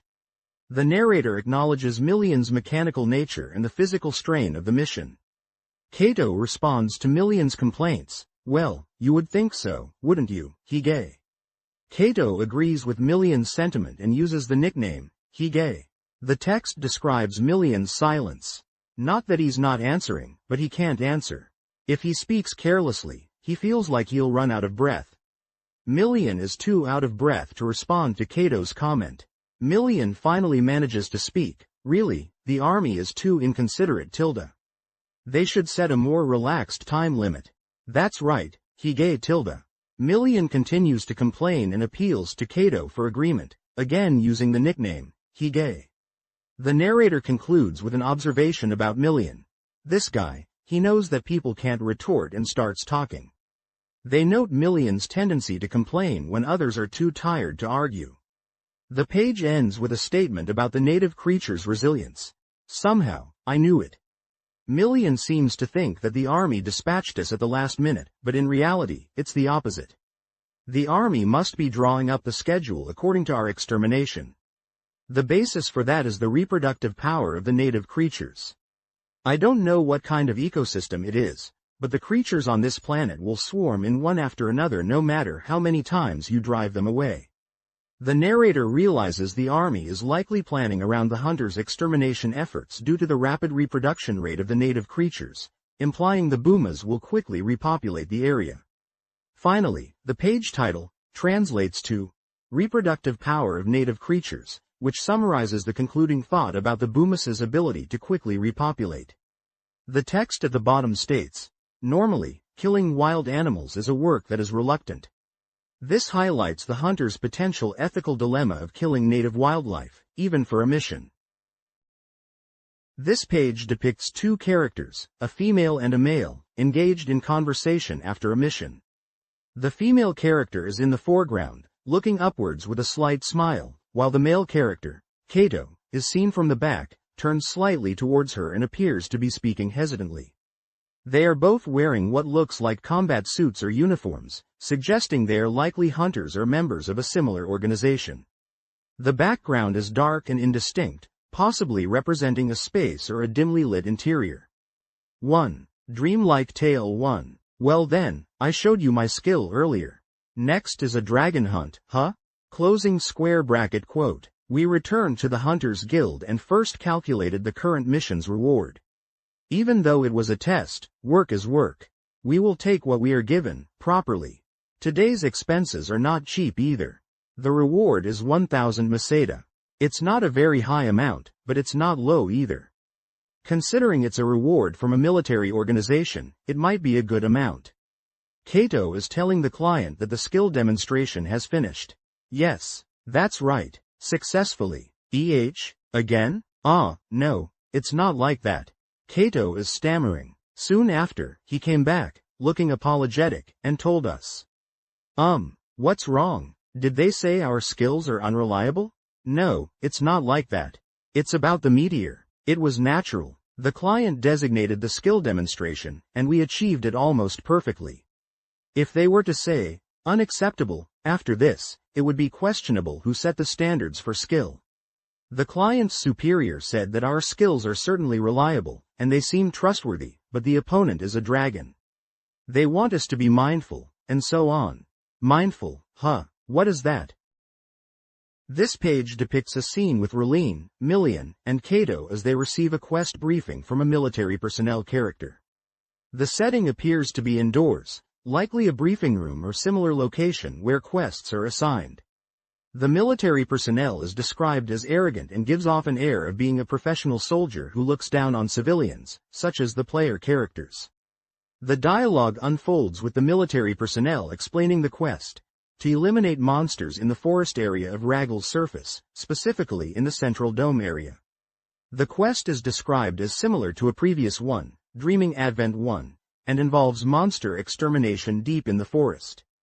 The military personnel emphasizes the need to eliminate all monsters until they stop appearing, suggesting an infinite or very large number of enemies.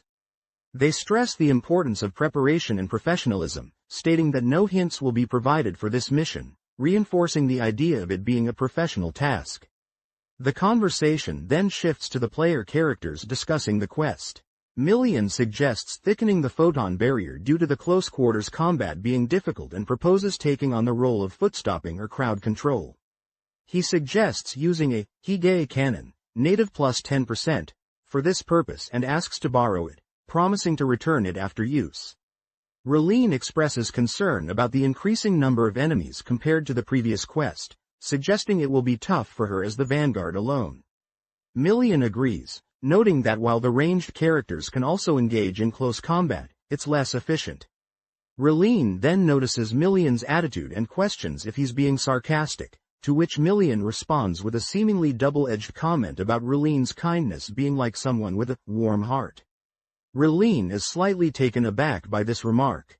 Kato seems to be expressing gratitude for Million's offer to help and mentions Million's kindness. It's also revealed that Million is recording the conversation, indicated by a light on his ear device, suggesting he might be documenting the interaction for later use or as a matter of course. Client, requester. The person who came in was a military man who looked even more arrogant than the previous one. It wasn't just the atmosphere, but his very attitude was arrogant. He gave off the air of, "I am a professional soldier, and you people are just hired civilians." The arrogant military man explained the mission in an arrogant tone. "Now, the mission I want to ask you to do this time is this. In the forest area of Raggle's surface, in the central dome, there is an area where monsters continue to appear. I want you to exterminate all the monsters in that area. It is to prevent them from appearing anymore, until they no longer appear. It is said to be an infinite number. Prepare yourselves and carry out the mission. Furthermore, any hints for this mission are completely unnecessary. I assume you understand. Confidentiality obligations, etc., are the very basics of professional rules. I shouldn't even have to remind you." The military man moved to the check room while still carrying the luggage he had brought in. "Well then, it seems to be an infinite number. What will you do?" "That's right. In other words, it means there will be even more enemies than before, right? It's going to be a real swarm, those guys. Well, leave it to you again this time." No one mentioned the attitude of the military man from earlier. "We have no choice but to thicken the photon barrier." Million states a reasonable opinion. Since close combat is not their forte, they have to win with firepower. However, weapons that fire a lot of shots often have low power, so they are more likely to be used for foot-stopping rather than finishing blows. In that case, Million will take on the role of foot-stopping. "I'll bring the Hige cannon, native plus 10%, with me. Give it to me. Lend it to me if you're going to scrap it at the factory and return it later. You're not very nice to your partner, are you, Hige?" Million is harsh-mouthed, but basically, he is kind, which is helpful. Well, if he were kind to the point of being sickening, it would be unbearable. "I acknowledge that it's effective for you to have a cannon. That's why I'll lend it to you, so return it later." After a moment of silence, Million turned to Raleen. "Good mag, Raleen. Ah, it's like a feather, isn't it? It's called a P-Saurus. Good, what a cool mag. I had a bad feeling. It's good, isn't it? Because I raised it with hardship, you know. I want it. No way. Not giving it to you. It's fine, isn't it? Hige won't give me a cannon, so my attack power will be lacking. Give me a P-Saurus, Raleen. I said I won't give it to you. Please Tilda? Please Tilda." Hearing Raleen's words, Million made an exaggerated gesture of drooping his shoulders. "I'll take care of it. Thank you very much, Raylanson. Million will also accompany you until the end. Kato seems very grateful to you. Thank you very much. I'll stick with you, Millionson." I didn't miss the fact that the light-emitting diode in Million's ear was lit. That is a lamp indicating recording. However, it seems there are even more numbers than the previous request. If that's the case, Raleen alone in the vanguard will be tough, huh? That's right. It would be good if I was a little stronger in close combat, though. The three ranged fighters are not incapable of close combat. It's not that they can't do it, but the efficiency is lower. I understand. We also have the option to withdraw. If the requester's way of doing things is unbearable, we can refuse. Fortunately, we are properly calculating our current requests. Yeah, that's right. Certainly, the requester is annoying, but, saying that, Raleen glances at Kato. Yes, it's just that we who are asked to provide support might refuse. It's just that would mean abandoning Kato, wouldn't it?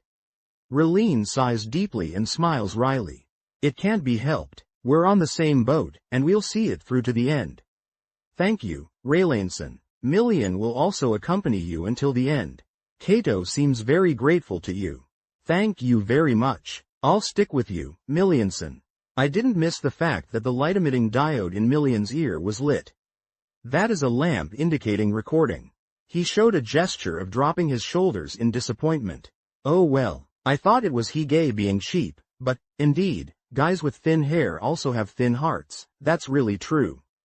Hikuri. Raleen's temples twitch. Just a moment, Millian. What's with that? Do you Mikana? It's just as it sounds, Raleen. People who are kind are often called people with warm hearts, right? This page depicts a battle scene with a Newman female ranger, likely Riku, facing a large, monstrous creature in a cloudy, desolate environment.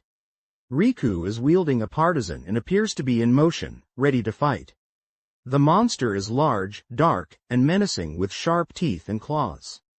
The page includes dialogue and narrative text related to the depicted scene.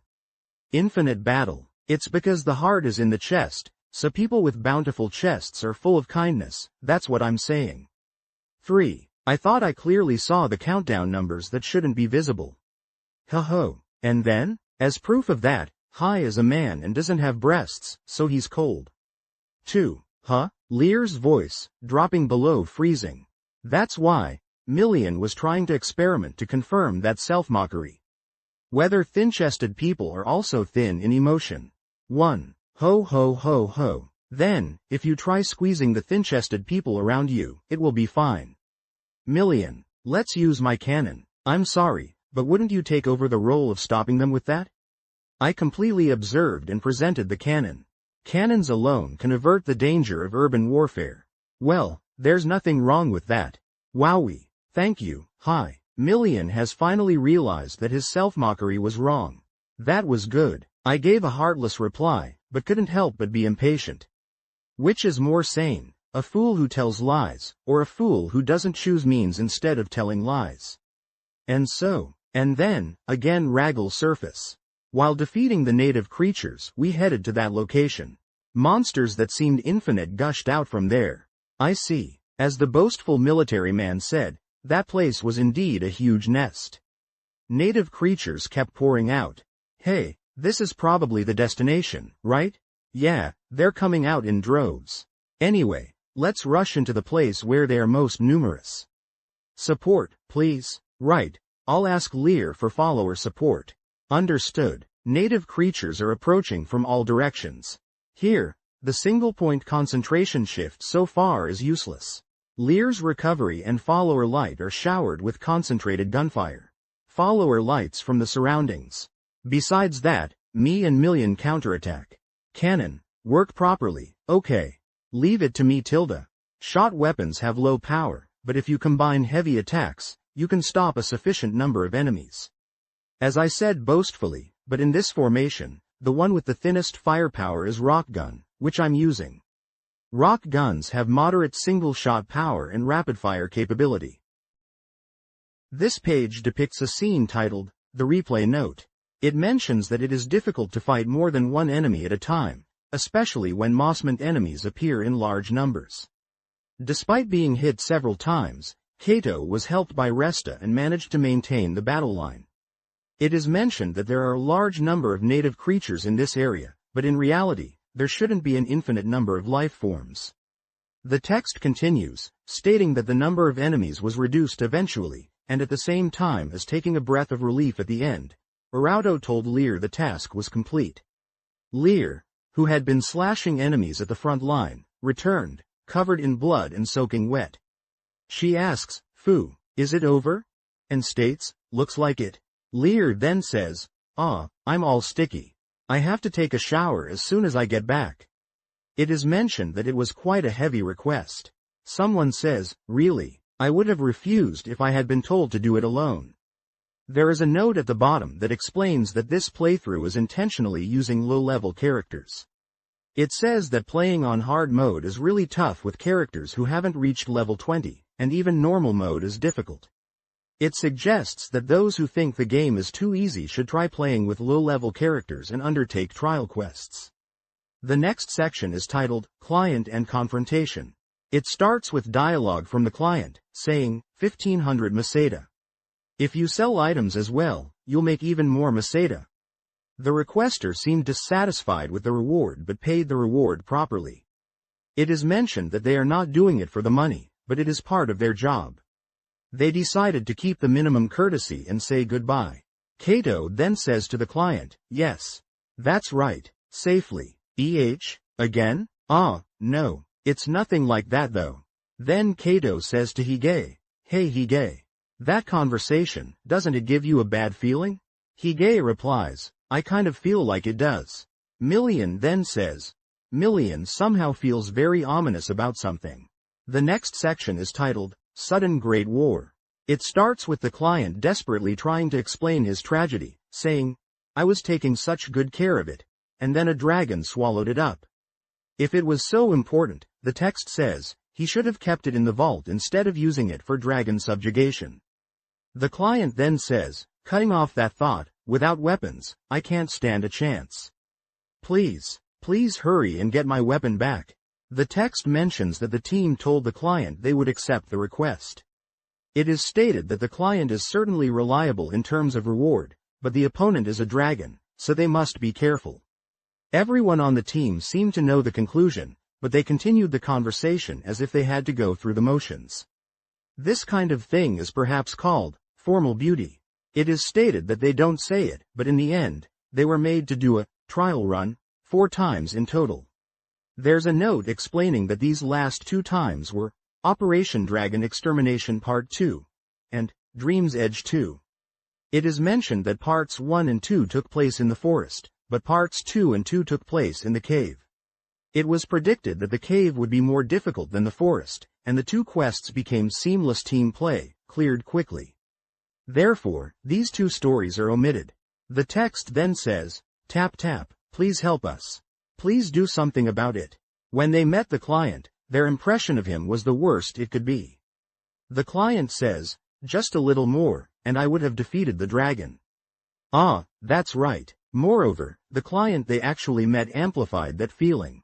My precious heat sword. A heat sword I got from Papa. I was taking such good care of it.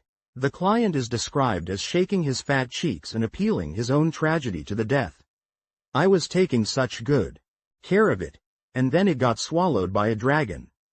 The text mentions that if it was so important, he should have kept it in the vault and not used it for dragon subjugation. This thought is swallowed back. If I don't have weapons, I can't fight. Please hurry and retrieve my weapon. It says that thinking this way is definitely not indulgence. That's the heat sword I got from Papa. It says, no, a heat sword retrieval is fine. Even fighting a dragon is not bad in terms of status. However, thinking, all this is for that client makes them feel depressed. It wonders if they were in such a state of mind. They committed mistakes that should not have been made, and they ended up making them. Then, it mentions again that Kato sighed for the trial run and told the client. Yes, that's right. Safely. Again? No. It's nothing like that though. Hey Hige. That conversation, doesn't it give you a bad feeling? I kind of feel like it does. Million somehow feels very ominous about something. The final section is titled, Oilfield Great War. It starts with, Where are Kato and Million? The third forest. Perhaps they were used to the trial run the second time. They were already proceeding through the forest without deciding on a strategy. And then, they noticed that Million and Kato were gone. Oh no, did they get lost somewhere? They were thinking optimistically. The text then concludes with a question, what's wrong, is it fragrant oil? It ends on a curious note. This page depicts a scene with 4 characters, Ryan, Million, and Kate, in a forest area. Ryan narrates the events from her perspective. She and Ryan are the higher-level members of the group and usually take the lead. They initially thought Million and Kate were lagging behind to collect treasure boxes, but they soon received panicked calls from them. Ryan rushed back to find Million engaged with Boomer-type creatures, while Kate was collapsed and motionless on the ground. Million was focused on fighting, while Ryan quickly healed Million and then dealt with the enemies. Kate was taken to the medical center. Later, at the medical center, Kate is on a bed and apologizes for the trouble he caused. Ryan asks him about his experience when he was defeated. Kate describes it as feeling like his soul separated from his body. The scene then shifts to the group facing a dragon in a forest area. They had encountered dragons 3 times already. The area is described as a forest region reached after traversing a difficult trial area, emphasizing the increased danger. Despite the dragon being a formidable foe, Ryan expresses confidence due to their ability to attack aerial targets. The dragon is described as a very famous and powerful beast. The dragon's breath attack is mentioned as being very hot. Ryan notes they are now accustomed to the dragon's attacks and that she is still energetic and ready to fight. She realizes they might not be able to defeat the dragon with a single blow but that they are still dealing damage. She encourages everyone, stating that their lives are at stake. Million expresses surprise and fear, realizing the dragon is much stronger than anticipated. Ryan commands an all-out attack while they have the chance. The dragon, attempting to evade Ryan's attack, takes to the sky, but Ryan anticipates this and prepares for another attack. The dragon then roars loudly, seemingly charging. Heat sword retrieval. 4. Among the 4, the relatively high-level ones are me and Ryan. Therefore, these two often move ahead. Probably, Million and Kate found a treasure chest or something and are retrieving it.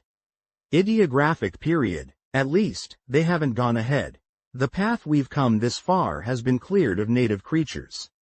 There's no problem. It should have been. Less than, greater than.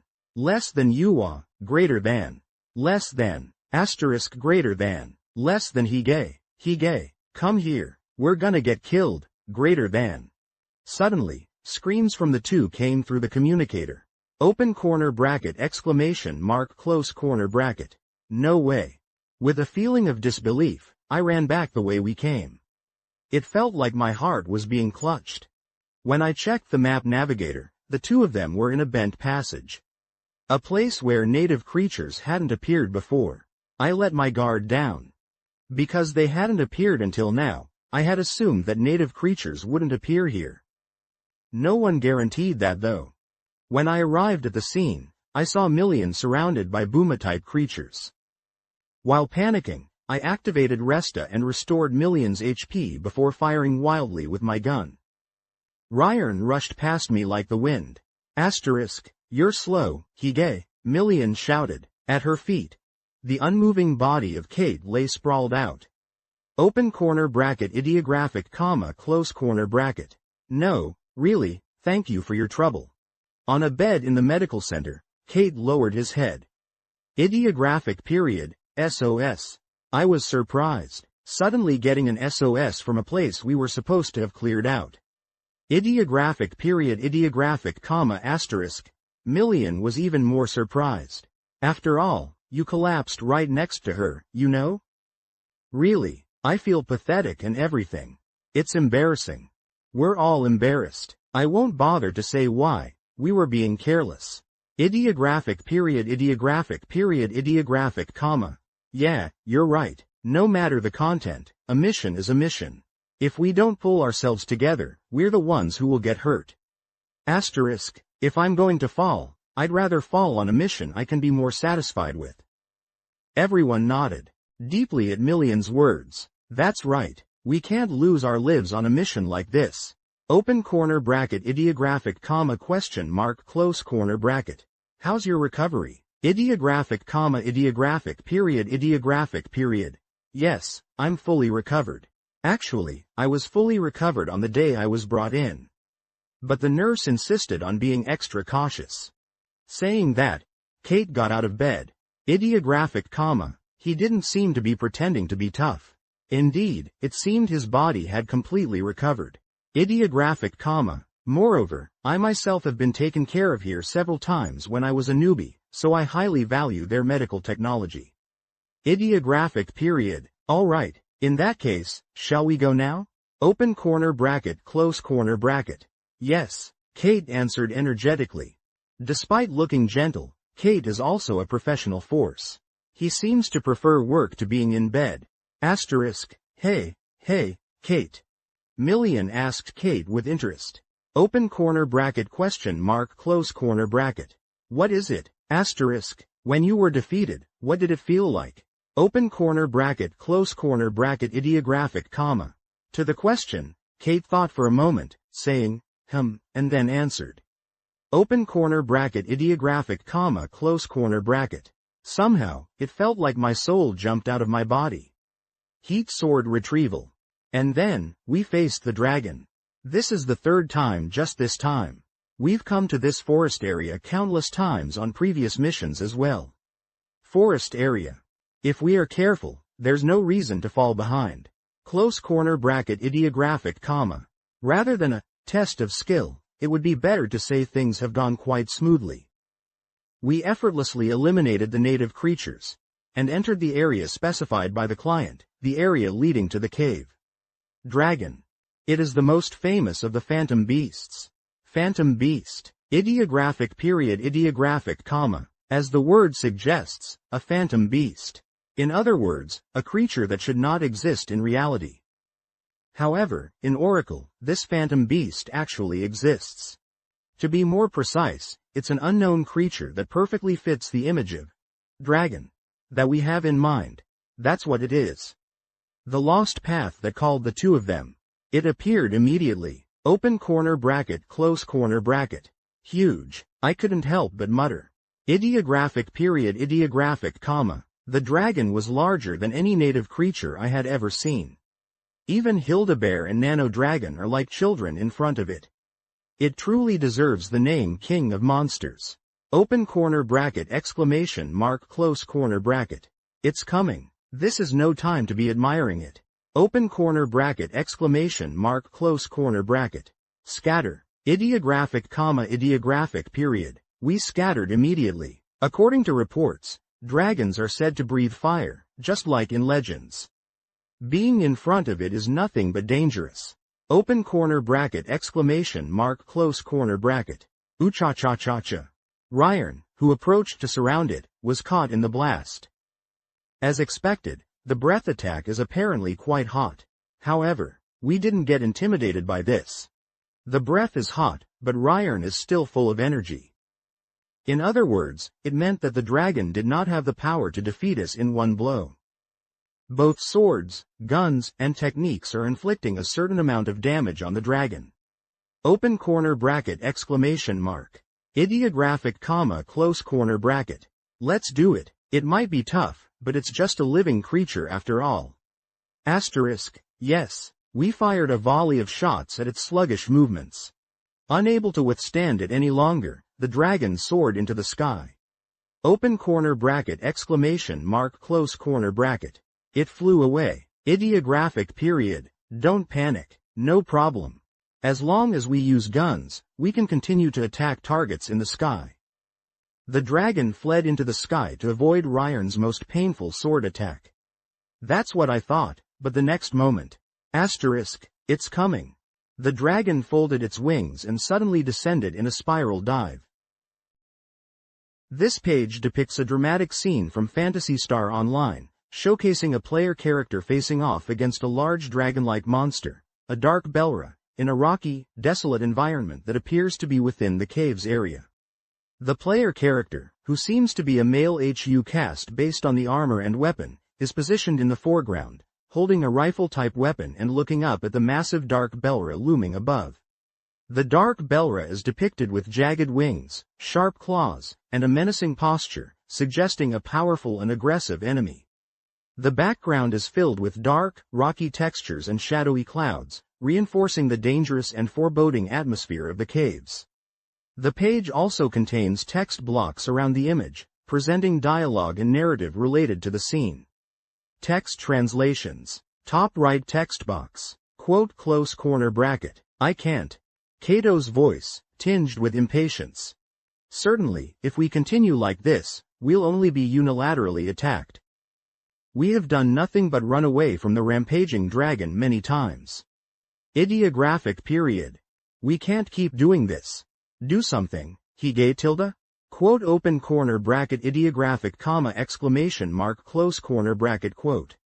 If I could do something, I would have done it already. Quote ideographic comma question mark quote.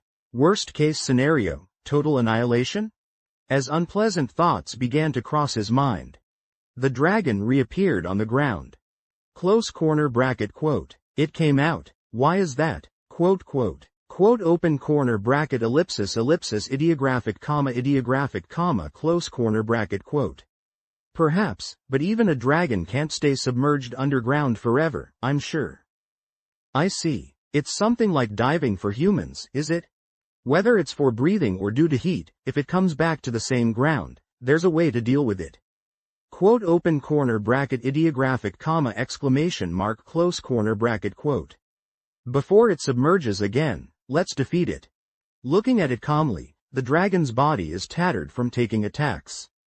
Quote ellipsis quote. Just a little more. Quote open corner bracket exclamation mark close corner bracket quote.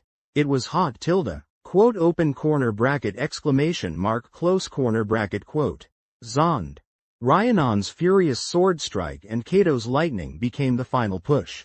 The dragon let out a roar that could be interpreted as anger or resentment, and then its massive body collapsed onto the earth. Bottom left text box. It descended. Ideographic period. When a nano dragon dies, it falls as if everyone is watching, but this is clearly different in atmosphere. With the will to attack, it crashes straight into the ground. Quote open corner bracket exclamation mark question mark close corner bracket quote. It's diving into the ground. Ideographic comma. After all, it is just a creature that resembles a dragon. At least, in the legends I know, dragons do not dive into the ground. Bottom center text box. This is like a mole. Quote ellipsis quote. And then, quote open corner bracket ideographic comma exclamation mark question mark close corner bracket quote. Whoa, what is this? Rhiannon's scream. Ideographic period. It attacked while submerged in the ground. It raced in a straight line under the ground, emitting high heat. The surging earth, which could be called lava, scorched the intruder's skin. Ideographic period. This is bad. With this, we can't attack from here. Top right text box epilogue. Epilogue. Ideographic period. Musical note. Thank you. Thank you. Your reward is at the guild counter. Okay musical note. The client who handed over the heat sword left, skipping happily. Open corner bracket. Please, I hope you never think about going on an adventure again with the important weapon I got from Papa. Ideographic period. Phew. It's finally over tilde. Quote open corner bracket close corner bracket quote. That was a long quest. Ideographic period. Close corner bracket quote. I'm sorry. I'll try to be more selective about jobs from now on. Ideographic period. That's right. You should do that. This page depicts a scene from a replay novel of Phantasy Star Online. The characters are in agreement, with one stating, I think so too, and Milia also strongly agreeing. Having reached a consensus, they decide to change the subject. Someone says, well, anyway. The request is completed. Let's all go celebrate. Another character agrees, suggesting, that's right. Let's quickly receive the reward and go eat sushi or something. There's an enthusiastic, yeah, and then someone excitedly chants, sushi tilde. The narrative continues, we cheerfully reported to the guild counter that the request was completed. The guild staff member replies, yes. Indeed, thank you for your hard work. This will be your reward. The story describes, saying that, the guild's, Nichan, handed us the reward. 100 Masada. Silence falls upon the group. One character expresses disbelief, no way. Another adds, no, but even so. The narrative then shifts to a first-person perspective. I forced a smile and asked the guild's, Nichan, just this. The guild staff member responds with an unwavering smile, yes. This is the amount. And then, the narration continues, followed by an outburst. What is this, E? Another voice exclaims, it's super little tilde. Continuing the outburst, someone says, just this. After all that hardship, just this much? This escalates to, don't mess with me, that brat ah. The narrator explains, professional self-control collapsed at once. The angry character continues, enough already. Being stingy isn't just your personality, is it? Followed by, at this rate, it won't even cover the exterior expenses, and, just this much. Even though we were seriously injured, just this much. Another character chimes in sarcastically, what's so, Papa, about you? And someone else agrees, that's right, that Fagin bastard tilde. The narrator observes, in a way, maybe they were holding back more than I was, the women's anger is tremendous. The narrator reflects, I understand their feelings very well. At the same time, I realized, it's not that. So that their own pockets wouldn't hurt, they were making the request fee come out of the military, so that it would effectively become a said request. This explains the shockingly low reward. The scene shifts slightly as someone notes, rewards other than for dragons were certainly not bad, and then Hige asks, Hige, is the sushi conveyor belt sushi? Another character responds, well, it's probably something like that. Someone laments, just looking at the heat sword recapture, even the conveyor belt sushi price will be in the red, meaning the reward is too low even for cheap sushi. Another voice adds sarcastically, with this amount of money, you see. The narrative focuses on Kato. Kato remains dejectedly with his shoulders slumped. Milia asks him, Milia, can you eat? Milia replies, I can't eat. Milia will endure with light oil, implying extreme poverty. Someone tries to cheer Kato up, don't worry so much, Kato. In a long life, sometimes this kind of punchline is good too, isn't it? The scene concludes with someone patting Kato's shoulder and saying, you're tough. Let's go, now, to the conveyor belt sushi restaurant. At Milia's command, the narrator finishes, we half-heartedly yelled, yeah. A footnote explains, as mentioned in the earlier part as well, everyone was doing download quests for the first time. If we had known about this amount from the beginning, we might have changed the order of the quests we accepted.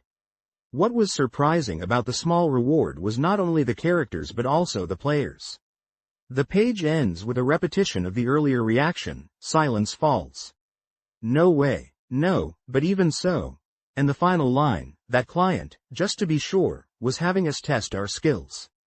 This clarifies that the low reward was intentional, part of a test set by the client. This page depicts an interview article titled, Online Team X Mamoru Nagano Special Talk Battle. The article is about a special dialogue between the Sonic team and Mamoru Nagano, which took place at Sega's headquarters in Tokyo sometime in February 2001. It highlights their enthusiasm for the game Phantasy Star Online, Paseo, with Nagano being deeply engrossed in it since the trial version. The conversation promises to be captivating until the very end.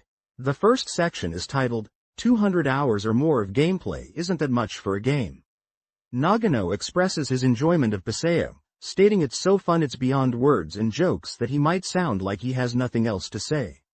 He admits he didn't expect it to be this interesting, revealing he has created about 10 characters and leveled them up to around level 75, playing various classes.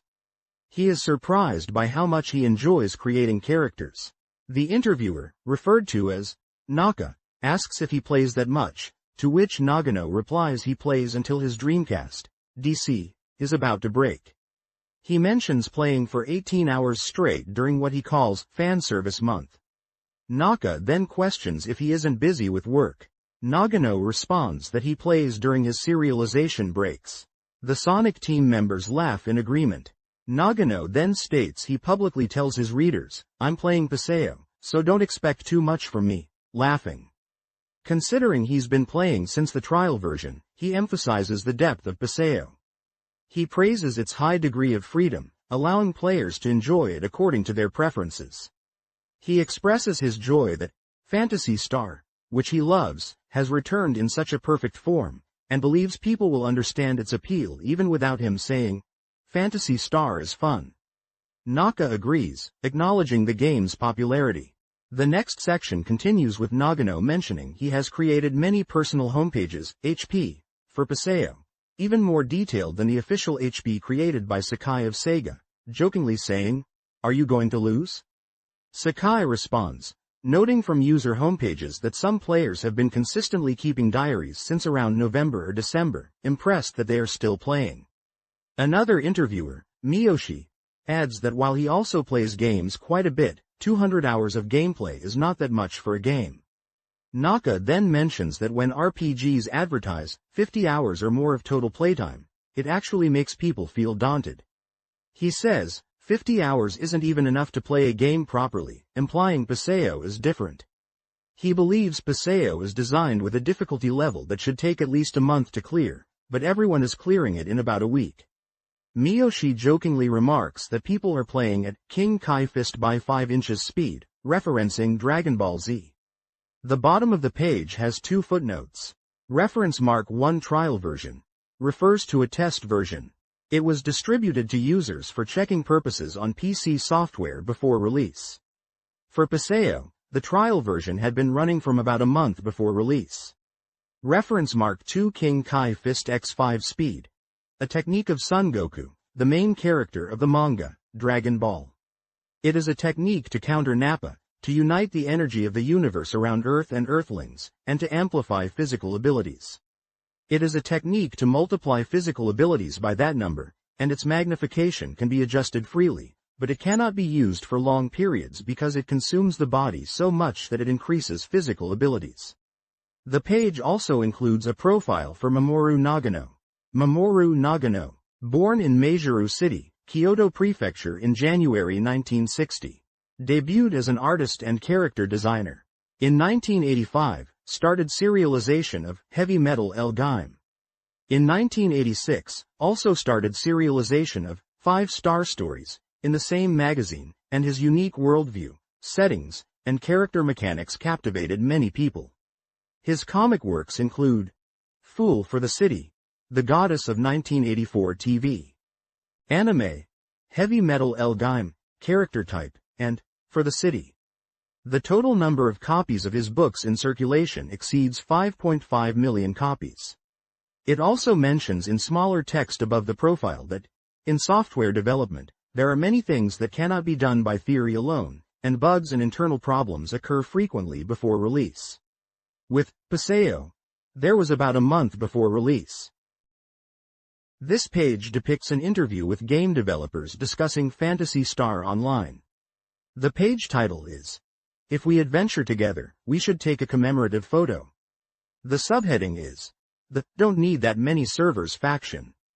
The interview features comments from several individuals. We can see Naka Hiroshi, identified as the representative director and general manager of Sonic Team Company, Limited. The text mentions that in Heisei Year 12, 2000, Sega's 8th Software Development Department was spun off and became the company organization known as M. They have released games such as Sonic Adventure, Nights, and Samba de Amigo, among many other famous titles, under the former name, Sonic Team. Sakai mentions that within a week of release, some users had already reached level 50. He notes that within the development staff, some felt the level progression was too slow. Nagano responds, acknowledging this but stating that within their team, Phantasy Star Online was gradually becoming a gag game. He says they've started playing it purely for fun and jokes, contrasting it with how seriously they played it in the past. Miyoshi expresses curiosity about how players continue to play for such long periods and what aspects of the game keep them engaged. Nagano clarifies that the development team's role was to provide the platform, and they feel they shouldn't worry too much beyond that.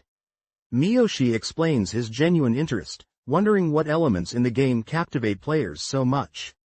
Nagano points out features like Famicom Sushins, Urawaza Contest, and Yarikomi Awards, suggesting that the online real-time aspect of showcasing characters and items like, "Look at my character," and "Look at my items," is engaging. He adds that online games allow players to discover new ways to play. He gives an example of young players forming parties and exploring forests and caves, each going to their preferred locations and doing what they enjoy. Naka comments that in that case, it almost feels like offline play would suffice, with a laugh. Nagano agrees that it's an interesting point. Miyoshi suggests that even when separated, the ability to chat makes it enjoyable. He feels communication is a vital spice in the game. Nagano mentions that even in the 5-Star Stories lobby, FSS lobby, footnote 3, there are people who spend their time chatting without playing the game. Miyoshi remarks that chat is presented in speech bubbles, which might make it feel more engaging than the chat in Diablo, footnote 4. Naka agrees that just having chat functionality is a significant achievement in itself. Sakai shares an anecdote about spending about 3 hours chatting in the trial version. He mentions forgetting about time and getting completely engrossed in it. Nagano jokingly attributes it to the mag, saying players get absorbed in raising their mags and chatting while doing so, followed by laughter. The Sonic team members collectively respond with, "Ah, I see," followed by laughter. Nagano shifts the topic, mentioning that many of his readers are female gamers who are new to games. He speculates that they might be completely new to gaming, let alone Dreamcast games. He describes situations where he invites players to join adventures in the lobby, but they hesitate for 30 minutes, laughing. He also mentions strangers coming to his lobby asking, "Excuse me, is this the FSS lobby?" and bringing lost players along, prompting apologies for the trouble. Naka comments on the community aspect, noting that developers are happy when players create communities within the game, as it is beyond their control. Nagano wishes they could have changed the lobby names, as the FSS lobby, despite its name, is a public space open to people beyond just his fans. Sakai mentions that on weekdays, not many people are online, but on weekends and holidays, there's a huge influx of players accessing the servers. Miyoshi predicts that if the Hunter's license fee is implemented, online play might decrease, but Nagano disagrees, stating it wouldn't be the case and they might even need to increase server capacity. Miyoshi finds the idea of increasing servers after charging for content amusing, laughing. Nagano points out that users unfamiliar with network games might be surprised by the significant phone and internet provider charges, laughing. He contrasts it with non-internet communication, where people can talk freely without such costs, leading to unexpected phone bills, perhaps 20,000 or 50,000 yen, for some people. Miyoshi concludes that even so, it's still fun, especially during Telehurai time, a period of time when online charges are cheaper, making people continue playing and leading to significant usage. Naka asks about phone bills reaching 20,000 or 50,000 yen, wondering if there are people who actually pay that much. Footnote 3. 5-Star Stories Lobby refers to a lobby in Phantasy Star Online, where fans of Mamoru Nagano's large-scale comic, The 5-Star Stories, gather. In Paseo Online, it is a lobby where Nagano fans and FSS fans specifically congregate. Footnote 4. Diablo refers to the PC Network RPG, Diablo, series by American PC software maker Blizzard Entertainment. It is described as a game where players can battle each other, and the victor earns impressions of defeating the enemy. It is mentioned that Diablo has a contrasting worldview to Paseo, described as dark and crazy.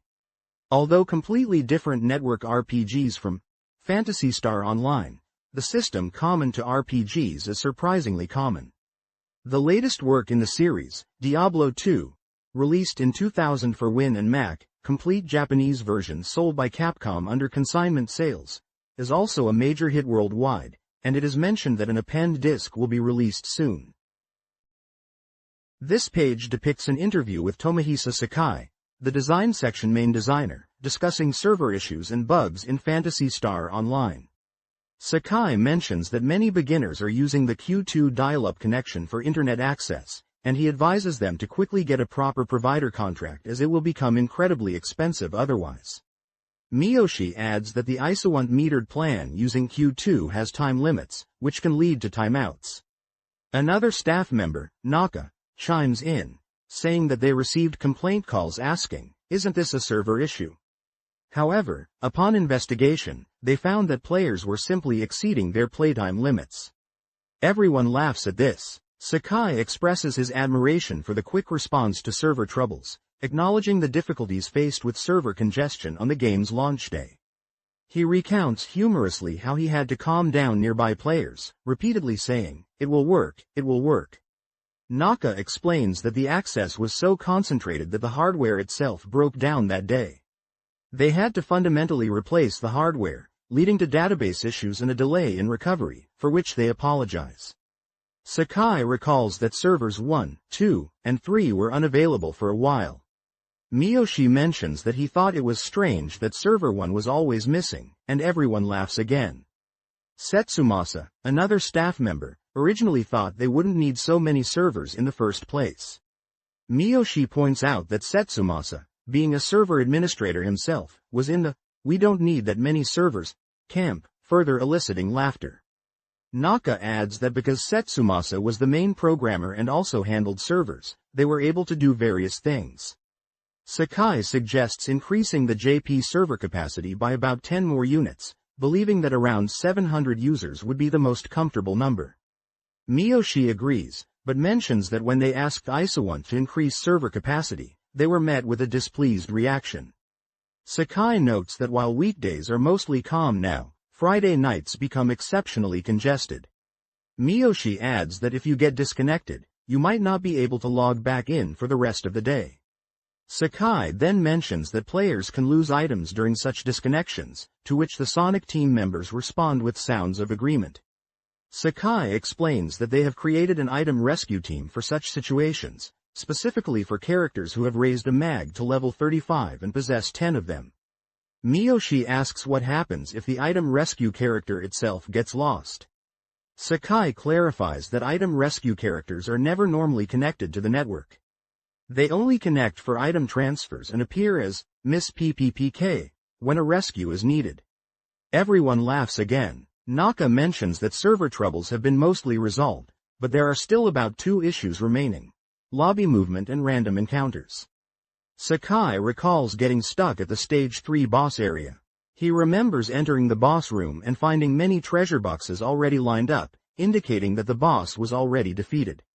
While one member could still see the boss, the other 3 members, including Sakai, just decided to open the treasure boxes and leave, causing laughter.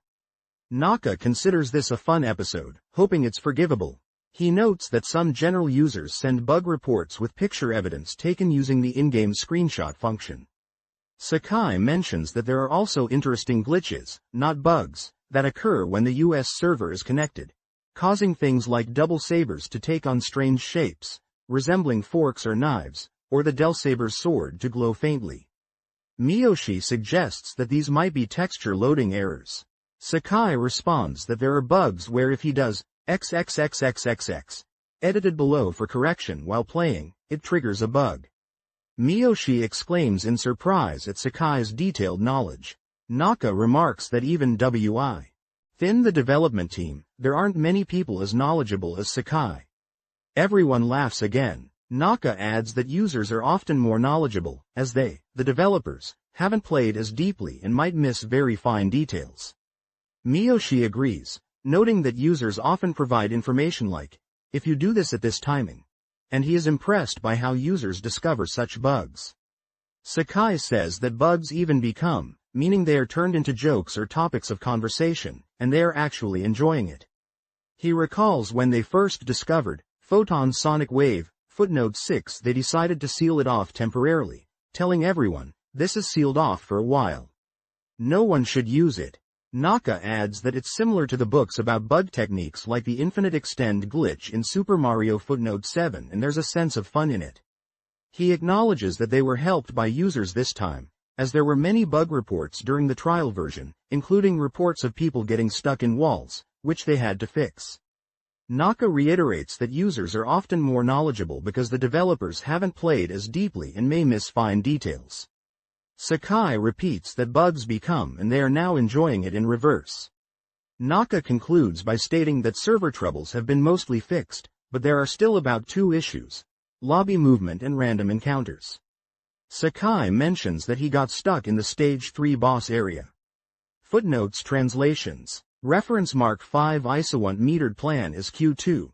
Isowant offers 3 types of contract plans: Kids Plan, Fixed Rate Plan, and Metered Plan. The metered plan uses dial-up Q2. However, there is a usage time limit, initially set to 60 hours per month. Reference mark 6 Photon Sonic Wave. Details cannot be written, but it is an extremely powerful technique. It unbalances the game, so it was indeed sealed off for a while. Reference mark 7.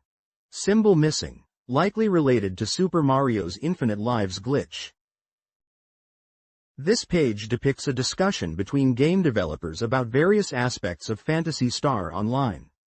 The conversation begins with talks about wanting to make it possible to search for things even when you are away from home, with someone mentioning how convenient it would be to receive Paseo-related emails on their mobile phones or send emails to Paseo from their phones. They discussed this idea with programmers. Another person chimed in, jokingly saying that if they kept suggesting such impossible things, they would be scolded. The topic shifts to character designs and the popularity of oyajiki, older male-type, characters. One developer notes that there aren't many older male characters and they would like to make female characters more robust. However, they also want to create both cool and cute characters, leaning towards that design direction. Another person jokingly mentions creating characters that make players think, who would use such an elaborate character? There was a discussion about creating absolute and deformed or chibi-like characters, but they leaned towards more softer character designs in the end. They mentioned that within their own office, there was a designer who created very childlike characters for the lobby, and when combined, it seemed like only small characters gathered. They joked that they end up leading these characters in a teacher-like manner. The conversation then moves to the topic of rare item drop rates. Someone mentions that they made Paseo to be fun and that even people within Sega are hooked on it. Another person adds that they put a lot of effort into making it enjoyable from the player's perspective. Characters mentioned or speaking in this page are Miyoshi Takao, identified as the planning section director. He speaks about wanting to implement a search function from outside locations and the idea of sending guild cards via email. Nakanishi likely refers to a developer with the surname Nakanishi. He mentions the final balance adjustments being numerous, the simplicity of the Paseo ending being a good thing compared to overly decorated endings in recent games, the difficulty for designers creating the ending, and the number of characters originally planned, 18, and the current number of gender variations, 9. He also discusses the limitations they placed on character creation to maintain the overall worldview and the designer's efforts to create consistently kitsch characters. Nagano likely refers to a developer with the surname Nagano.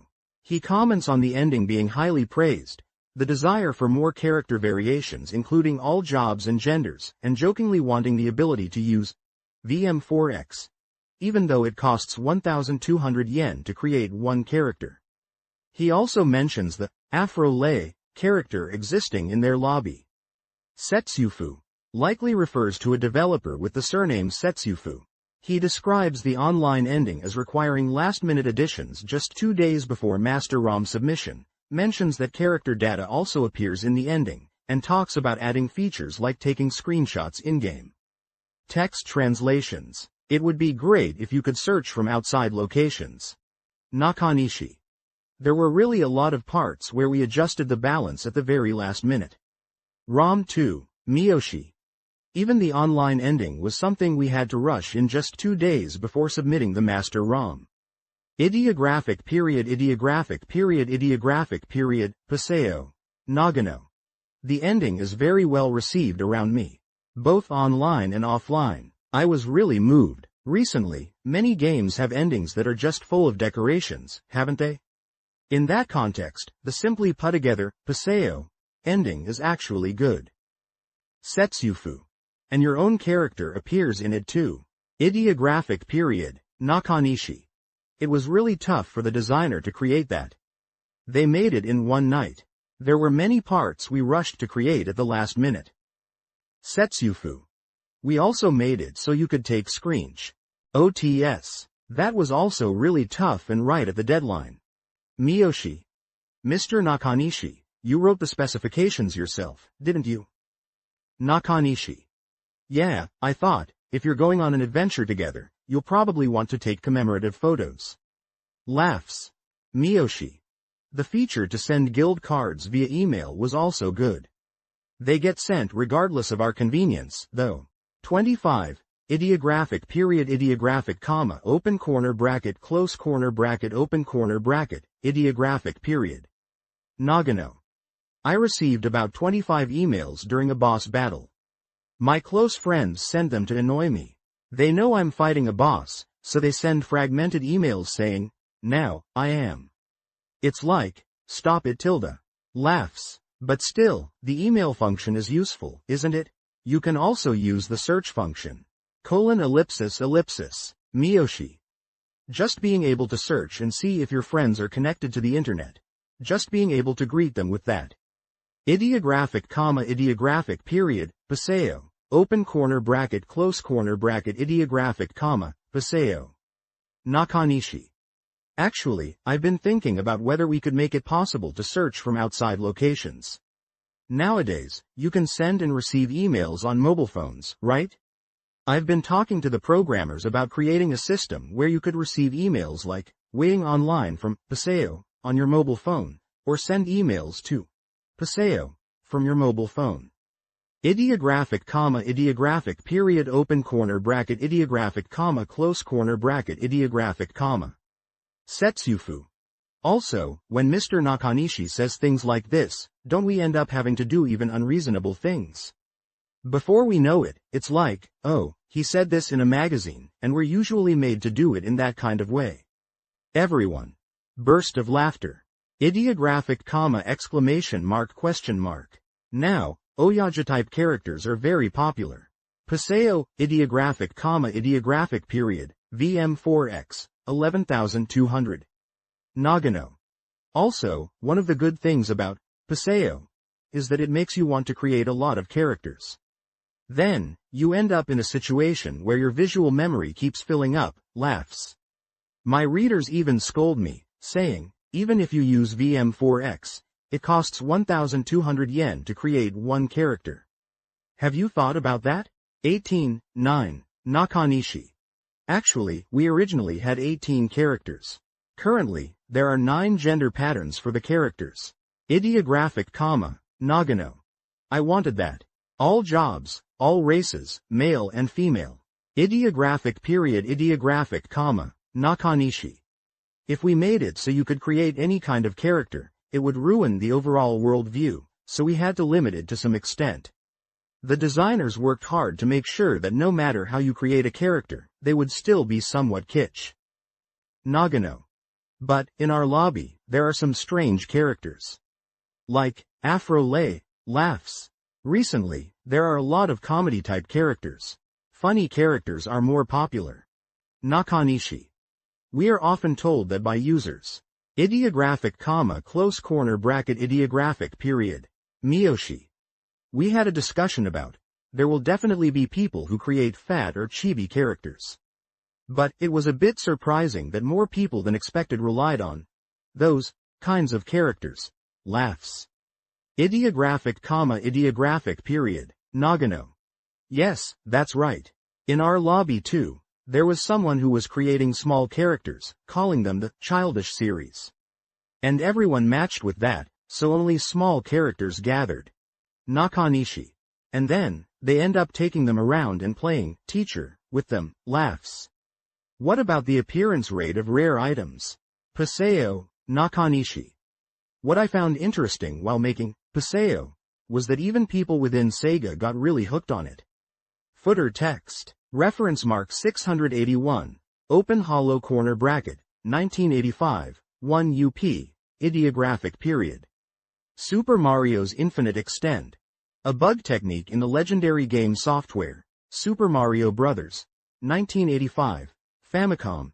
Nintendo. Which achieved the incredible feat of 6.81 million units shipped in total, a record that will likely never be broken. It is a technique that utilizes the ability to extend, gain a 1-up, from enemy characters and creates a situation where you can infinitely stomp on enemies, semi-permanently repeating extends. Called a Urivaza. Back technique or cheat.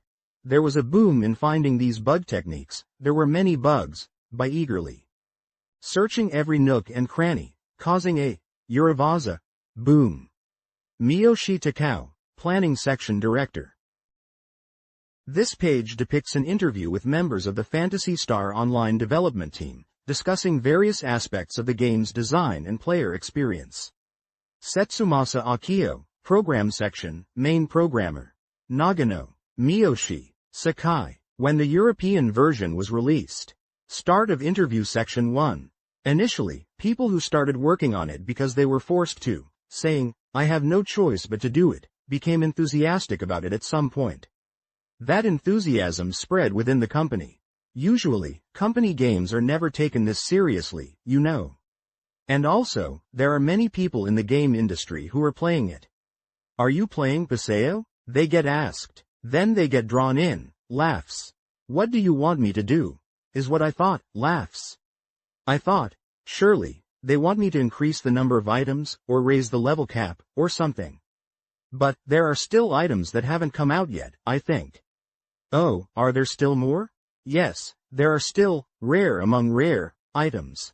Perhaps, the strongest items for each character haven't come out yet. Maybe not even rare armors. What kinds of rare items have you got so far? Pian, 8, and Opa Opa, 9, and so on. I had several types too, you know. I lost them all though. Ouch, that's painful, laughs. End of Interview Section 1. Start of Interview Section 2.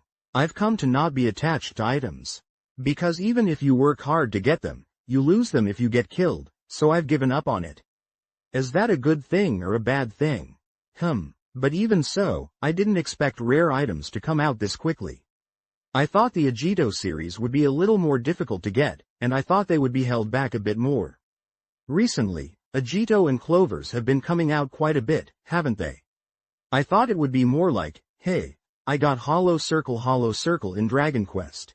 And just hearing about it would be exciting, but with Paseo, you can actually show people, look, this is it. But, even the talk about truly non-existent weapons, like Root Saber, seems to be circulating. And even Space Tuna stages, laughs. The internet is scary. I'm starting to understand the trend of people saying, I got this ID because, and things like that. How many tens of thousands of people are playing to get these statistics, so it's quite reliable. There was a website with statistics as well, and looking at that, it's certain. When I asked the person in charge of adjusting the rare item drop rate, about how often do they drop, they replied, well, depending on how well it sells. If it sells 1 million copies, maybe about 5 or 6 people will get them. Laughs. But, that's because they are dropping like crazy now. But, people who don't get them at all. I know people who have played for 200 hours and haven't gotten even one rare item. That's because there are section IDs that make it harder to get rare items. I wonder if those kinds of things are already being revealed? No, it's not revealed, but statistically. End of Interview Section 2. Start of Interview Section 3. Last week, Paseo was released in America as well. Yes, I've played with American kids several times. They are adorable. They listen well to what you say. In Diablo, foul language flies around, but they don't say such things. When Paseo, overseas players say, anyone needs my help, everyone raises their hand and cooperates.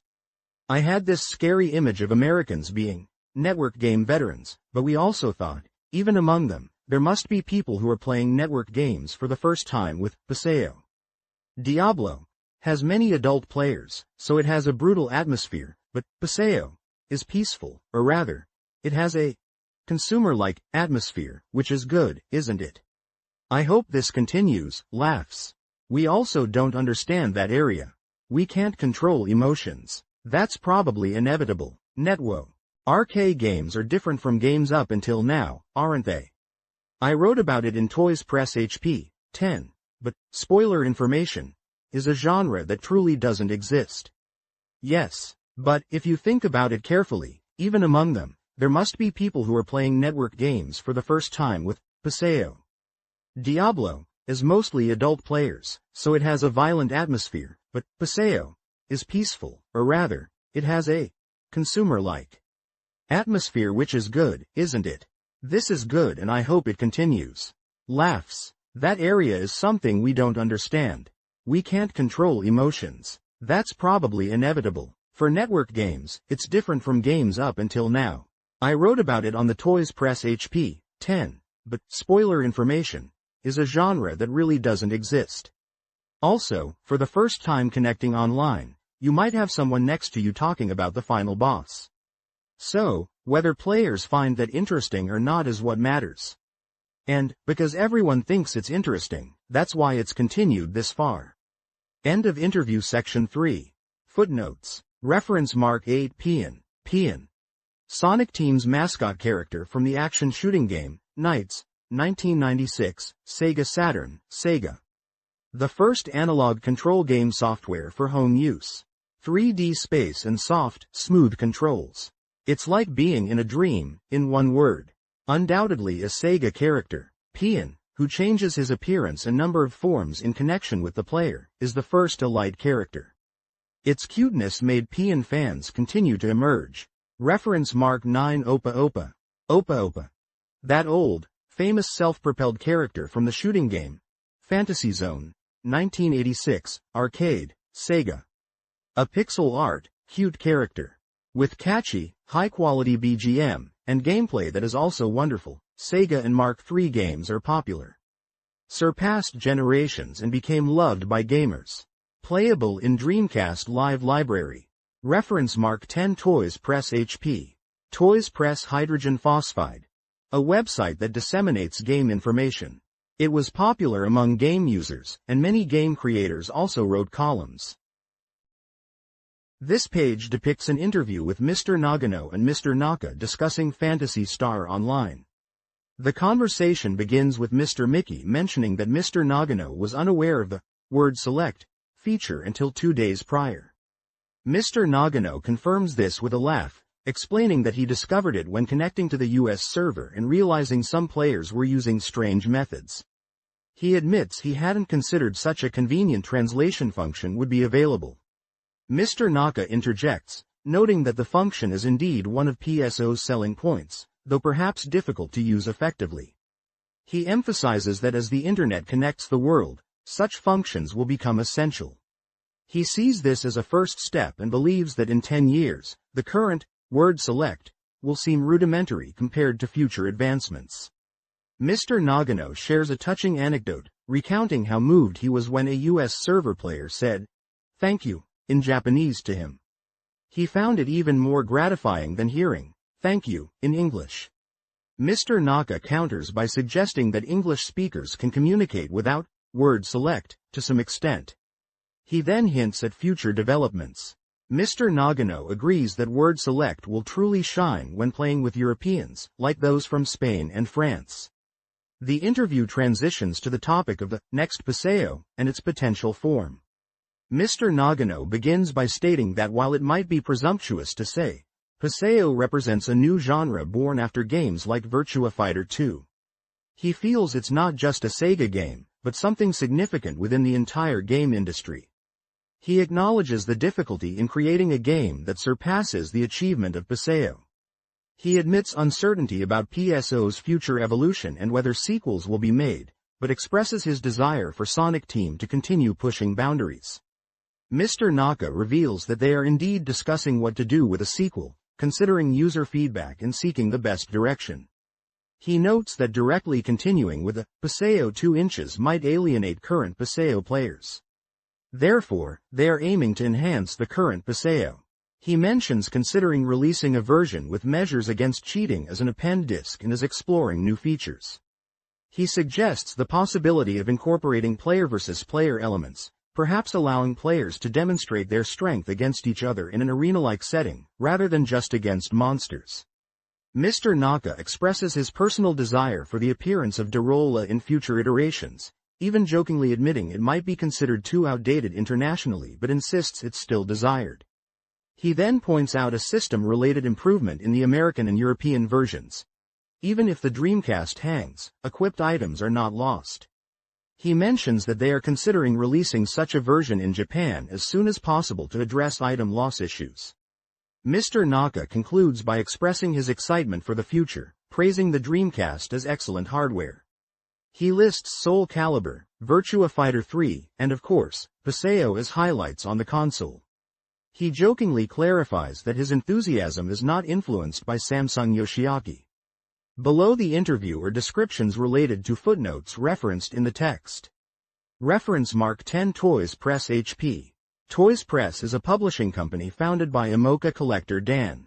Mr. Nagano joined the management in 1987. They are involved in book planning, editing, publishing, and are the publishers of 5-Star Stories. Their company HP has a page called Nagano Laboratory, where various information related to Paseo is posted. Reference mark 11 De Rolla. A type of creature appearing in Phantasy Star 2, 1987, Sega Mark III, Sega, of the Solar System in the Algol star system, residing in the third planet Dazorus. Dazorus is an ice planet, but for some reason, the inhabitants have a slender physique with no body hair. Their average lifespan is 140 to 160 years, and their personality Y is gentle. Reference mark 12 Samsung Yoshiaki. A manga artist who loves Sega games and wrote, "Sega games are the best in the world." SoftBank, and is known for illustrations. Incidentally, Mr. Nagano's Dreamcast has an illustration of Samsung Yoshiaki. This page depicts profiles of creators and voice actors who are fans of Phantasy Star Online. Let's hear their passionate messages for the fans.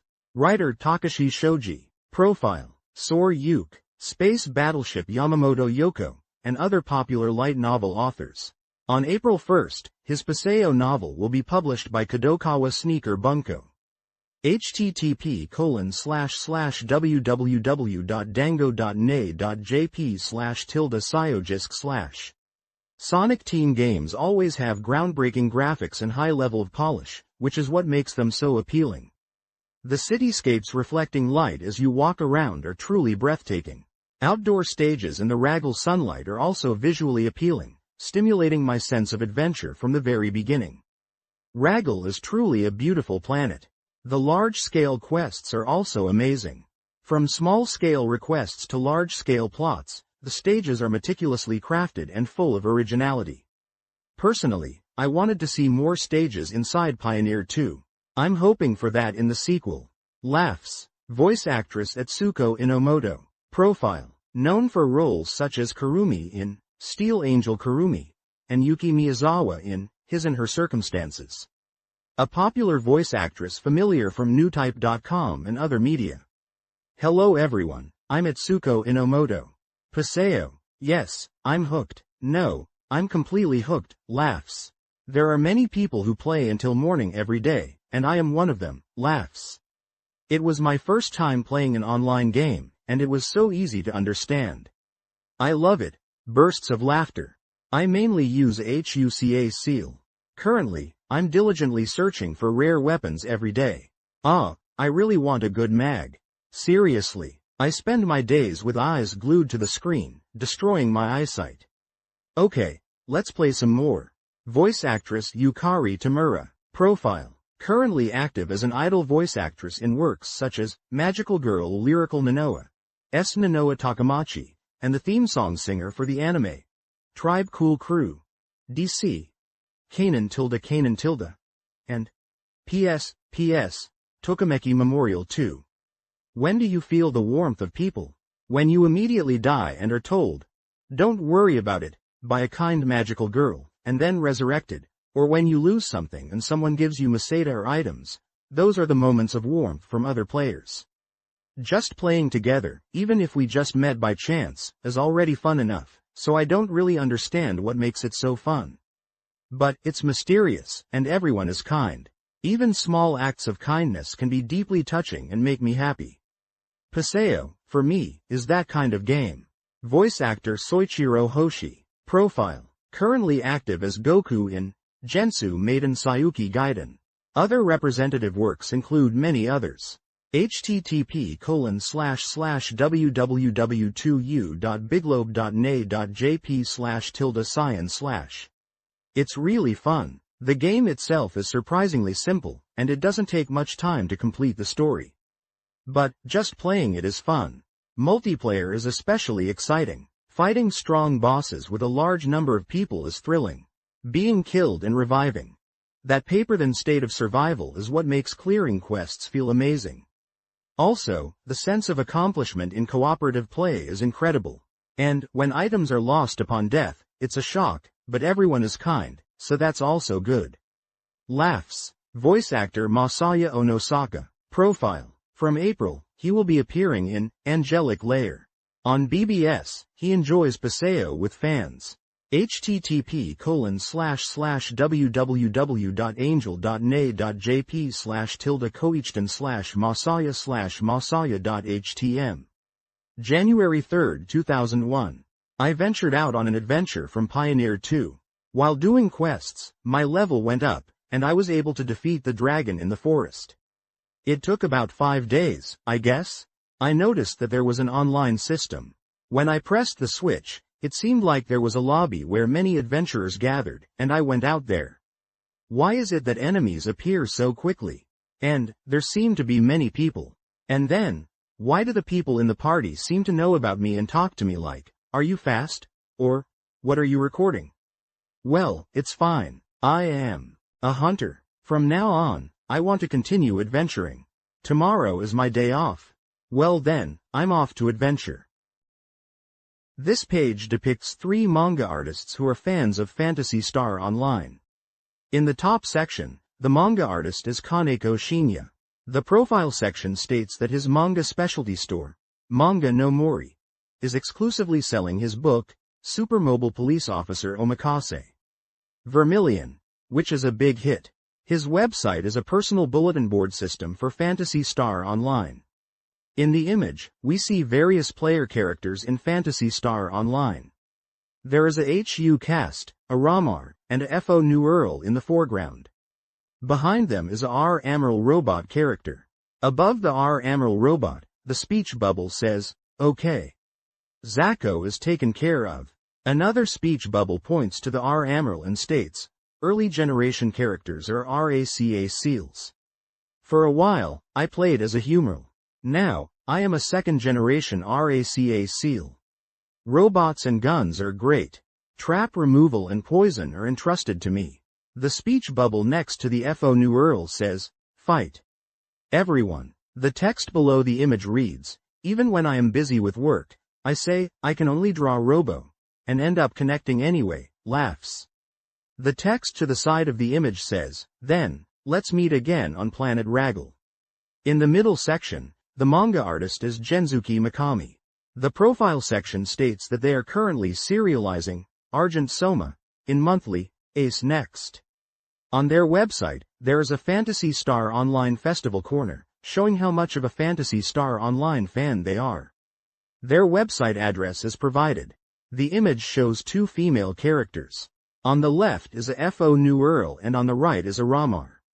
The text box says, "If you connect, there is infinite expanse." It continues, "Even people who haven't bought it yet, please try connecting. I think you will surely meet and encounter people. It's become a world where that is normal, and I'm just happy." In the bottom section, the manga artist is Betinko Rito. The profile section states that in monthly Shonen Ace, they're serializing the comic Genpei Den Neo, based on a story by Satoru Akahori. They are so absorbed in Phantasy Star Online that they are having sleepless nights. The image is of a Ramar android character. The text titled, "Android," states, "Isn't it cool? Game-like robot too, especially torso, vest. The feeling of the world is also good. I also want to draw more androids. Everyone, please play with me." 2001. 2. 8.4% complete. This page depicts profiles of 3 manga artists who are fans of Phantasy Star Online.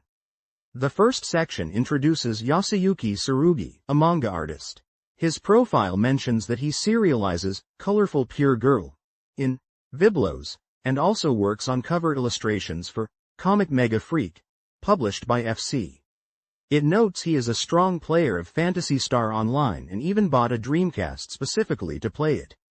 The illustration shows a character with short dark hair and pointed ears, resembling a seal, standing confidently with arms crossed. The text bubble in the image says, "Consumer Console's first full-fledged online RPG, so I was quite looking forward to Phantasy Star Online."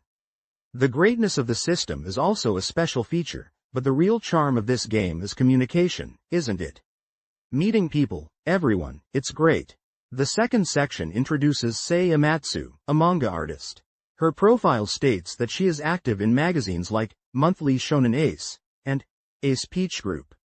She is known for illustrations of beautiful young girl characters with expressive faces and has many enthusiastic fans. The illustration features a character with long orange hair and a visor, looking like a foeman, kneeling down and holding a sword. The text bubble below the image contains character names. Sule Aya character. Her profile text begins with, "Nice to meet you, I'm Sei Amatsu. Paseo is dangerous. Work is piling up. Every day I squeeze in time between work to play it. Basically, I'm a coward, so I mostly adventure with about 3 people, but I want to hurry up and go solo. In online games, I'm in the team called Kagetu, and at first I was using the character Lakia Seal and saying Sizu. Recently, I'm adventuring with the character Fonio Seal, so if you see me, please adventure with me by all means. Please call me Aya of Lakia Seal character." The third section introduces Dakin, a manga artist. His profile mentions that he is active with illustrations in sneaker novels and other works. His website features many fantastic illustrations drawn by him, which are a must-see. The illustration shows a group of 3 characters wielding weapons and posing dynamically. One character in the center has short blonde hair and is holding a large gun, another to the left has long blue hair and a sword, and the third to the right has shorter pink hair and a smaller gun. The text, Phantasy Star Online, is prominently displayed above the characters. An English text bubble is present, saying, "Can I protect you?" His profile text expresses his enthusiasm for the game. "After all, it's this game that got me hooked. I was completely absorbed. When I first started playing, I was messing around with right and left strafing and gibberish words, and the kind older sister I met somewhere, who I don't even know her face, kindly taught me. Human connections are really good. This page depicts comments from the development team of Phantasy Star Online. Finally, from the Sonic Team development staff involved in the production of Paseo, we received comments from everyone who uses the game about what they struggled with and points they want users to see. They are all interesting, so let's read them carefully. Questions for the development team. 1. Areas of responsibility in the production of Paseo. 2. What was the most difficult thing you struggled with during the production of Paseo? 3. What are the points you want users to see in Paseo? 4. If you have a character you use, please tell us. Naka Yuji, producer. 1. As producer, I was in charge of the entire game. 2. As the program was being completed, we play-tested again and again because we wanted users to quickly experience the fun of playing the game. The joy of overcoming that is part of game development, so I don't think I felt it as a struggle, but if I had to say, it was the fact that this time was the first time we were truly unsure if it would be completed at all. That's it. Network games are something that couldn't be measured by previous game development methods, and it was very difficult to predict whether it would be completed within that time frame. But, I'm glad we made it by the end of the 20th century. 3. Paseo is a network RPG using the internet, so I created it with the desire for people to be able to go on adventures. For that reason, I thought that conversations with people on the other side of the globe and people of various languages would be necessary at the locations. So with the desire to overcome the language barrier, I created a system that should be the first step towards a global common language, which I had been thinking about since I was making Burning Rangers. That is the word select system and symbol chat system. With these functions, I think we have overcome the language barrier just a little bit. It may be a small step, but I think it's important to start with anything, so I'm sure this will be a big step. I hope we can say that it was a good start. 4. I use a H unware L and my name is Naka. My name is in blue, so if you see me, please say hello. Miyoshi Takao, Director. 1. Director, overall control, schedule management. 2. In the initial stages, conveying the fun of network games to the entire team was a major task. 3. The communication system represented by the word select system. I want users all over the world to enjoy it. 4. Humor. Takao, Nishiyama Akinori, planning section. 1. Scenario and quest overall control, city and shop specifications, and naming in general. 2. Unlike previous series, this game is not scenario-driven, so we were quite conscious of incorporating content that players would find interesting into it in a subtle way. 3. The psychology of his, her, in extreme situations changes quickly. 4. None. Agawa Yujiro, planning section. 1. Enemies, bosses, players and combat surroundings in general, photon blast, combat balance. 2. I handled everything from enemy settings to overall balance. 3. Derola was made to look somewhat like Azrael. 4. None. Mori Daisuke, planning section. 1. Adventure parts, sound, manual, etc. 2. Regarding multilingual support, 5 languages. The expressions and schedules for each language were a major challenge. 3. I created the seamless switching playback of non-battle BGM and battle BGM, together with the sound team. Please, listen carefully to it. 4. That's a secret, so. Winking face. Morimoto Kenjiro, planning section. 1. Lobby, network related, chat communication related. 2. Everyone thought about it, but I was the one who put together the specifications that no one else had touched. 3. We believe that through the game, which is a media, the communication space will further expand, and the fun will increase 2 or 3 times. 4. Nothing in particular. Hata Shintaro, planning section. 1. Map overall, screen display overall. 2. I thought most about in what kind of situations do users communicate with each other. 3. Internet time. 4. I mainly use hunter types. Fujiwara Kenichi, planning section. 1. Enemies, bosses, techniques, items. 2. My personal life became increasingly hectic as work became busier. 3. Within the development department, there are rumors of rare weapon names omitted. If you find these weapons, please report them. 4. Not really. I'm sorry. Kano Atsushi, planning section. 1. Quest production. 2. It's a place where everyone can share kindness. But it was tough. 3. Karik's collapse, it's hidden. 4. Ramar with a slightly thicker build, currently LV35. Sakai Satoshi, art director. 1. Art direction, enemy design, boss, dragon, dark fowls, design, package design, etc. 2. Achieving stress-free communication while aiming for the highest level of graphics on the Dreamcast. The boundary between RPG-ness and realism.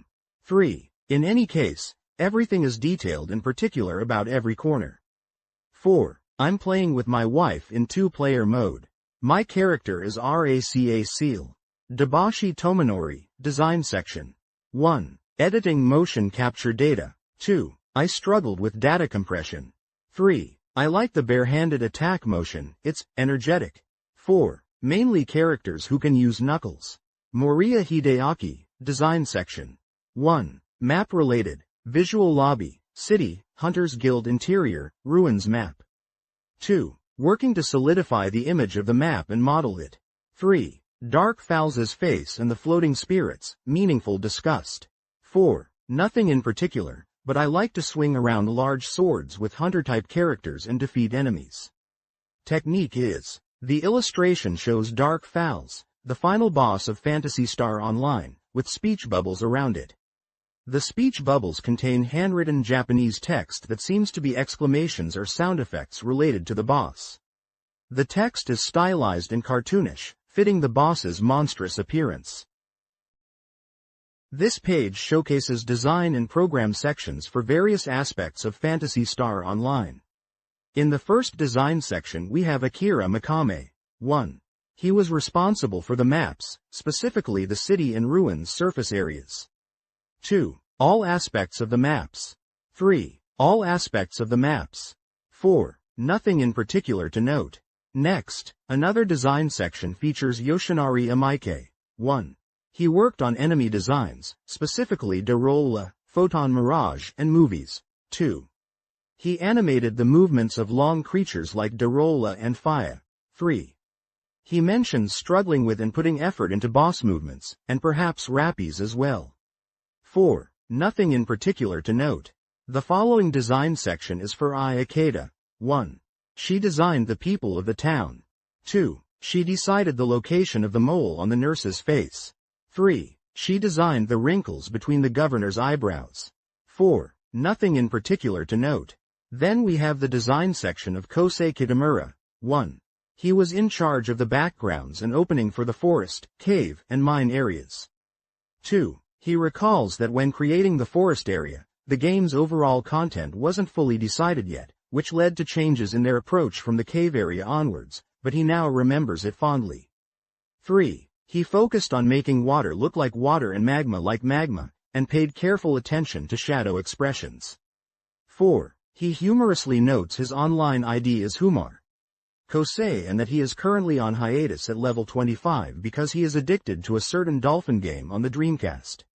The next design section is by Yuki Takahashi and shows an illustration of a female ranger, specifically a Ramar, wearing various pieces of equipment. 1. Her role was player character and item design. Following that is the design section for Takanori Fukasawa. 1. He was responsible for techniques in general, creating effect textures, and all 2D display elements like the main menu. 2. His approach was not to emphasize polygon techniques but to create techniques with natural edges and fitting textures. 3. Everything. 4. Nothing in particular to note. The next design section features an illustration of Akakazu Mizuno. 1. His role was character illustration. Then we have the design section of Wataru Watanabe, showing a male hunter, specifically a HU cast. 1. His role was player character and item design. The following design section belongs to Kaori Hida. 1. She designed the city, ruined surface, and other suspicious objects. 2. She mentions that many tasks were new to her, so she struggled quite a bit. 3. She hopes players will connect online and play. 4. She signs off with Chibi Hainwell musical note. Next, we have the design section of Sake Haganoya. 1. He worked on symbol chat. 2. His task was to consider the types of parts for symbol chat. 3. He explains that while there are restrictions on parts, the level of freedom is high, allowing players to create many original symbols. 4. Nothing in particular to note. The last design section is by Masatoshi Yasumura and shows an enemy design resembling a Sega Dreamcast console. 1. His role was enemy design. Moving to the program section, we have Akio Setsumasa, who is listed as the main programmer. 1. He programmed the game's main system, server, and general communication aspects. 2. He recounts the difficulty of developing the Dreamcast program and the server program in parallel, causing confusion and stress, and he doubts anyone was truly calm about whether communication would work properly. 3. He mentions working on technically challenging aspects but hopes players can enjoy the game casually and find it fun without needing to overthink it. 4. He jokingly mentions that Chibiko Hainwell, white, is his favorite and that he sometimes plays online incognito with regular players. Finally, the last program section is for Masanobu Yamamoto. 1. He was in charge of character-related programs. 2. He worked on network delay processing. 3. He considered the possibilities of network games. 4. He states that his last point is a secret. This page depicts program and sound sections with descriptions of the roles and challenges faced by various developers for the game. Program section. Toya Koichi. 1. Enemy, boss, sound program. 2. Perhaps I didn't struggle too much. If I had to pick one, it would be the general sound-related work around sound.